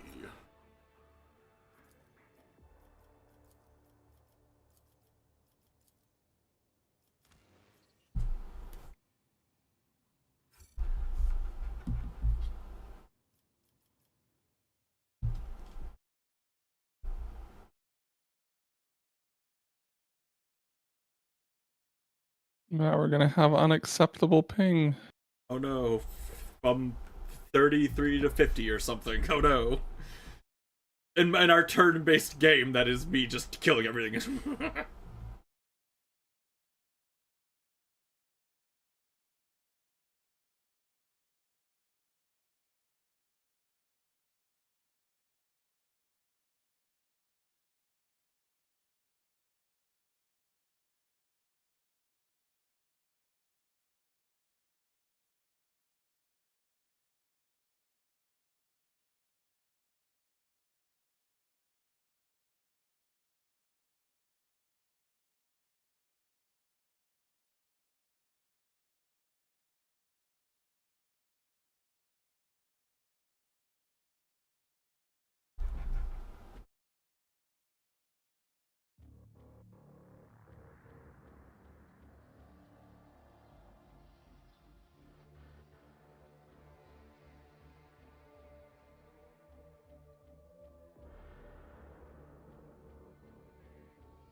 Now, surely the new server will save us. What is that? This is intriguing. Just as he ordained. Or not. All right. All right. Well, maybe just get through this area. Maybe we just get this area. I will stream it to you. Yes. Stream. Go live. My pleasure.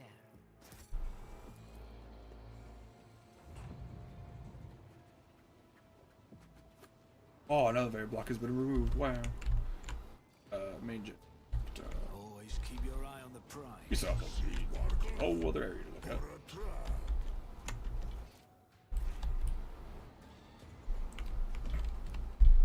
It's entertainment. We just got like, all right, we ran the numbers. We know we don't win this fight. Will you accept our surrender? You will beg for mercy. Oh, there's the guy. The Defiler.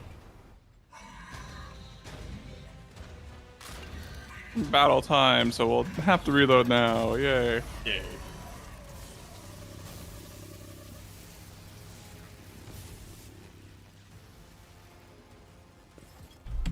Okay, combat mode. While it loads again, I'm gonna go to the bathroom since it will take a little bit. All right, I think we'll need. Yeah, there. Okay, cool.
I return.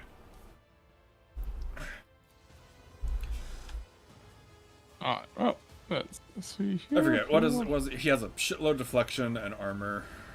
I believe that's based on the power things, but do I do enough damage to ignore it? Oh, this is the fight where we have to kill him without doing the mechanics. We want the achievement. Yeah, we kill him Okay. without breaking the generators. Okay. Well, I can't move any farther, so.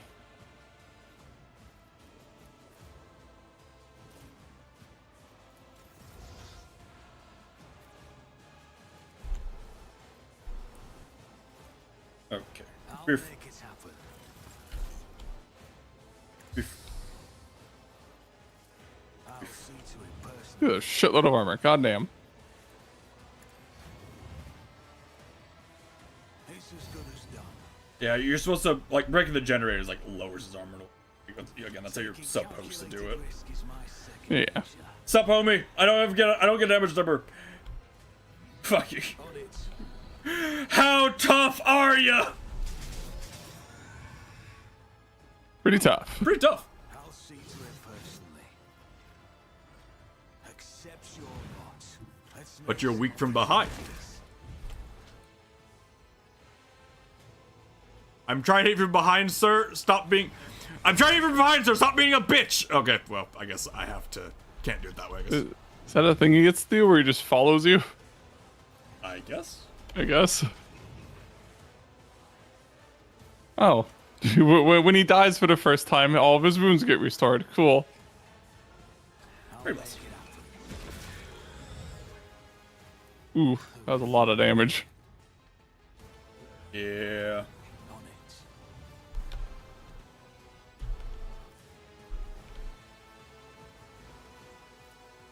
I'll see to it personally. It's as good as done. I'll make it happen. He has a lot of, and I did not realize he'd get the attack opportunity every time, so I lost most of my damage buffs. That's fine. You still half killed him. I mean, Damn. I don't think this is going to be too difficult.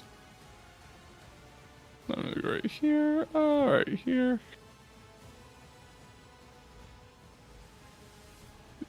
Oh, no. So let's see. Front line on him.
Let's see.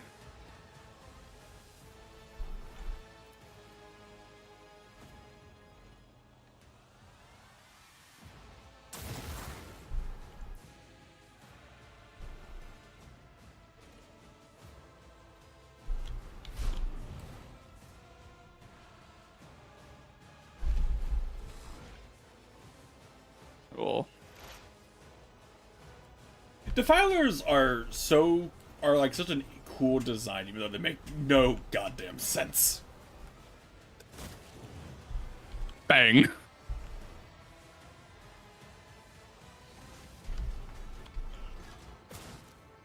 Oh, you missed. I missed.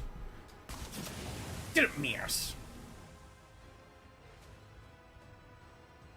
Two more. Oh.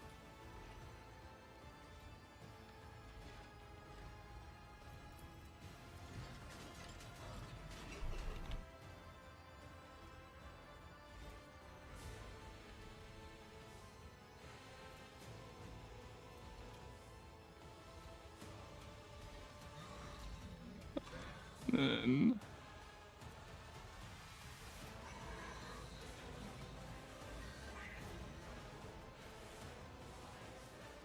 just buff that zone. Alright, is there a way to see how much cover someone has? I don't know. Because, like, I buffed the fuck out of Pascal's cover efficiency. I can't wait for it to do nothing. You missed. Bitch. Game did not like that at all. Holy hell. It is struggling. Watching the shots just ricochet around. Hey, stop that. Stop that.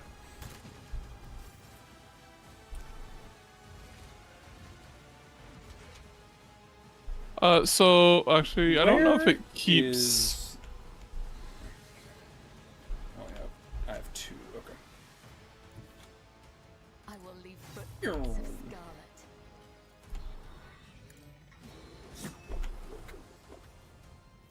As honor ordained, I blade It might be worth seeing if I guess you have to be in it, but as the tenants demand.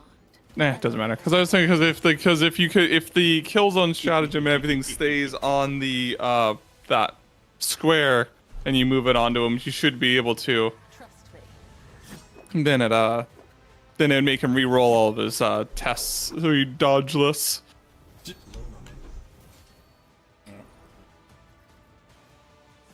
goes against the tenets. Better not destroy his own plasma battery. That would be annoying. I have lowered his blitz skill by such a ludicrous amount, though. Yeah, I mean, I also debuffed him, so. Go, Cassia.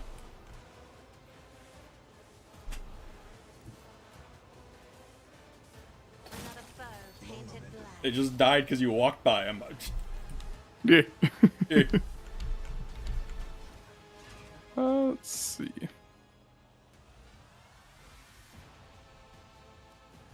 Damn, he's too far away for me to like hit with anything right now, so I'll have to just contend myself with killing these little servants. Can you reveal the light on Percival, or is he too far away? No, like because of the desync, I started like really far away from the fight. Okay. Like I started like where like Ulfar is or something.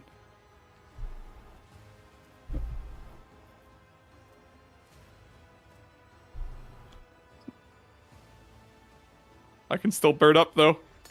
the little tink was really funny.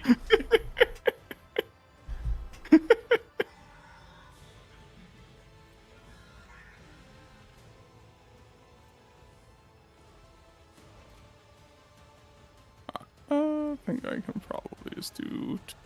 Where is my head beam? Normal head beam.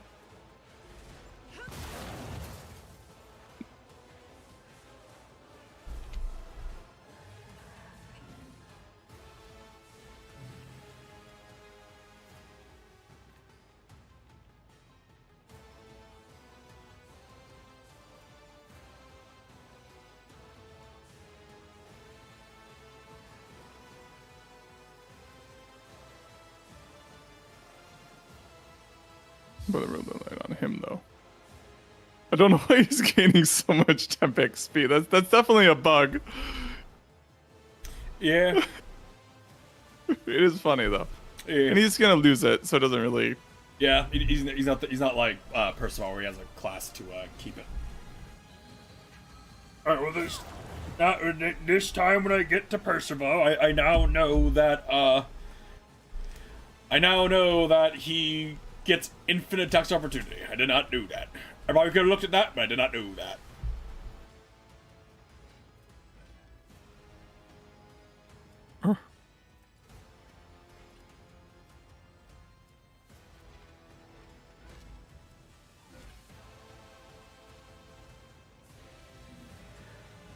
I've already even used that on. Annoying.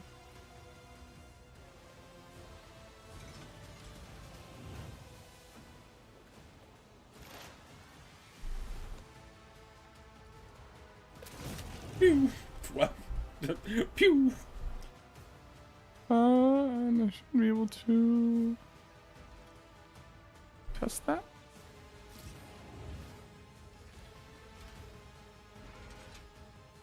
Does it count as? Excellent, cool, yeah. So it does keep all of its stratagems and everything for like the round.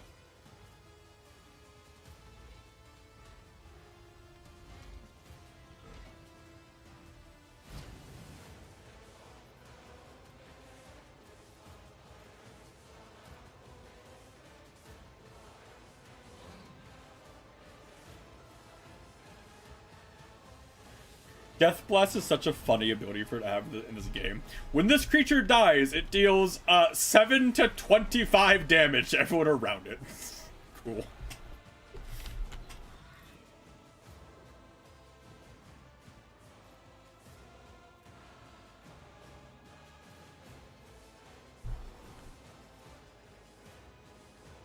Other than that, nah, whatever.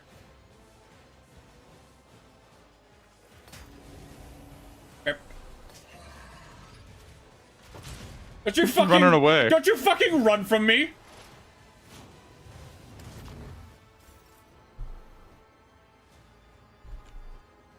The fame-hungry come. Dodge this. I will carve runes out of your bones.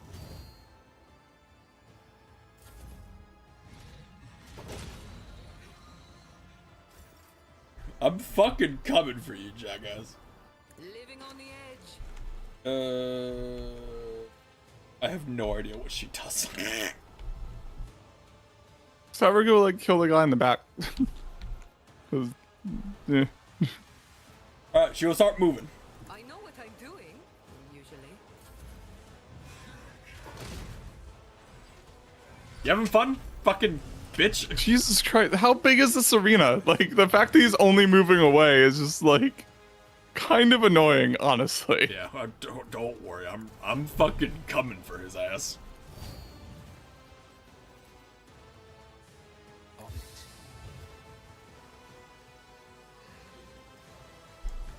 If you take one of your AP to move the square onto him, it will debuff him a bunch and buff you a bunch. Okay. You have to like be in the square, and I think it costs like 1 AP. But if you can fit it. Don't let your guard down. Yeah, the front line. Oh, it costs nothing. Okay. I can't move it. Wait, there. Okay. It is really I'll see to it. buggy. Yeah. First, Cassia, would you be a deer? Would you be a deer, Cassia? Thank you, Cassia. Yeah, he cause you get the overwhelming thing, which that fucks him up. And then he also the Killzone stratagem, which Hey, makes him buddy. reroll dodge and parry. Hey, So- buddy boy. This doesn't tell me the damage number, but that is a fairly large chunk of your flashing. Hey, buddy boy. Jesus Christ. Hey, buddy boy. Oh, you got phase 2. I got 6 more attacks, buddy boy. Bitch. God. Anyway. Crazy how much damage I do when I don't, accidentally eat my damage buff for no reason. Because that's why I didn't do any damage. I accidentally, died.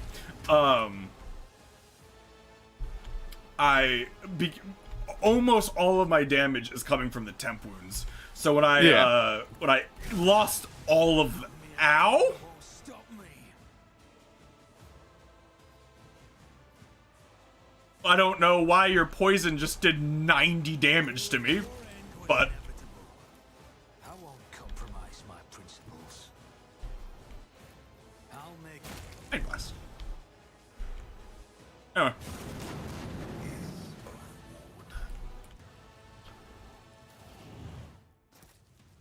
miscalculations are for commoners. I don't make mistakes. I make profitable learning experiences. What do we have here? I'm checking something real fast. Elite power suit.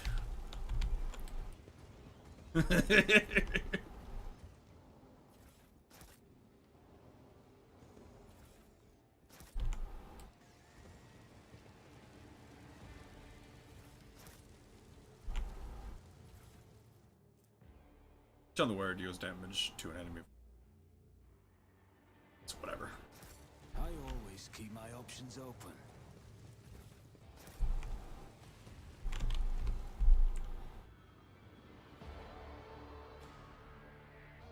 When did the combat start? Just as I was taught.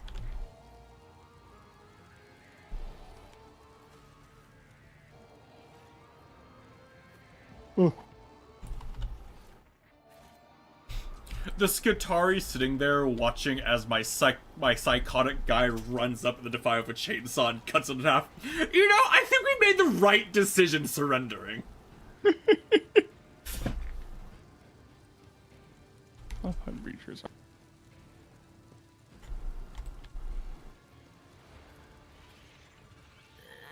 And done. So, it wasn't the fact that it's clearly a bug. I'd be tempted to say we should just give Percival, because it's Pascal's armor that's giving him the massive amounts of temp wounds. Well, I can't wear his armor though. No, it's never mind, it is that's- Pascal armor. Okay, it is Pascal specific armor. I guess? No, it's not. Never mind. Or Wait, hold on. What is that scaling off of? Iconoclast rank. Yeah, that still doesn't. Because my Iconoclast rank's only. Yeah, that is at the start of the wearer's turn. yeah, which you know, Pascal technically Is- he doesn't have Iconoclast rank. Yeah, is that what's giving it to him, or Yeah, it's modified breacher's armor. that's what it's saying is doing it? Yeah, Pascal used ability modified breacher's armor and gains 260 temporary wounds. Weird. Okay. Yeah. It has to be that's less than it was before, so I don't know how the calculation's working.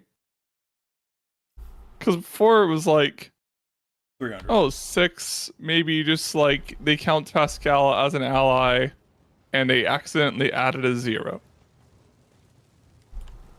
That's super weird. It would be funny. You are right. However, at least we don't need. We don't need it. We don't need it. And it would be taking advantage of an exploit. Like A, we don't need it. B, it's taking advantage of an exploit. C, I think the infinite scaling of his current armor is more entertaining.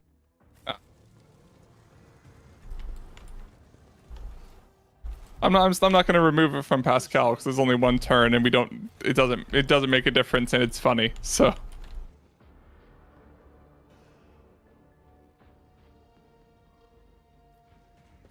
No, so what I was saying is that if that's what it does, it's every turn. yeah. This could be an opportunity. Oh, It does he's not sinking. like It this does not like this zone. area. Oh my god. Alright, well, let's just finish this zone. If it's not a boss fight, we will. But I'm pretty sure the next boss fight is against what's his nuts. A job for me. I do not know why he doesn't like this zone so My much. pleasure. Trap or treasure? Just eat it. I don't care. Just eat it. Disconnected from server. All right. Well, Yeah, it does not like this zone. let me go back to the main menu. Fucking Capella just dodging all the fucking ball.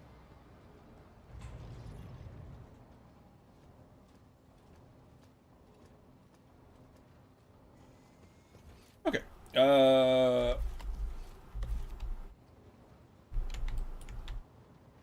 Check this area. I'm still streaming on Discord, right? So you just watch. Yeah.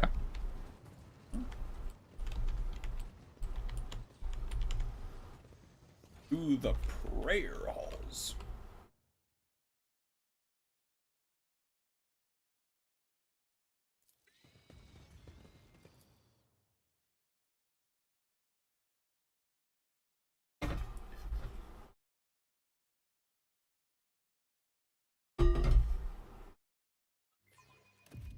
I'm still new to the art of exploring.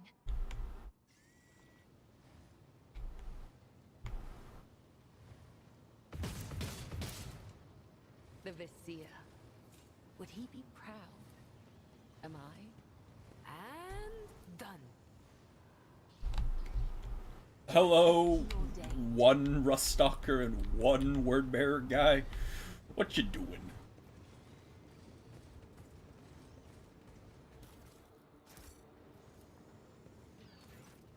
Something is moving on the Conjure's main screen, but doesn't look like code. When you draw closer, the image starts to undulate this way and that, like the coils of an awakened snake. 2 pinpricks of light appear on the screen. Something is watching you from the darkness, flickering between the unwinding coils. Examine it. You know enough to determine exactly what happened to the machine. Glitchy projectiles, it's a fucking whatever. Perhaps if you can extract the data crypts containing. Yeah, sure, why not? I'll take the new USB port.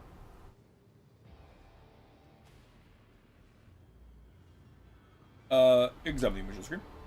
The eye-like sparks are yellowish orange in color, but you are pretty sure this monster cannot display such a vivid hue. You lean forward, and you hear a predatory growl coming from inside the device, a sound full of hatred and hunger.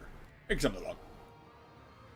The Kaiju does not react to the buttons being pushed and handles being turned. The screen continues to display what you saw when you first approached it. I'm gonna turn you off then! What do you think about that? When you reach for the power shutdown lever, the growling from the depths of the machine intensifies, and the screen starts filling with red. Your hand stops once it's away from the skull. Okay, it would be funny to have Pascal do what Pascal's gonna do, though. Pascal! Well, the tech priest starts chanting an infrasound litany that makes you feel slightly nauseous as he approaches the cogitator. He places his hands on the control panel in one smooth motion and starts performing sacred manipulations. Most of the Magus' actions are a total mystery to you. And you watch as he flips toggle switches and ritually taps several relays while drawing protective symbols over the others. At last, when the rituals are complete, your companion withdraws a cord from the folds of his red vestments and plugs it into one of the sockets. A discharge surges along the cable, making the tech priest flinch and filling the air with the smell of burnt wiring.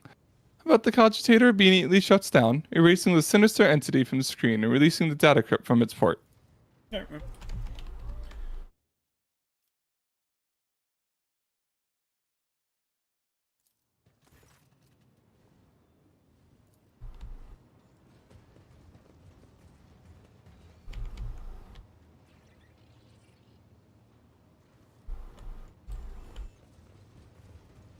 I bet that as soon as we come across something interesting, the greedy hunk of junk will crackle on about the privileges of the Adeptus Mechanicus. You two have already had this argument, Jai. I imagine it comes up often. And disregarding the statement of the unworthy thief who has disrespected the privileges of the Adeptus Mechanicus. Hello? It's like I can tell even just like watching a stream that the game does not like this zone.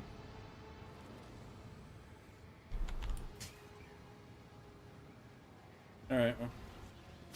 Ow, ow, ow, ow, ow. I probably should do that. A nose for profit and a taste for adventure. You. I'll see to it personally. You. It's I'm good. surprised they let you do that, honestly.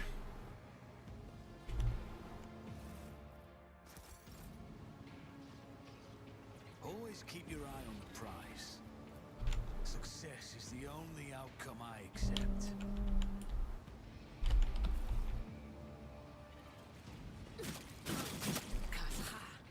I will lead us to fortune.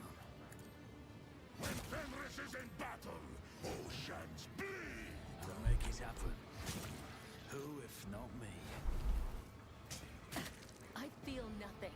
Fear nothing. I know how to take risks. On it. Stop squirming. We function as I one. need your full cooperation. I'm grateful.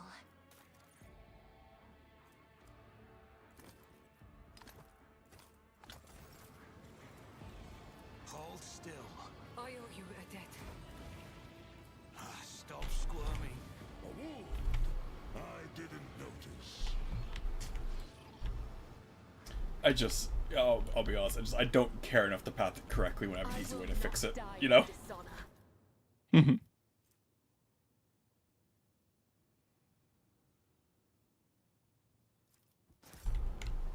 There is only death, yours or mine. Fate and fortune favor the ball. Your arrogance will be your downfall. To the Fox Emperor. Ah.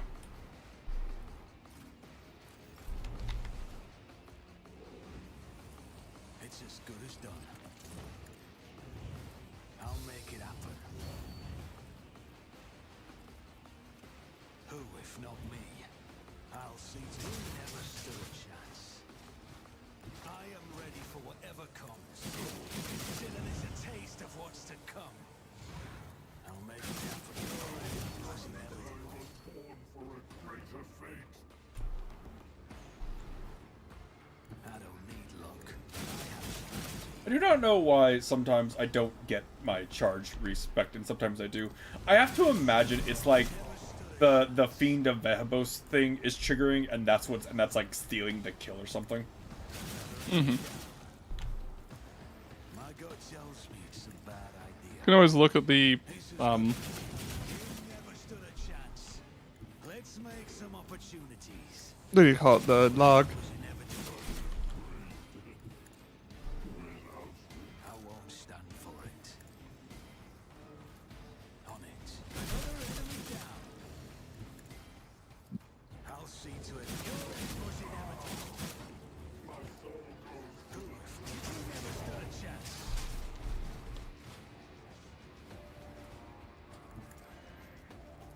I refuse. I'll make it another enemy down.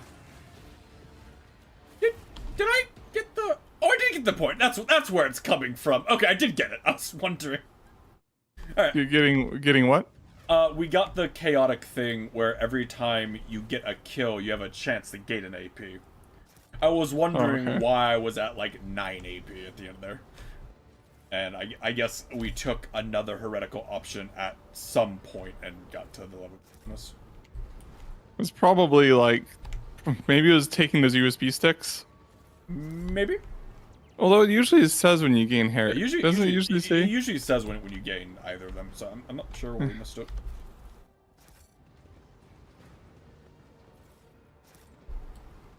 Keep your wits about you. Secret door. A job for me. Flamer for Ulfar that I won't see the light of day. It's very entertaining to me that Jai has a higher fucking tech use and logic than Pascal does. Sprint through this, take all of the damages it's gonna give us. Ooh, go through that. Over that. Let's do it. Is that all you got? Alright, everybody get out of the thing. Let's not waste time Uh, with pleasantries. Get out of the thing, I said. Destroy. I have a nose for profit and a taste for adventure. It's as good as done.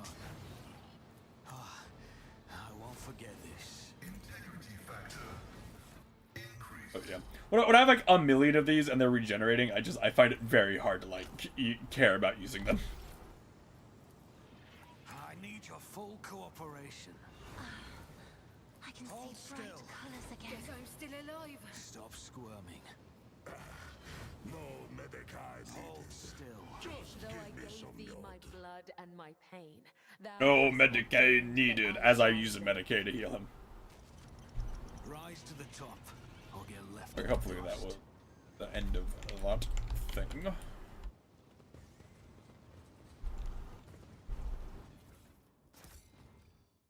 Oh, okay, we found Hellbrent and the Hellbrute, probably. Probably reload it here then. Okay. Yeah, that's the Hellbrute. Oh, okay. I was well, about to hit escape. I tried to stop moving. but you clicking forward.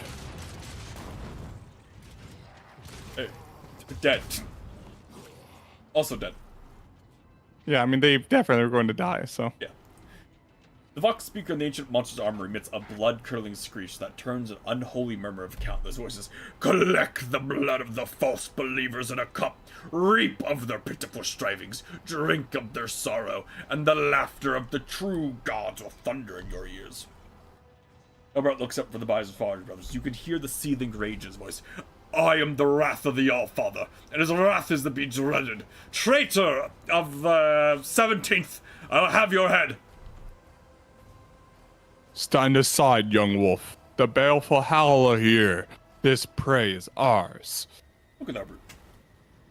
Would you look at that?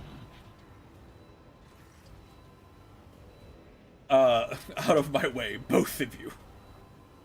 The Abomination's armor wetly gleams with profane repair scripts daubed in blood. It has been patched with fresh ceramite in several places, evidence of serious damage received in recent battles on the surface, but the monster appears to have fully regained its strength. Its flesh swells hideously as it is flooded with power of the war.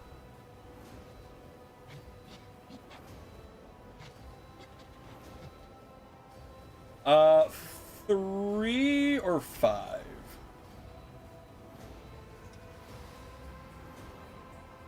Yeah, 5. Booming drums. It sounds Look, the texture fuck up. Wait, what? On the left, on the left there, the texture fuck up. In the lava. Oh yeah. Booming drums sound from the Vox-mounted Hellbrand's armor. In our dock he bars the doors, he who fears guests unbidden, he who fosters purpose tainted, he who dreads his reckoning.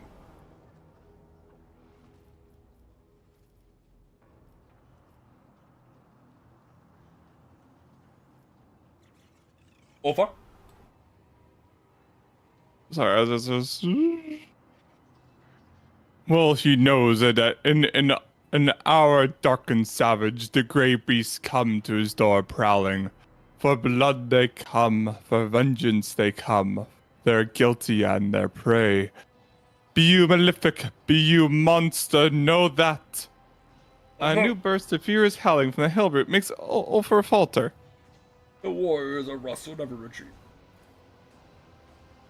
The illustrious bark of laughter, Ulfar picks up your words and continues fervently.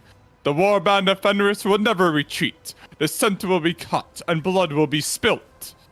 Like two virtuosic musicians, Halbrek and Ulfar fall into perfect rhythm of words, breath, and movement. With a fierce howl, they rush to the attack, moving as if they are not two warriors, but one. Gomp, gomp. The fucking, like, little shimmy. Yeah. Oh, yeah!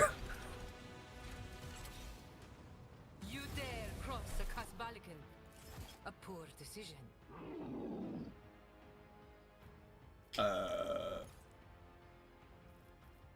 US was or US or Central? Yeah, I don't know if it matters. Yeah, I don't think it matters. It's still crashing, so we'll just do West because it's slightly better.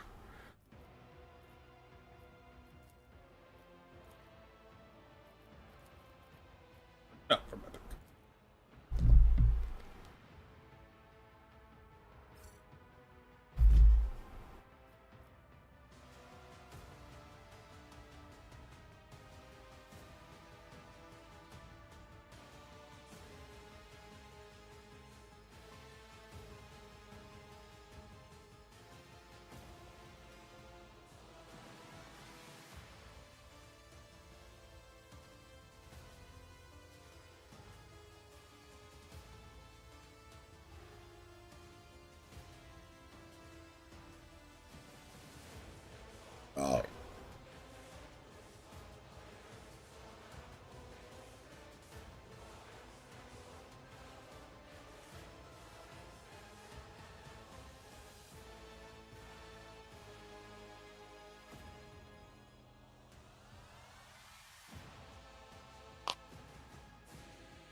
to it personally.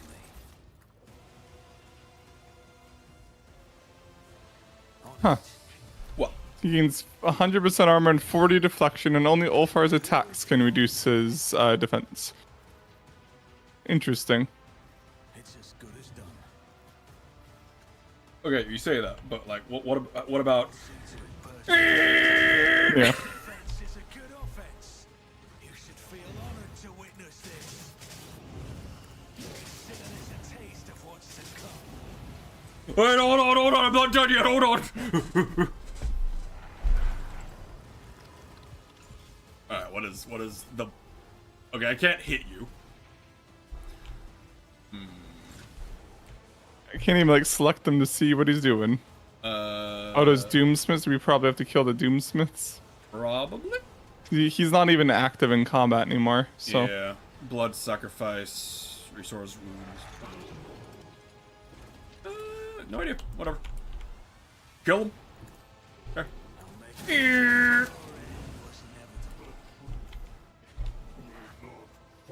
Just the two. I won't compromise my principles.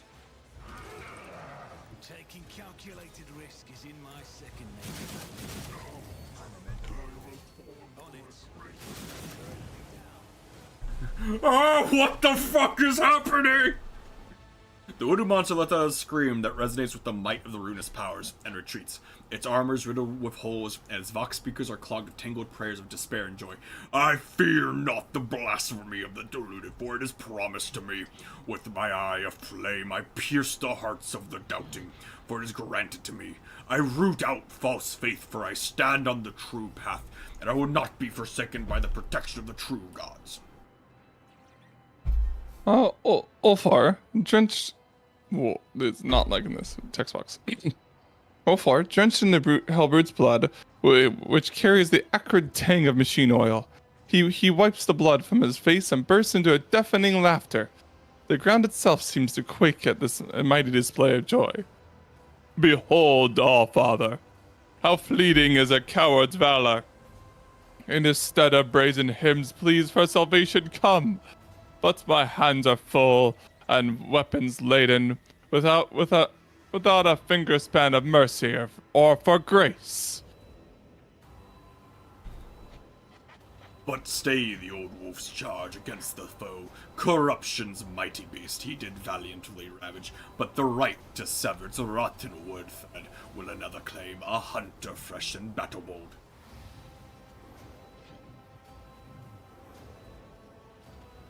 Shout encouragement.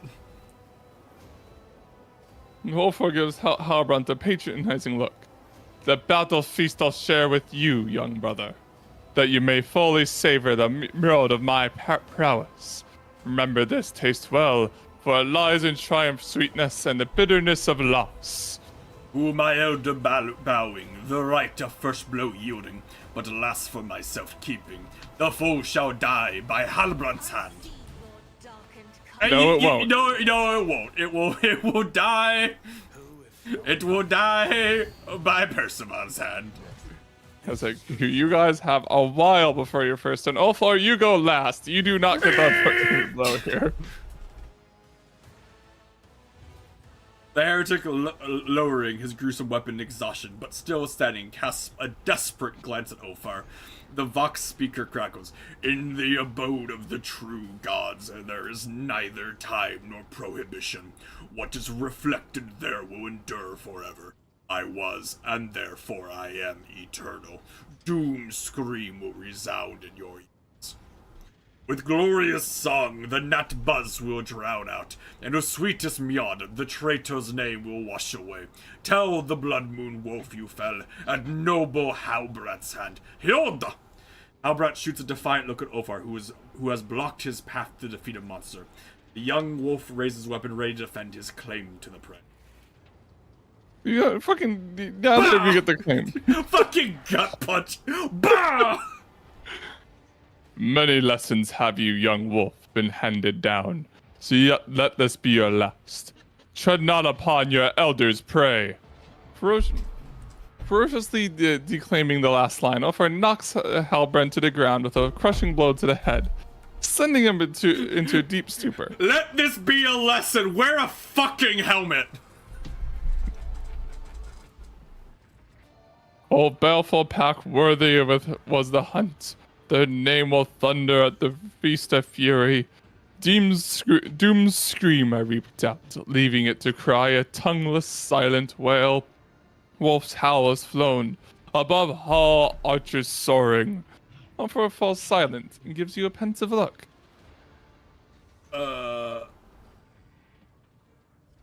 Which one?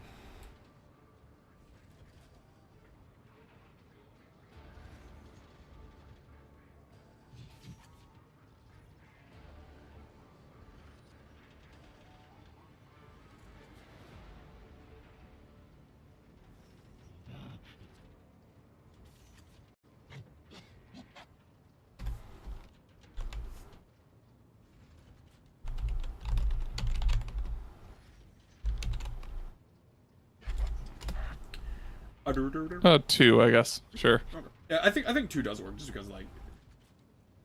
Two of them did die fighting this thing, so. Yeah.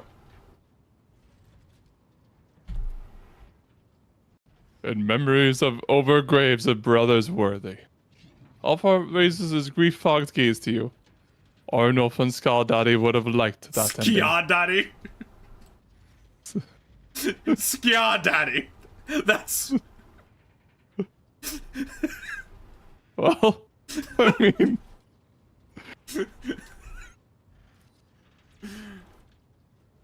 Find hunting hot matter. The prey in the verses have pleased me well. He's still like, did you guys forget about me? Look over at Halbrand.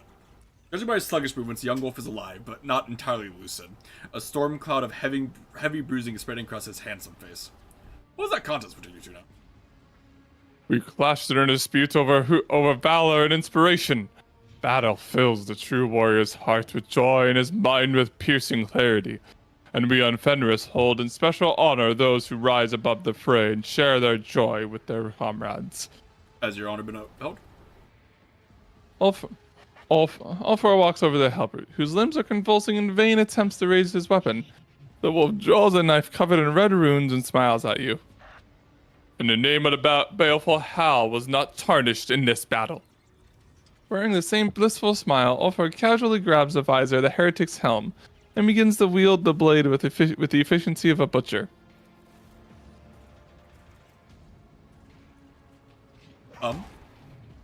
They probably should. Oh yeah, they probably should have left this just a description because it's weird doing this way.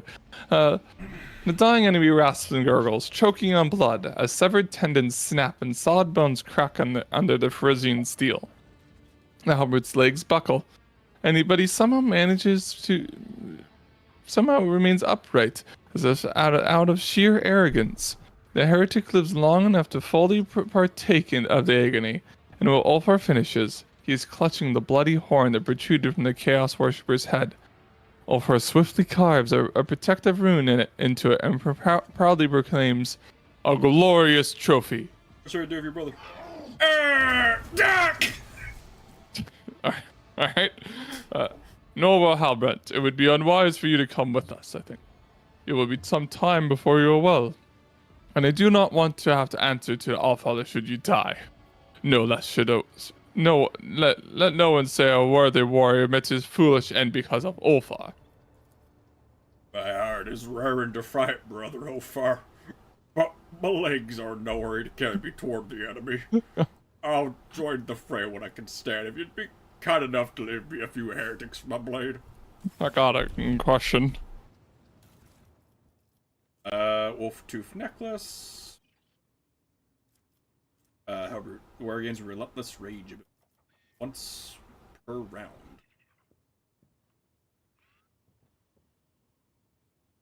Ooh. Okay, if I did already have items that like were better than that, that is really funny.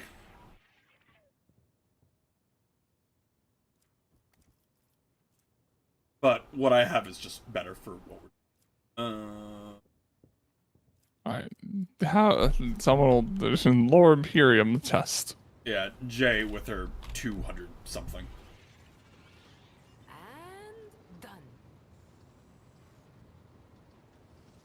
Yeah, I think if you're a if you're a heretical path, you could probably do something here. Probably.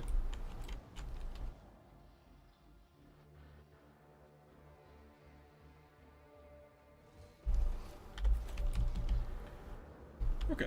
And now we go down here. Is there money to be made? Be like, hey. Oh, it's a peculiar thing. What do we have? It does not like this zone. Just as I was told. This could be an opportunity. Main menu.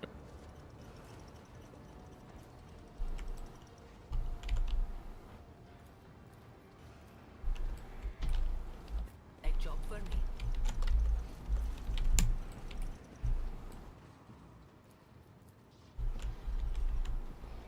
My pleasure.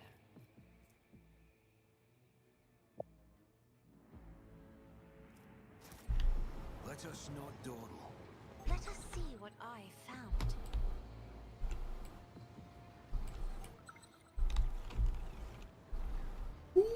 Where? Why?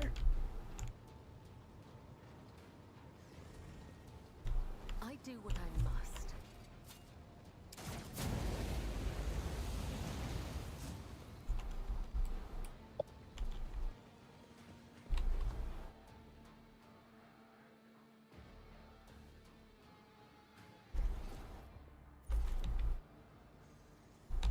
Always keep your eye on. Why is Erlon the cruel here?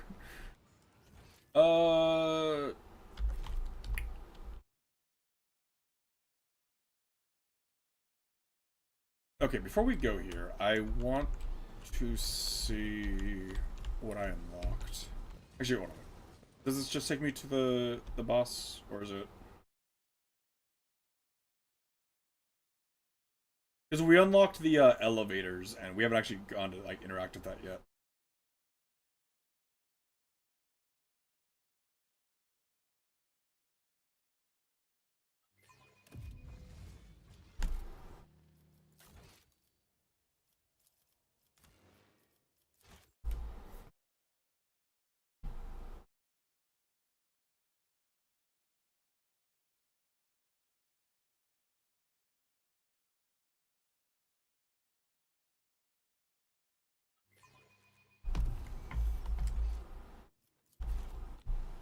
I always have a backup plan.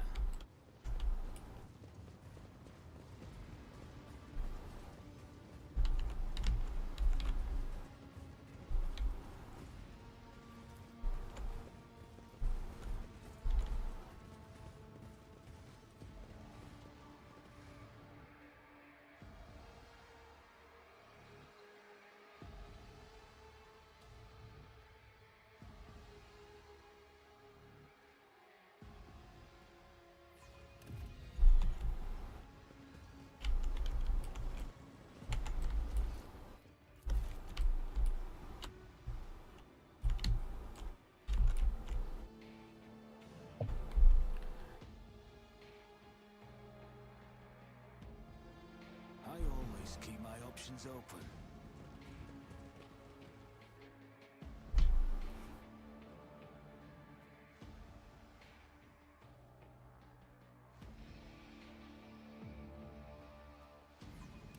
My warp site reveals something.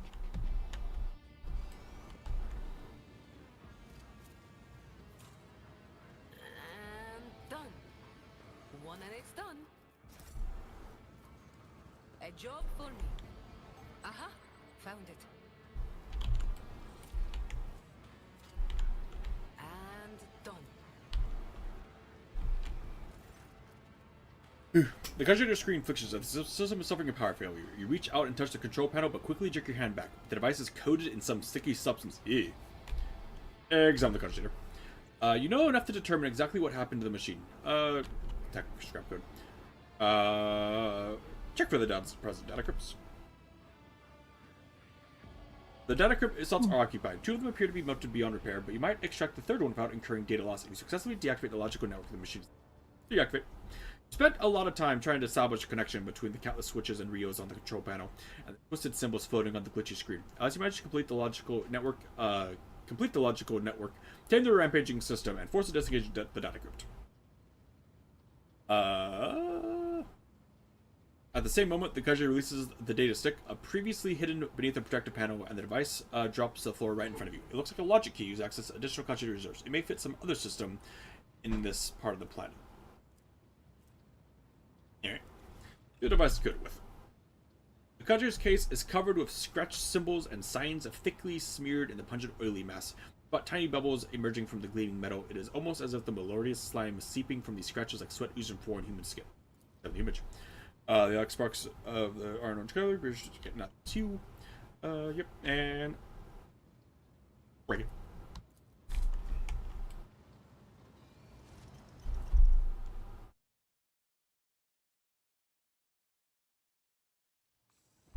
You will beg for mercy, but I will grant. Alright, why couldn't you guys surrender like your other friends did? That was funny. I'll make it happen. On it. I'll see to it personally. Who, if not your end, was inevitable? Okay. Yeah, it did 72. Oh, wait, is that from this item? Ah, that's from this item. So that's what's breaking it. Is when that's what kills them. Okay. I guess you want to change it to a different item. Yeah. Which I will do later. I'll see to it personally. It's just never a chance. I'll make it happen. Your end was inevitable. Another enemy down. It's not. That's not affected. That damage isn't affected by the strength multiplier, so like losing it isn't really that big of a deal. On it. Another enemy down. Who, if not, your end was inevitable. It's as good as another enemy down. I'll see to your end was inevitable. On it. Another enemy down. I am ready for whatever comes. Your end was inevitable. I'll make it another enemy down.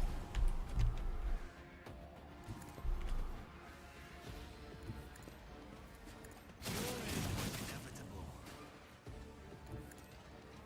You never stood a chance.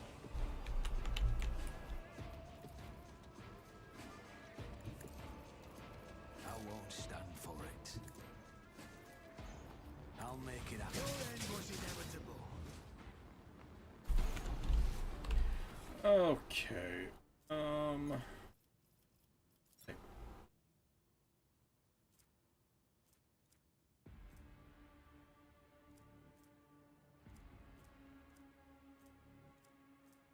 Be that one for now.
treasure.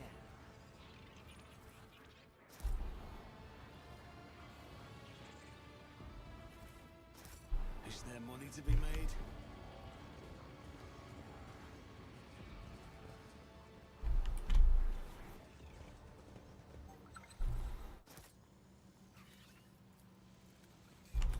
A job for me.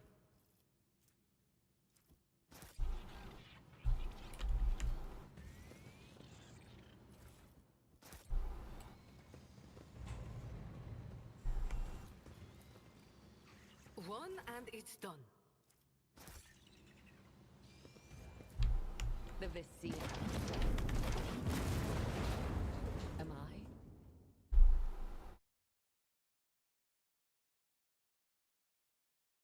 Let us not dawdle. Both strong and wise. Hi. Ulfar. What? Who are you? What the Wandering Sniker. The dirty, disheveled woman pays you no heed, lowering her head, looking at the ground with genuine interest at something that either doesn't exist or is invisible to your eyes. Even at this distance, you can detect the distinct smell of ozone, too fresh for the stuffy room, reeking of soot and industrial lubricant. The woman raises a maimed hand and absentmindedly runs its 2 remaining fingers through her matted hair. She is a psycho. I can feel warp emanations rolling around her. One of the cultist's prisoners? How did she manage to get out of the cage and survive? Be vigilant. Creatures like her remain dangerous even when they mean to do no harm. Idira looks at Heinrich with scorn but says nothing, just hisses venomously through her teeth. Jamala closes her eyes, listening to something. This tormented soul is beyond help. Grant her the gift of the undying one while she still can accept it with gratitude. An unexpected bit of advice. I can't believe it's coming out of your mouth. Hey! Snaps finger in front of it. Hey! The woman jerks her head and transfixes you with a delirious gaze. Only now do you notice a reddish-black mark on her cheek. A many pointed star, symbol of chaos. The prisoner bares her teeth, but you cannot tell whether she does as a threat or simply out of fear. Probably just kill her. Probably just kill her. If she has chaos shit carved into her, and multiple people have told you to kill her, so.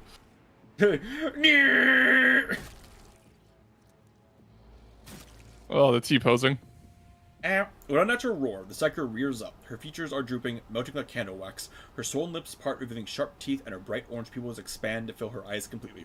The psycho slumps to the ground, and the smell of ozone gives way to a disgusting sulfur stench. My pleasure. Fate and fortune favor the bold. Rude. Well, yep. Probably a good thing we didn't engage with her, Mark. I'll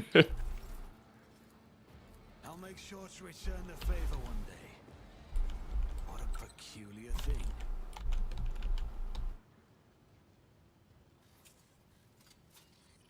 Justice Always heals keep gain. your eye on the prize. I do what I must. The shadows reveal their secrets. And done. One and it's done. I have an eye for treasure.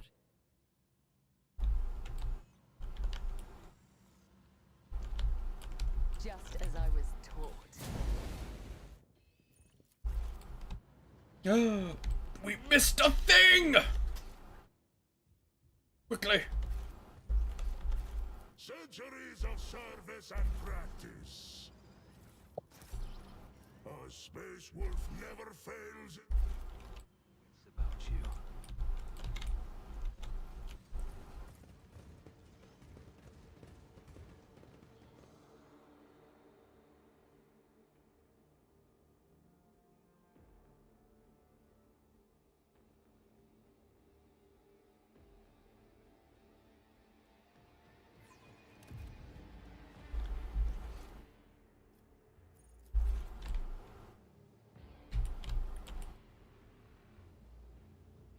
Okay, we will do this final boss fight of Uleron, and that'll probably be a great place to end.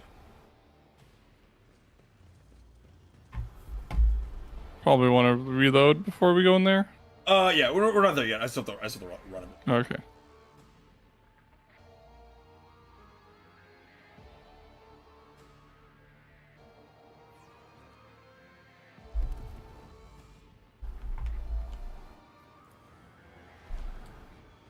use one of my many data sticks on this thing? No. Okay.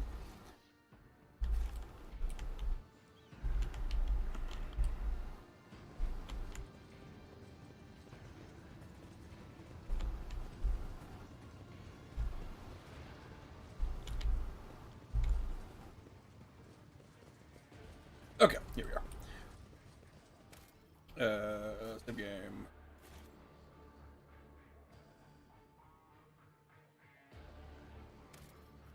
Cooperative.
There we go.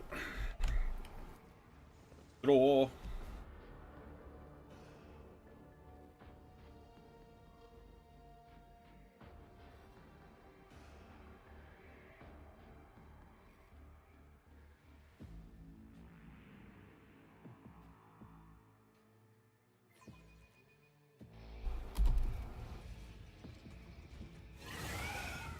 Scree.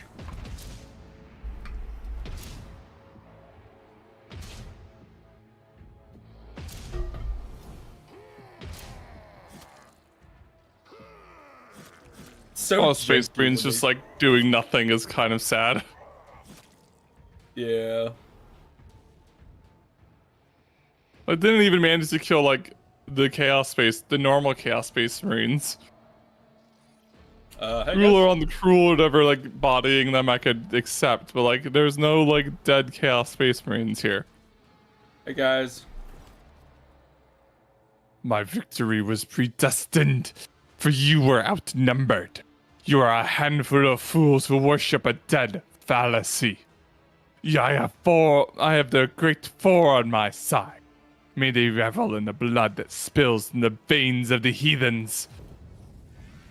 Kunad was gonna say something, and then Ulthar was like, no.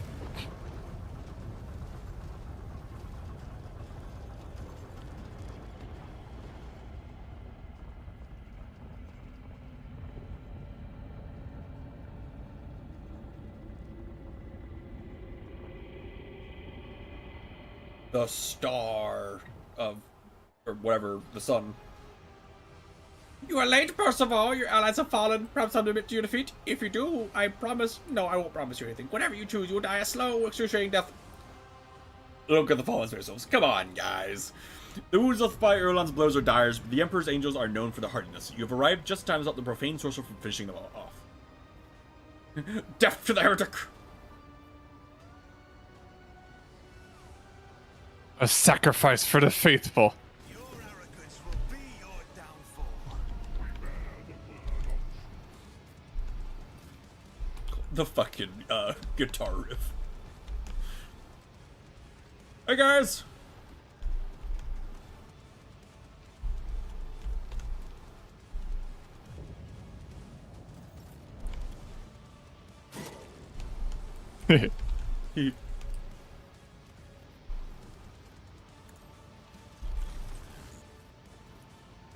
On it.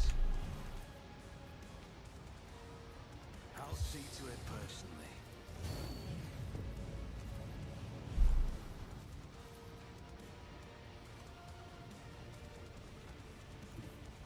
Don't let I have a feeling that they always put like these like really weak guys in battles just because there's so many skills to activate Yeah. off of getting Yeah. a kill. Yeah, there's so many that do. That would make sense. best defense is a good offense.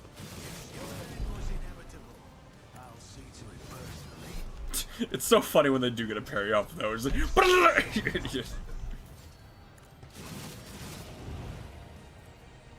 On it. Down.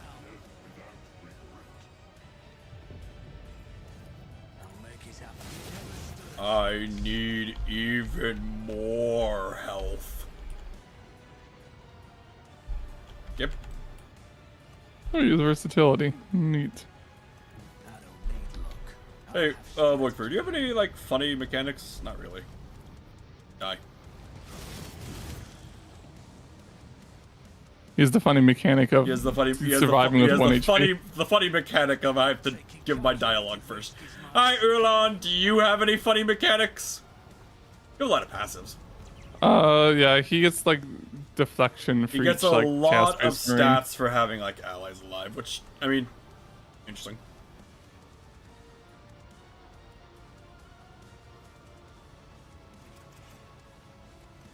All right, well, anyway, die.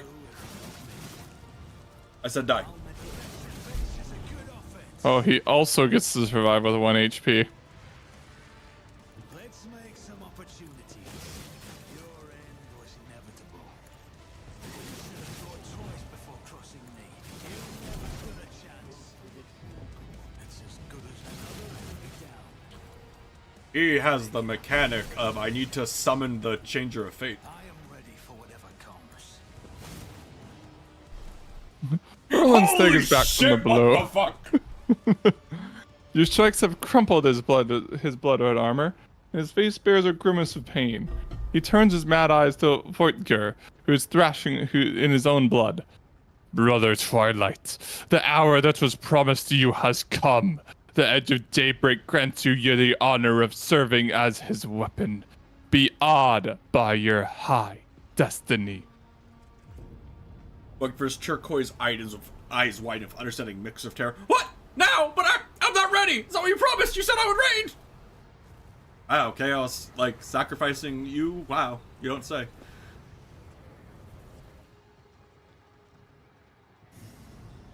Eh.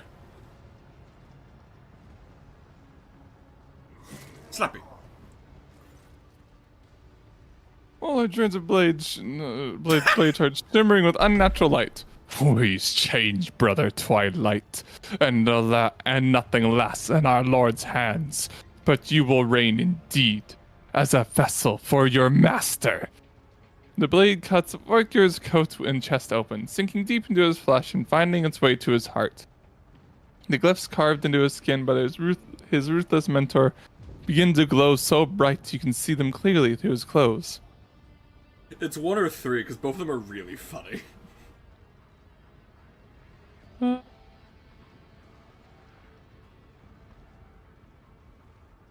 I know that sword! It tried to kill me twice! Unsuccessfully, I might add. Or, go on, summon an actual guy. Both are really funny. Which one do you want, Nick? I think one. One. I know that sword! Oh. Oh, we're really gonna do both. This one will beat the last. Well, what you, in your ignorance, brazenly call shards is in truth a triune relic. The triune relic? Sure. The seat of the great spirit of the Edge of Daybreak. One who serves the master himself, the changer of ways. You do not deserve to behold this visage. I vented them into But space. you will. Yeah. Didn't throw one into like a mine shaft or something? I threw one into like, I think of like a forge or something to melt it down. I vented the other one to space. Well, this is interesting. Go ahead, give me a point worth my time. I hate you! It takes Voight for a colossal effort to force these final hateful words to his sliced windpipe. Wow.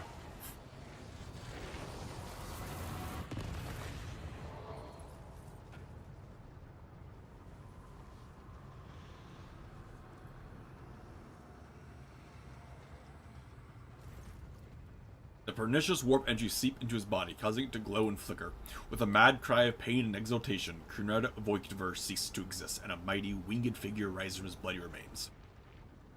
Edge of daybreak, I witness you. Ola musters enough strength for a faint, vengeful smile. Enter the forlorn halls of reality and claim them. I give all that I had in return. You. In your name, hail the truth. His giant body goes limp, his face forever retaining a wicked expression of triumph. Before he dies, I quickly heal him so he can see me pimp slap the fucking guy back to the warp. Oh, there was a voice for that, I guess. The fucking wing hands.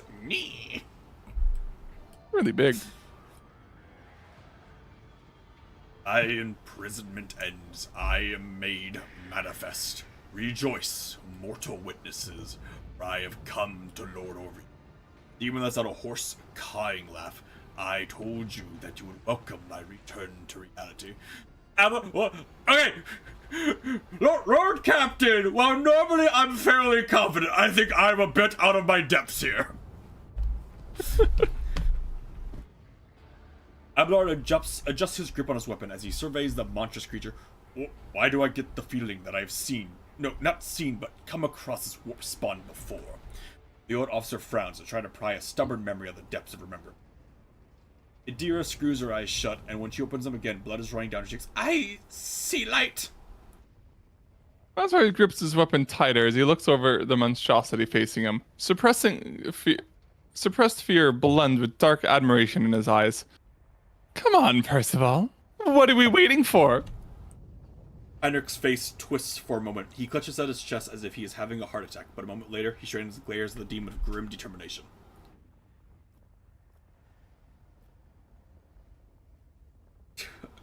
Four is really good. Mm-hmm. 1 and 4 are really good. 1 might not end the dialogue. It is what I am called, an old name imagined by an older race. They feared me, but still they could not resist the pull of my secrets. I'm Rogue Trader, first of all. The memory of you will disappear sooner than the echo of your insipid name. I have no more need of you. Be gone. Anyway, only 8,000 health, huh? Only 8,000 health. And I still have all of my buffs. Alright, Nick, I do want to point out, just before we start, just how much health I have right now. God damn. Okay. I'm coming. Let's see. Where is... He doesn't have it. No, there he is. Interesting. He actually has a portrait for his turn. Yeah. Hey, Cassie, I need you to do me a solid and give me my buff real quick. Let me... Okay. Are Are you doing it in such a way that she can reach you? Yeah. Hey, Cassie, give me my turn, please. I can't use it. That's the entire point of that ability. Yeah, it says not enough momentum. That's the entire point of that ability. I think it fucked up. Well. Okay. Yeah, I mean that was definitely a glitch, cause. Well, I got my turn back and my AP back, so. I'll see to it personally. It worked out, I guess. Hey, homie, buddy, guy, pal, friend. Can you say possibly one-tapped? Damn it! Try again. Die! Damn it! My gut tells me it's a bad idea. Okay, so I got parried both times. I didn't get my turn. I don't get my other attacks. I do feel the need to point out the damage calculation was 10,000. Oh my god. I would have killed him if I hit. I want to point that out because that feels important to me. Mm-hmm.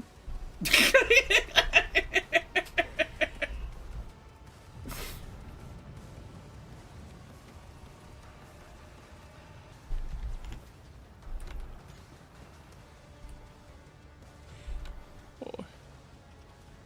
Here, let's do that.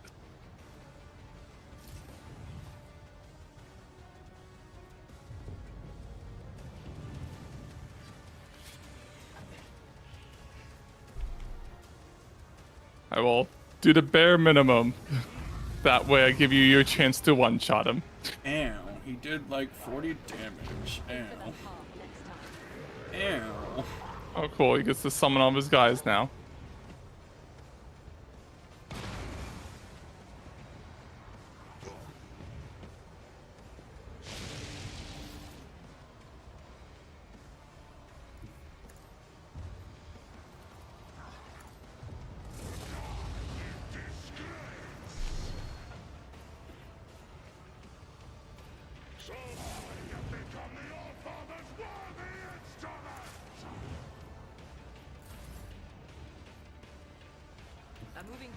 Jai is like, I'm a bit out of my depths here.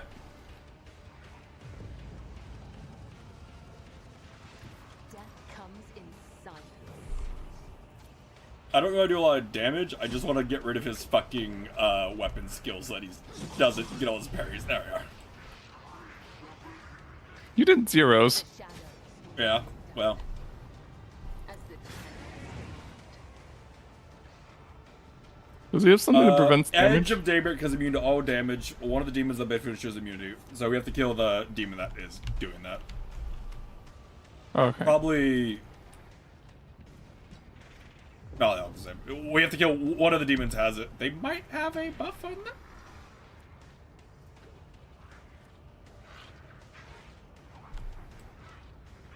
Yeah, no, we just have to kill them until we get the right one. You know, if I had to guess, probably that Herald behind him. Cassia, go look at them. Where the fuck did the Herald go? Cause The Herald is behind him.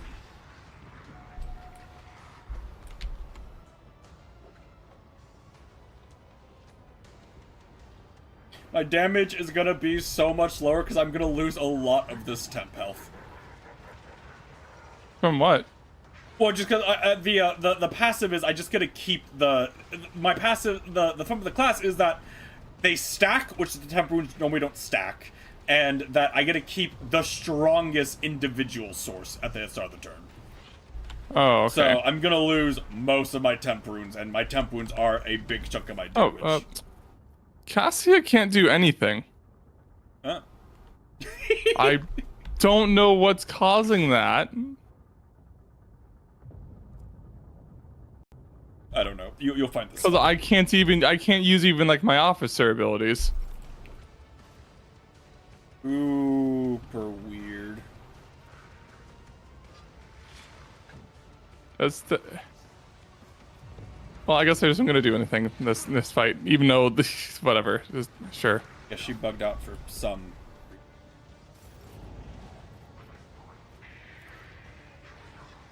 I'll make it happen. I'll see to it personally.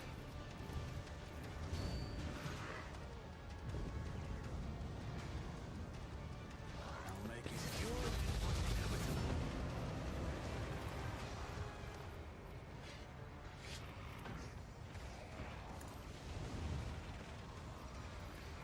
I'll see to it personally. I'll bring me down.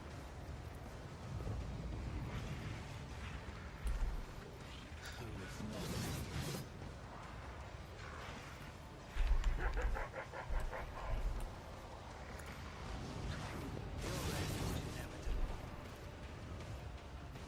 I'll see to it. Consider this a taste of what's to come. We never stood a chance.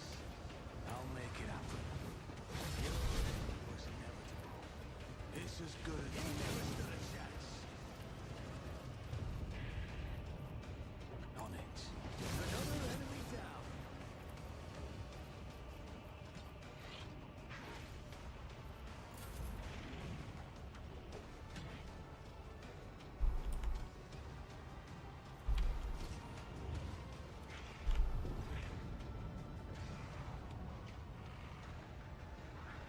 I think the game, we're just desynced in some way.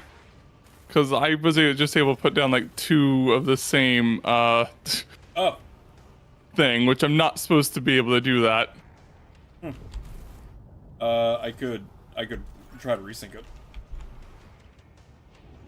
Probably for the best. Okay.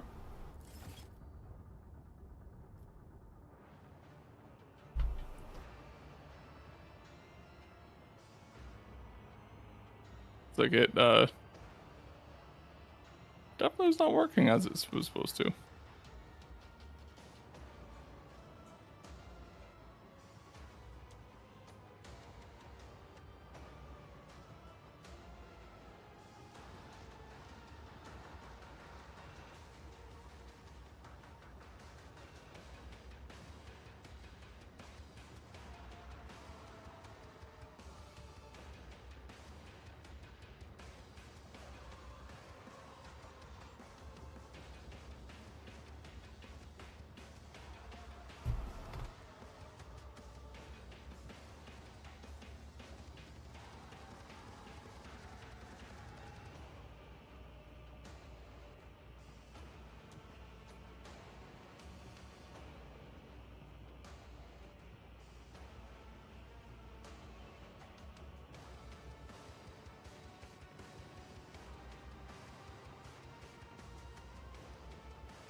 Okay, that looks better. Yeah.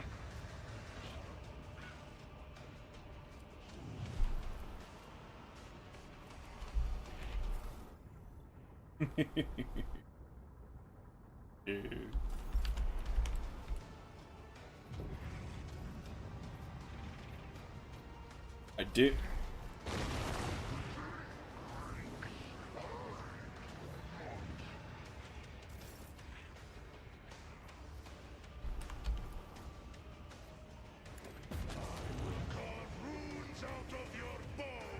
Does he get to summon a guy that makes him invincible every turn?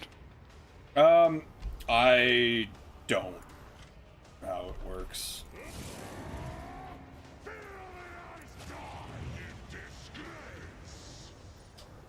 I don't.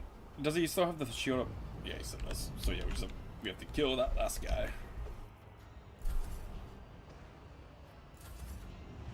A topic. As caught by the web.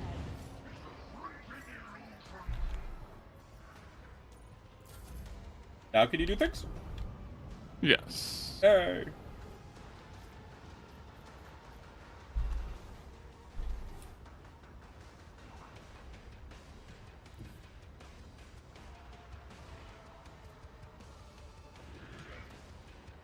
Ah, yeah. That last pink core has the source thing.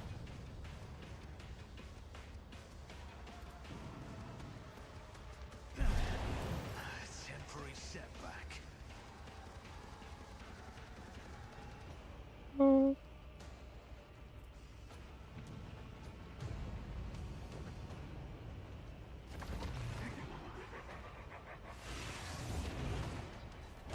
Oop. Does it transfer to one of these guys? Nope, he's lost it. Okay. Do you want me to debuff his health or just leave it high so that way it's funnier when you one-shot him? Either way, I don't know if I'll be able to one-shot him. We'll see. Well, here, I'll give you the best chance then. Lost 1,500 health from that.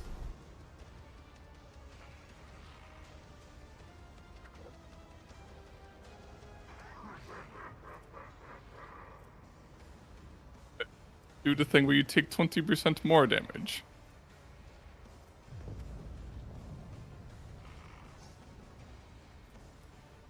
Buff your stats.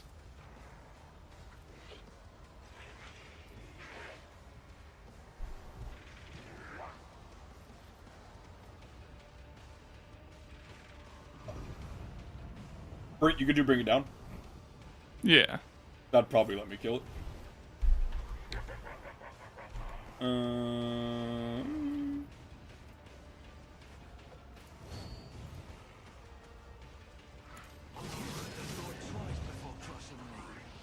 Damn, I really do. I do so much less damage when I don't have all those buffs.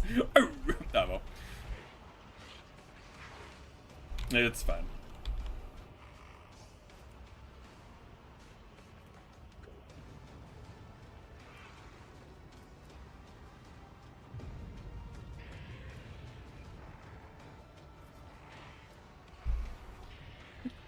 Damn, dude.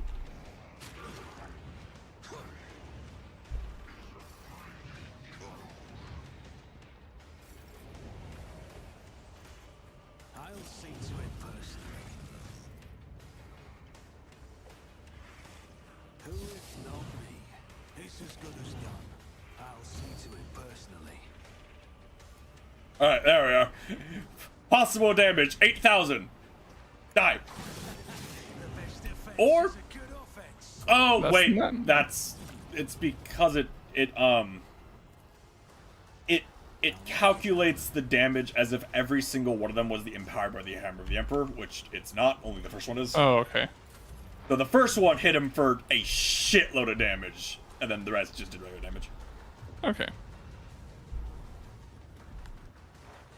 Well, I'm not one-shotting him this time. Just fucking have Pascal shoot him for like 1,000 damage with plasma gun.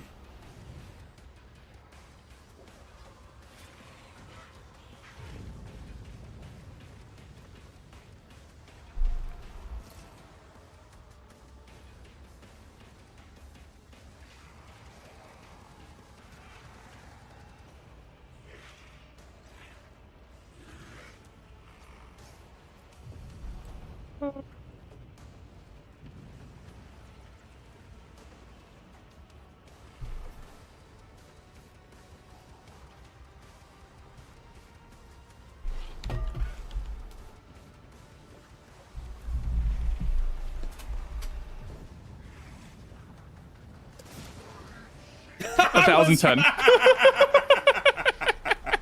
I was right!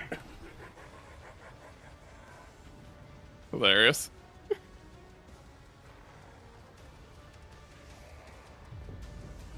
And then what do I do? What else can I do to be funny? I don't think I can get exploits on him, but I can do this and just be like, buff everyone. Or didn't he get something on him?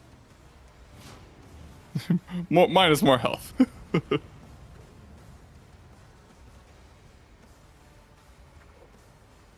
The look of fear on like a greater demon's face when like he swings as hard as he can at the regular human and his staff just kind of bounces off and goes,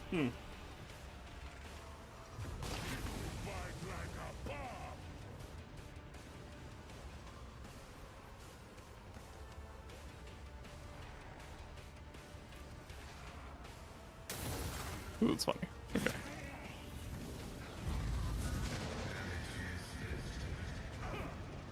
Okay, back to we need to kill the right one. So like if Gassy wants to be funny and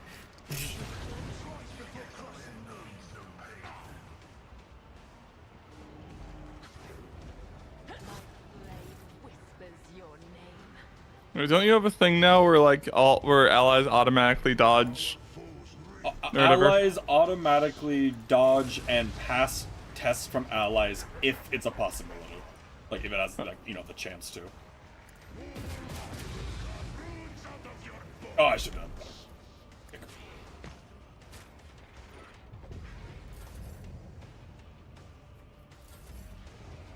Just pass Jai's turn because I don't know what her ability's doing. I know- Doesn't matter. Yes! That's why. I don't know what she does. Trust me. Let your soul be purged. Killer brings me no pleasure, as honor ordains. Let your soul be purged. The shadows will see how the other side awaits.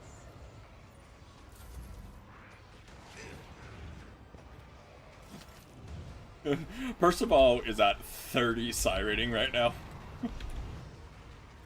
I can't see his psi rating. He's a Terminus Psyker, which is like tier 3. You can see it. You just have to like scroll down a bunch. No, it's like if you right click on Percival, he has his psi rating as like a set at the top, so I can see psi rating 30. Oh. The game didn't like that! Oh my god. Game didn't like that one at all! Do it again!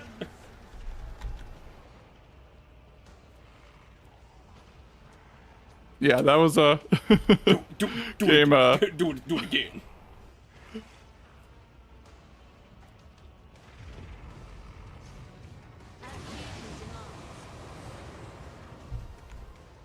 Oh, which one has the buff? He lost it, so we killed Oh, him. he did. Okay. He's dead. Bird. Bird up.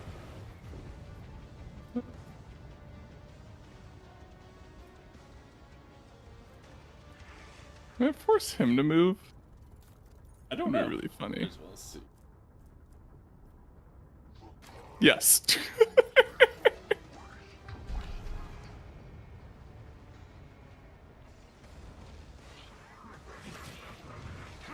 I'm the blue horror. I'm here. Yeah. Didn't flinch. I'll see to it personally. All right, Nick. I So when you're wondering what I was talking about, like the infinite scaling of Percival, this is what I mean. I sent you a picture.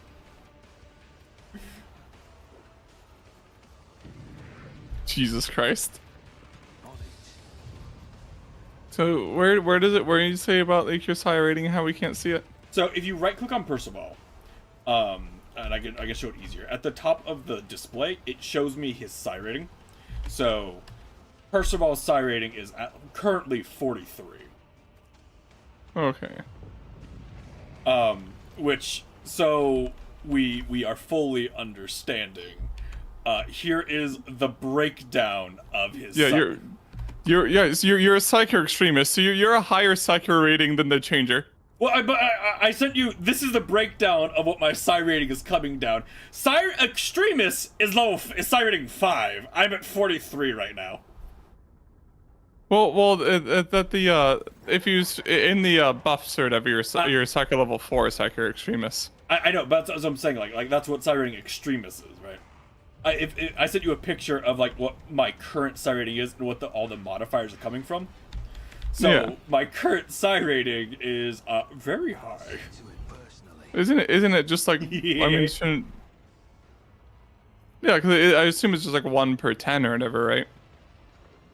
No, Or something. no. The picture I sent you. Every level of the perk is +1 to my psi rating. So my Norris is 1, Majoris is another 1, Terminus is another 1, and Extremis is another 1. Which comes Oh, out. I see what you mean. So it's like, oh, like you get 4 levels just from being psyker extremist, which is an insane level psyker, but then you're getting like 36 just from your Armor. like breastplate. Okay. Yeah. That's what I was saying, where canonically, I could snap my fingers and a planet would explode. Yeah. Anyway, just because it's funny. Brain Blast! I'll make it happen. Almost died. Do it again. I can't, unfortunately. But... Aw. Pascal! Buff! The power of logic! Yeah, so that was a 1500 damage brain blast. That is no modifiers outside of like my psi rating and like my self-given buffs. That's nothing else. Because nothing else I'm wearing affects that damage.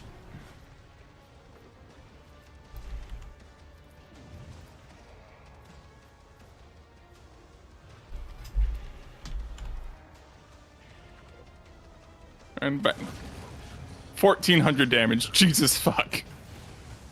Yeah, because again of my infinite scale, infinite scaling. So like I give you at the end there. My buff every turn was the entire party. Their next attack would do like an extra like 1000 damage or something. Jesus Christ. Why would they put in what? How could they do like? Oh, we don't want you guys doing 10 million damage, and also we're gonna put infinite scaling into the game. Yeah. No, I have like 3 different things that are infinitely scale my damage. A job for me.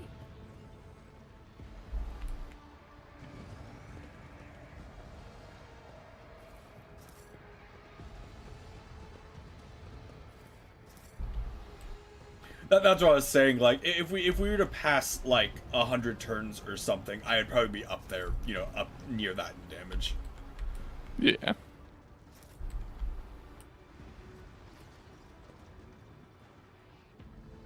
Which that wouldn't have been a horrible fight to try that on.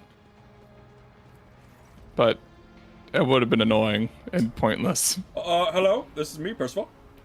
I Shara's voice because there's like, we made you Shark Team. This is the control party son. Killed Erlan, and I also killed a Changer of Fate. No good knowledge, Shark Team. Beginning the extraction of the priority cargo. We didn't talk to the Space Marines. They're knocked out. There he is. They were knocked out. A fine victory, Percival. Dizzy will tell sagas about the day the contemptible Erlan fell. The Cog Priest should offer you a fine cup of blood for saving the prayer world. Thorvald nods at the 2 gaunt bodies in crimson robes lying on the floor. If he hadn't, Erlan would have bathed them in 100-fold more blood. As for you, Ever, Ulfar Thunderlung, you have proven yourself. The Stormbiters would tell you about your feat and roaring song. Thank you, Thorvald. You and your brothers fought well, but you did the wolves proud. It would be my joy to share a cup with you at the victory feast, Ironhide. How's your pack, Thorvald?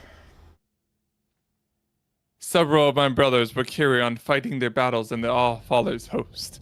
The rest have survived. We've shed much of our blood, but a wolf's hide is tough and his spirit is stubborn. When you take us down, you'd better finish us off.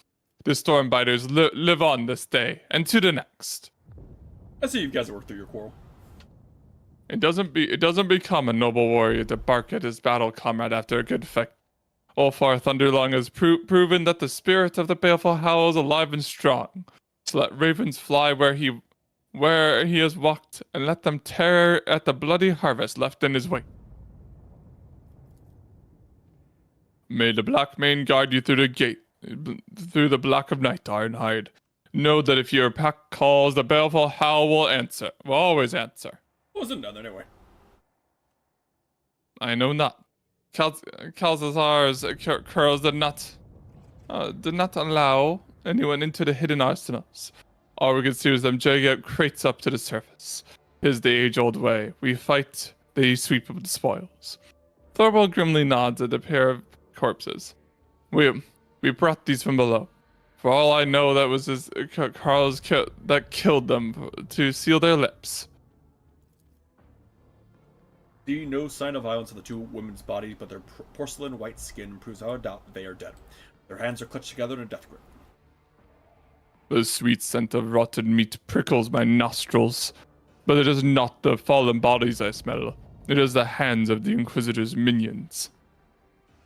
'Tis what my instinct tells me too. My heart never had a strong faith in Kalkazar's words before, but now whatever phantom trust I had is scattering to smoke. We must ask questions, get the answers. By force, if that is the way it has to be. Both wolves affirm the last words with fervent and murderous nods. And Kyder's like, could you guys not talk about killing my boss in front of me, please? And it casts a grim glance at the Mighty Warriors, but does not contradict them, either out of agreement or doubt about his survival were he to raise an objection. Feels a little both. Something strange has occurred to the two women's augmentics. It is as if they've begun to grow inside their flesh, spreading webs of metal around them. If you take a closer look, you realize that every augment seems to have begun mutating, developing new forms and functions not envisioned by their creators. It seems probable this is what caused their demise. Axiomantha. Okay. Suddenly, you hear a click inside one of the tech priest's bodies, and her eyes open wide. A spasm shakes her gaunt lips, making Thorvald clutch his weapon. Her lips twist into a crooked line, forcing out towards the yoke. I'm curious. Get me a healer priest. We have heavily wounded here. Thorvald roars his command to the Vox, but there's no immediate response. Reconstruction! Impossible! The woman's whisper is barely audible, but the weak voice that is coming from... Well, that's the wrong voice for her. Her pale lips still sounds more alive than the mechanical hiss of a box. The shelter has fallen. The maimed hunter comes. Cessation of vital functions inevitable. Her eyes momentarily roll back, but then a metallic churn inside her chest brings her back to consciousness. Reading the unit's Newsphere signature, no evidence of corruption registered in the algorithms, detecting substantial logic disruptions within the augments. Threat level low. There's not a single wound upon her white skin, but there's no doubt that she will soon perish. Her augmentics are failing, as if they have been sabotaged by some entropic influence. For a moment, you consider it a sign of tech blight, but then you refute the thought. What you're witnessing is not decay, but transformation of the matter from which the tech priest's true flesh is made. What happened? A pained shadow falls across her face. The chapel was attacked. The preservation protocol commanded me to hide within the inner artifactorium and block all outside access to it. Prolonged presence in close proximity to the object was prohibited by the algorithm, but the preservation protocol had a higher priority. The object affected me. I resisted the structural change. What object? The yoke. The weapon we forged at the Lord Inquisitor's command, the Destroyer of Worlds. What?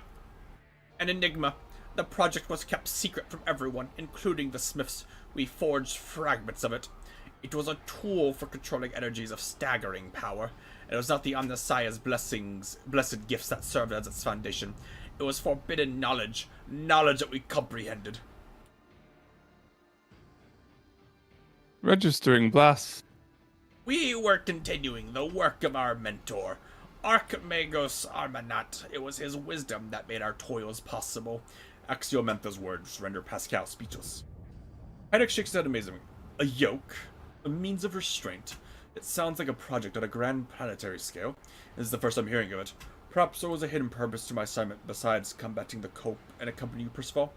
But why? Let's see what's open. Against anyone, its power is absolute. The first experiments with the tech relic were calamitous. The tech blight is merely its echo. Its potential is so much greater. She stops, as if frightened by her own words. It never should have fallen into the hands of the laity. The Lord Inquisitor stole it. Its secret was procured beyond the dimensional gate beneath the dark stars and passed over to Armanat.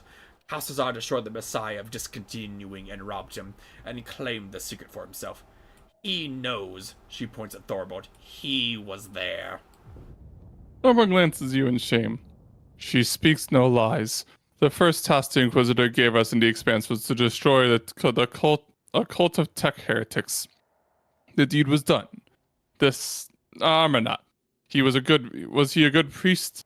Did Calcazar drag us into something foul? Malfoy looks away and rumbles heavily. I was there too. I fought those judged by Calcazar. Pascal's Vox sounds as if hot metal is string just snapped inside. This unit is waiting for an explanation. It is so funny to me how emotive Pascal is for being a Magos or whatever. Like, he is on the level of Call at times. Yeah. Why did Calcazar need to do it? At first, he tried to do everything swiftly. Over, why did you keep quiet about this? I don't know, because he didn't realize it was bad. He thought he was just killing heretics, and that was not really worthy of, like, telling. He's like, hey, yeah, I killed, you know, so I wonder.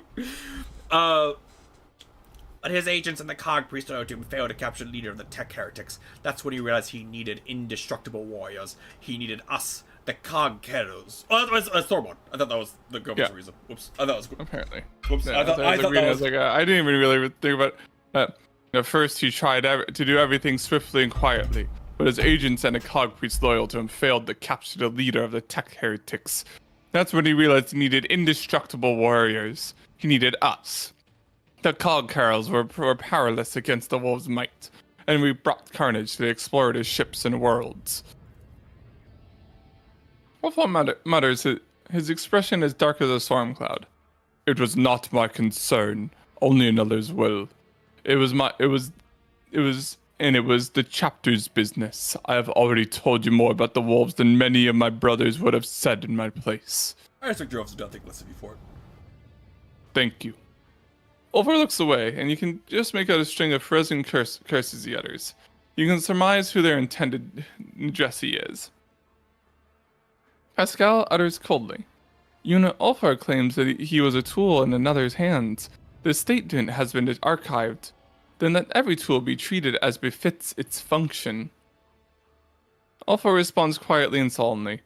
You are a worthy ally. I never meant you or your brother in harm, Cog Priest. As befits its function. Pascal, such a fucking... he is such a sassy bitch. What else do the wolves know about Armanet? Ulfar throws up his hands. Nothing. I swear on my honor. He disappeared, and so did his ship. There's no blood of his upon our hands. And what do you know about the secret weapon? I never even knew there was a weapon. I was told of traitors, and I tracked them down. I claimed no trophies. I had no part in any dark intrigues. You think I would have wished that sneaky, scheming viper to get his hands on something so powerful? I wouldn't even trust him with my axe. You have a chain sword, but whatever. Not my place to judge you. Thorwood frowns and says in a hollow voice, and yet doubts smother my heart. Did we sully our chapter's honor with deeds done for dishonorable end? Feels like of all like the chapters the Inquisition could have picked to play sneaky fuck around with, the Space Wolves were the worst choice. Yeah. How did the object affect you? A difficult thing to explain. To a layman, metamorphosis phenomena occur in the object's vicinity. Sacred technology, even ordinary plasteel, start to behave willfully, shifting, restructuring, and altering their fundamental attributes. This is Necron shit, by the way. Yeah. This is Void. I picked up on that around the time they're like, oh, their augmatics are growing, and like I'm metal. Interesting. Yeah, this is Void Dragon shit. Imagine yourself gazing upon a surface of water that was disturbed by a stone an era ago, but the ripples never stopped coming. That is what it felt like. The object propagated echoes of change. Her true flesh has betrayed her and become a heavy burden of metal within her body. Something that is not of the Messiah's design. Something devoid of function. Pascal speaks the last words with an audible disgust and sorrow. Why are you revealing Castor's secrets to me? I was never his servant. I was forced to serve. When our circle was broken, he offered me a choice: submit or die. He threatened to kill half of me if I refused to torture him. He needed Archmagos Armanat's knowledge, and I had it. I saw no sense in resisting. I like the fact that he's just like, why are you giving me a secret? Because fuck him. Fuck him. That's why. You betrayed him, too. Yes. Her agreement comes easily weeks now. Ethics are an insubstantial construct of emotion. I acted logically. I continue to comprehend rather than terminate my vital functions. Alright. It's difficult to process. Have I fulfilled my duty to the Omnissiah? May I rest now? She looks through you as though she can no longer see you. Who are you? Magos Axiomantha Hunaman. That's my identifier. Hunaman? Pascal's McKendritz snap into a whirlwind of alarm, and the recorder in his Vox activates the click. Initiating interrogation procedure. Not the first of the Omnissiah I've met who goes by that name. The Tech Priest responds with a faint, enigmatic smile. You have found yourself at the center of a tangle of paradoxicality. You can't just say that when you're dying! You can't just say that when you're dying! Oh, man, this would take a very long time to explain to you, longer than I have left on this planet, so... You're not the first one I've met with that name. Wow, sucks to suck, huh? You spoke of a shelter, maybe. What do you mean by it? This place was a shelter. The Lord Inquisitor hid me here, and not only me. I pitch a groan of pain interrupts her words. The maimed hunter, a figure of termination, an unknown variable, Armanat's nemesis. I never met them, but I inferred their existence based on statistical evidence and logical conclusions. The portents of entropy foretell that the hunter is near. Pascal, go ahead, man. Pascal switches to rapid Minheric trills, but Axamantha merely shakes her head. Pascal demands loudly, our identifiers are identical. State the reason for the duplication. She closes her eyes and whispers almost deliriously, a portent left by the Messiah, a cog pattern in which the righteous may see the Deus Mechanicus. To this less than coherent response, Pascal continues sharply, I seek Archmagus Armanat. Where is he? Dude, Pascal has met like 3 people who share his name, and every single time they're fucking either insane or dying. Yeah. It must be starting to get annoying.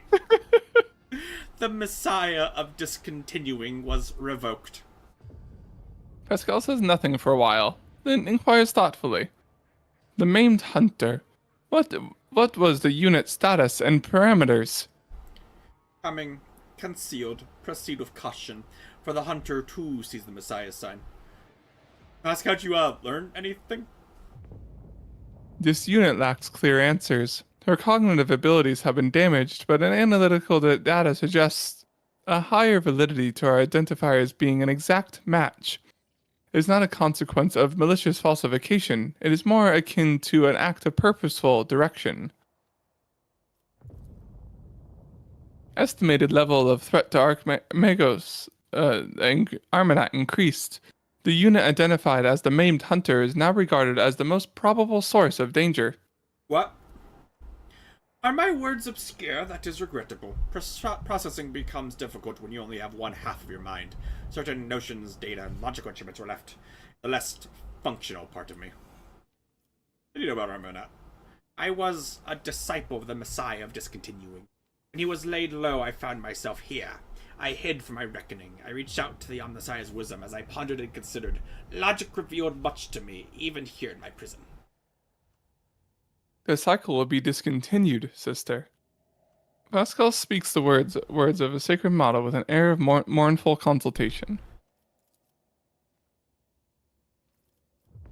Hope is illogical, brother. Was she your sister? She was a phenomenon of flesh divided me into 2 identical bodies at birth. The Omnissiah's wisdom let me overcome this physiological flaw by braiding the separated mind. I was the first unificate in the fleet. Now this half of me is dead. The rest of my mind is fading. The sympathetic principle is insurmountable. The Dark Priest closes her eyes and starts whispering something incomprehensible, sinking deeper in the depths of oblivion. Creation of unificates is dangerous knowledge that has long since been denounced by many as a procedure not blessed by the Omnissiah. It is based not on direct prototype envisioned by the precursors, merely on loosely connected technologies. Knowledge will not have the capacity to be absolute until the coming of the Omnissiah. Do not know of such pre-technology, but can we claim with certainty that never existed? Do you remember stories about The Grammicrats, the twin magi who joined their minds in their devotion to Mars. I remember. The proponents of the right to create unificates base their defense on this momentous precedent. You wish to know more than Harry, the train of the cog will soon cease. You need help. Attempts to slow down the degradation process are irrational, for they only prolong my suffering. I wish to cease to be. Brother, take my thoughts. I kept them. Keep them now. Her final words are a faint whisper. knowledge will not fall into oblivion. Taking great care not to ruin the tech priest features, Pascal reverently extracts the neurocogitator from her skull, then does the same to her sister. The quest for knowledge is the Omnisci's mission to us. Thorbod, do you know what the fuck's going on? Something foul. The Inquisition seeks to use us to obtain a mighty weapon, and that he kept this design even from us, the Allfather's warriors. So suspicions in my heart. Does he keep his lips sealed because he knows that we won't support his game? Does the worm of treason lurk within his mind? I mean, look at these things. Oh, your response to wheezing static. Oh no. Ashara, that conniving spittle. She silenced our vox voices.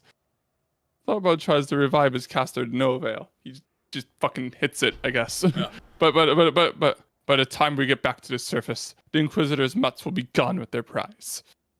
Honor the fallen Tempest.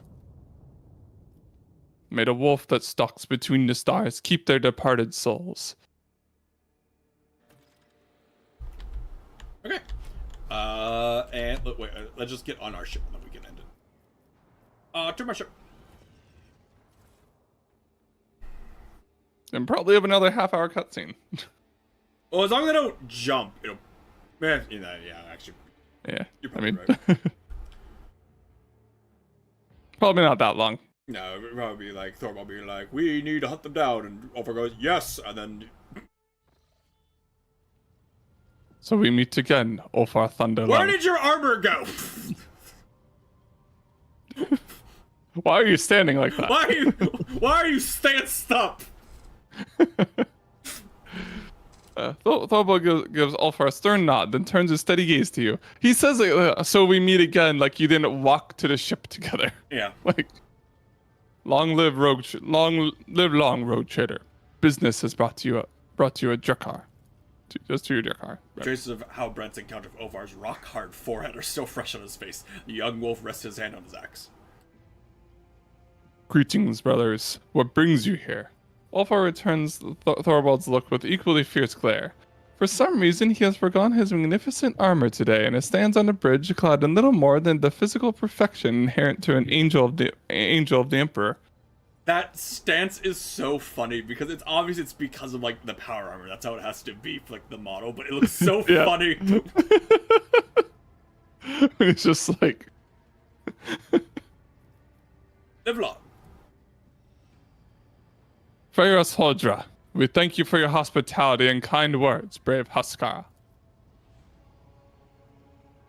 Thorbod's face breaks into a wide grin, his affected severity vanishing from his face. He rumbles solemnly. Brother Ulfar, you swore that you would stand for the honor of your pack, the baleful Howl. Did you descend to the Euphrates too with your brothers? Did you fight? The words of my boots did dread, in the fallen halls my victory cries I roared. The day the Allfather asked for reckoning of my deeds, I will not be ashamed to tell the siege of Euphrates. And who will bear witness to the truth of these wolf words? We know you, Percival. We have seen you in battle. We believe you. Show us the scars, Brother Ulfar, that we may see the mark of your deeds in the flesh. I did not require. He said as he's like taking his shirt off. I did not acquire any scars to show them off, Brother Thorbod. Show the scars, brother. Show the scars. Everyone's eyes echo the wolves, who bang their fists in their armor in time with the words. The ship began to vibrate. Respect your brother's honor. He's a servant of the Allfather, not a braggart. Have you met the man yet? Look more closely. Ulfar's decision to appear at this meeting without his armor suddenly makes sense. You're watching a ritual, and Ulfar's show of modesty is merely a part of the performance.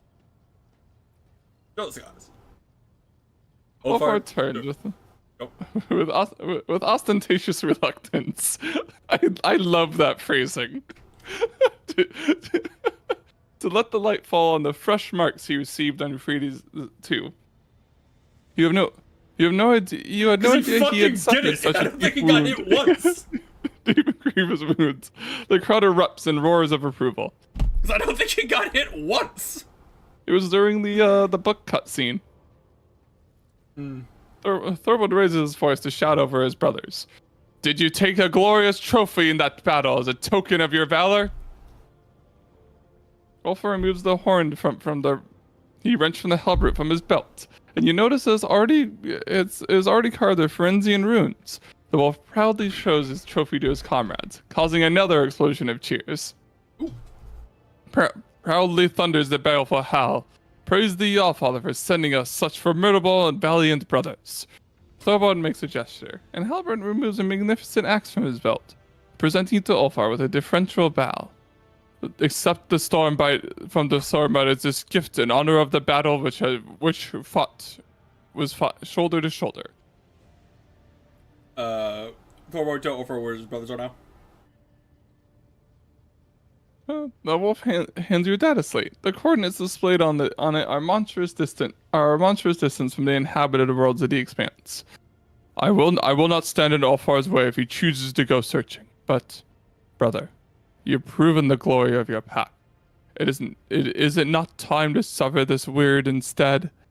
With respect, I once again extend my offer to join the Stormbiters. The pack's pastille marks are resting in Thorvald's outstretched hands. Forgive me, brother, but I must decline your offer. Though it fills my heart with joy at the thought of fighting alongside you, Ulfar draws a knife adorned with scarlet wounds and slices his palm. I, Ulfar Thunderlung, swear before the Black Mane in the blood of Fenris I will not cease to seek my pack until my own eyes behold them, alive or dead. I understand, brother. Thorvald sighs with regret. May Black Mane run beside your path. Fortify yourself. Stoke your rage. I see that your heart is darker than the waters of the world sea. So I ask you, take care that you do not join in those who we must not speak. A wolfin, baby. What are you saying? Who are you talking about? Halbert clears his stone, opens his mouth to reply, but he catches a sharp glance of, maybe not. It's like, excuse me, did you not? It's the ones we don't speak The of. ones we don't speak of. You do not need that knowledge, Adfatar. There are paths in the forest that only the wolves ought to tread. Here's a look at the axe. Halbert grins with pride as he looks upon the magnificent weapon. Our ruined priest crunches it with blood of the despicable word-bearers who fell on Euphrates II.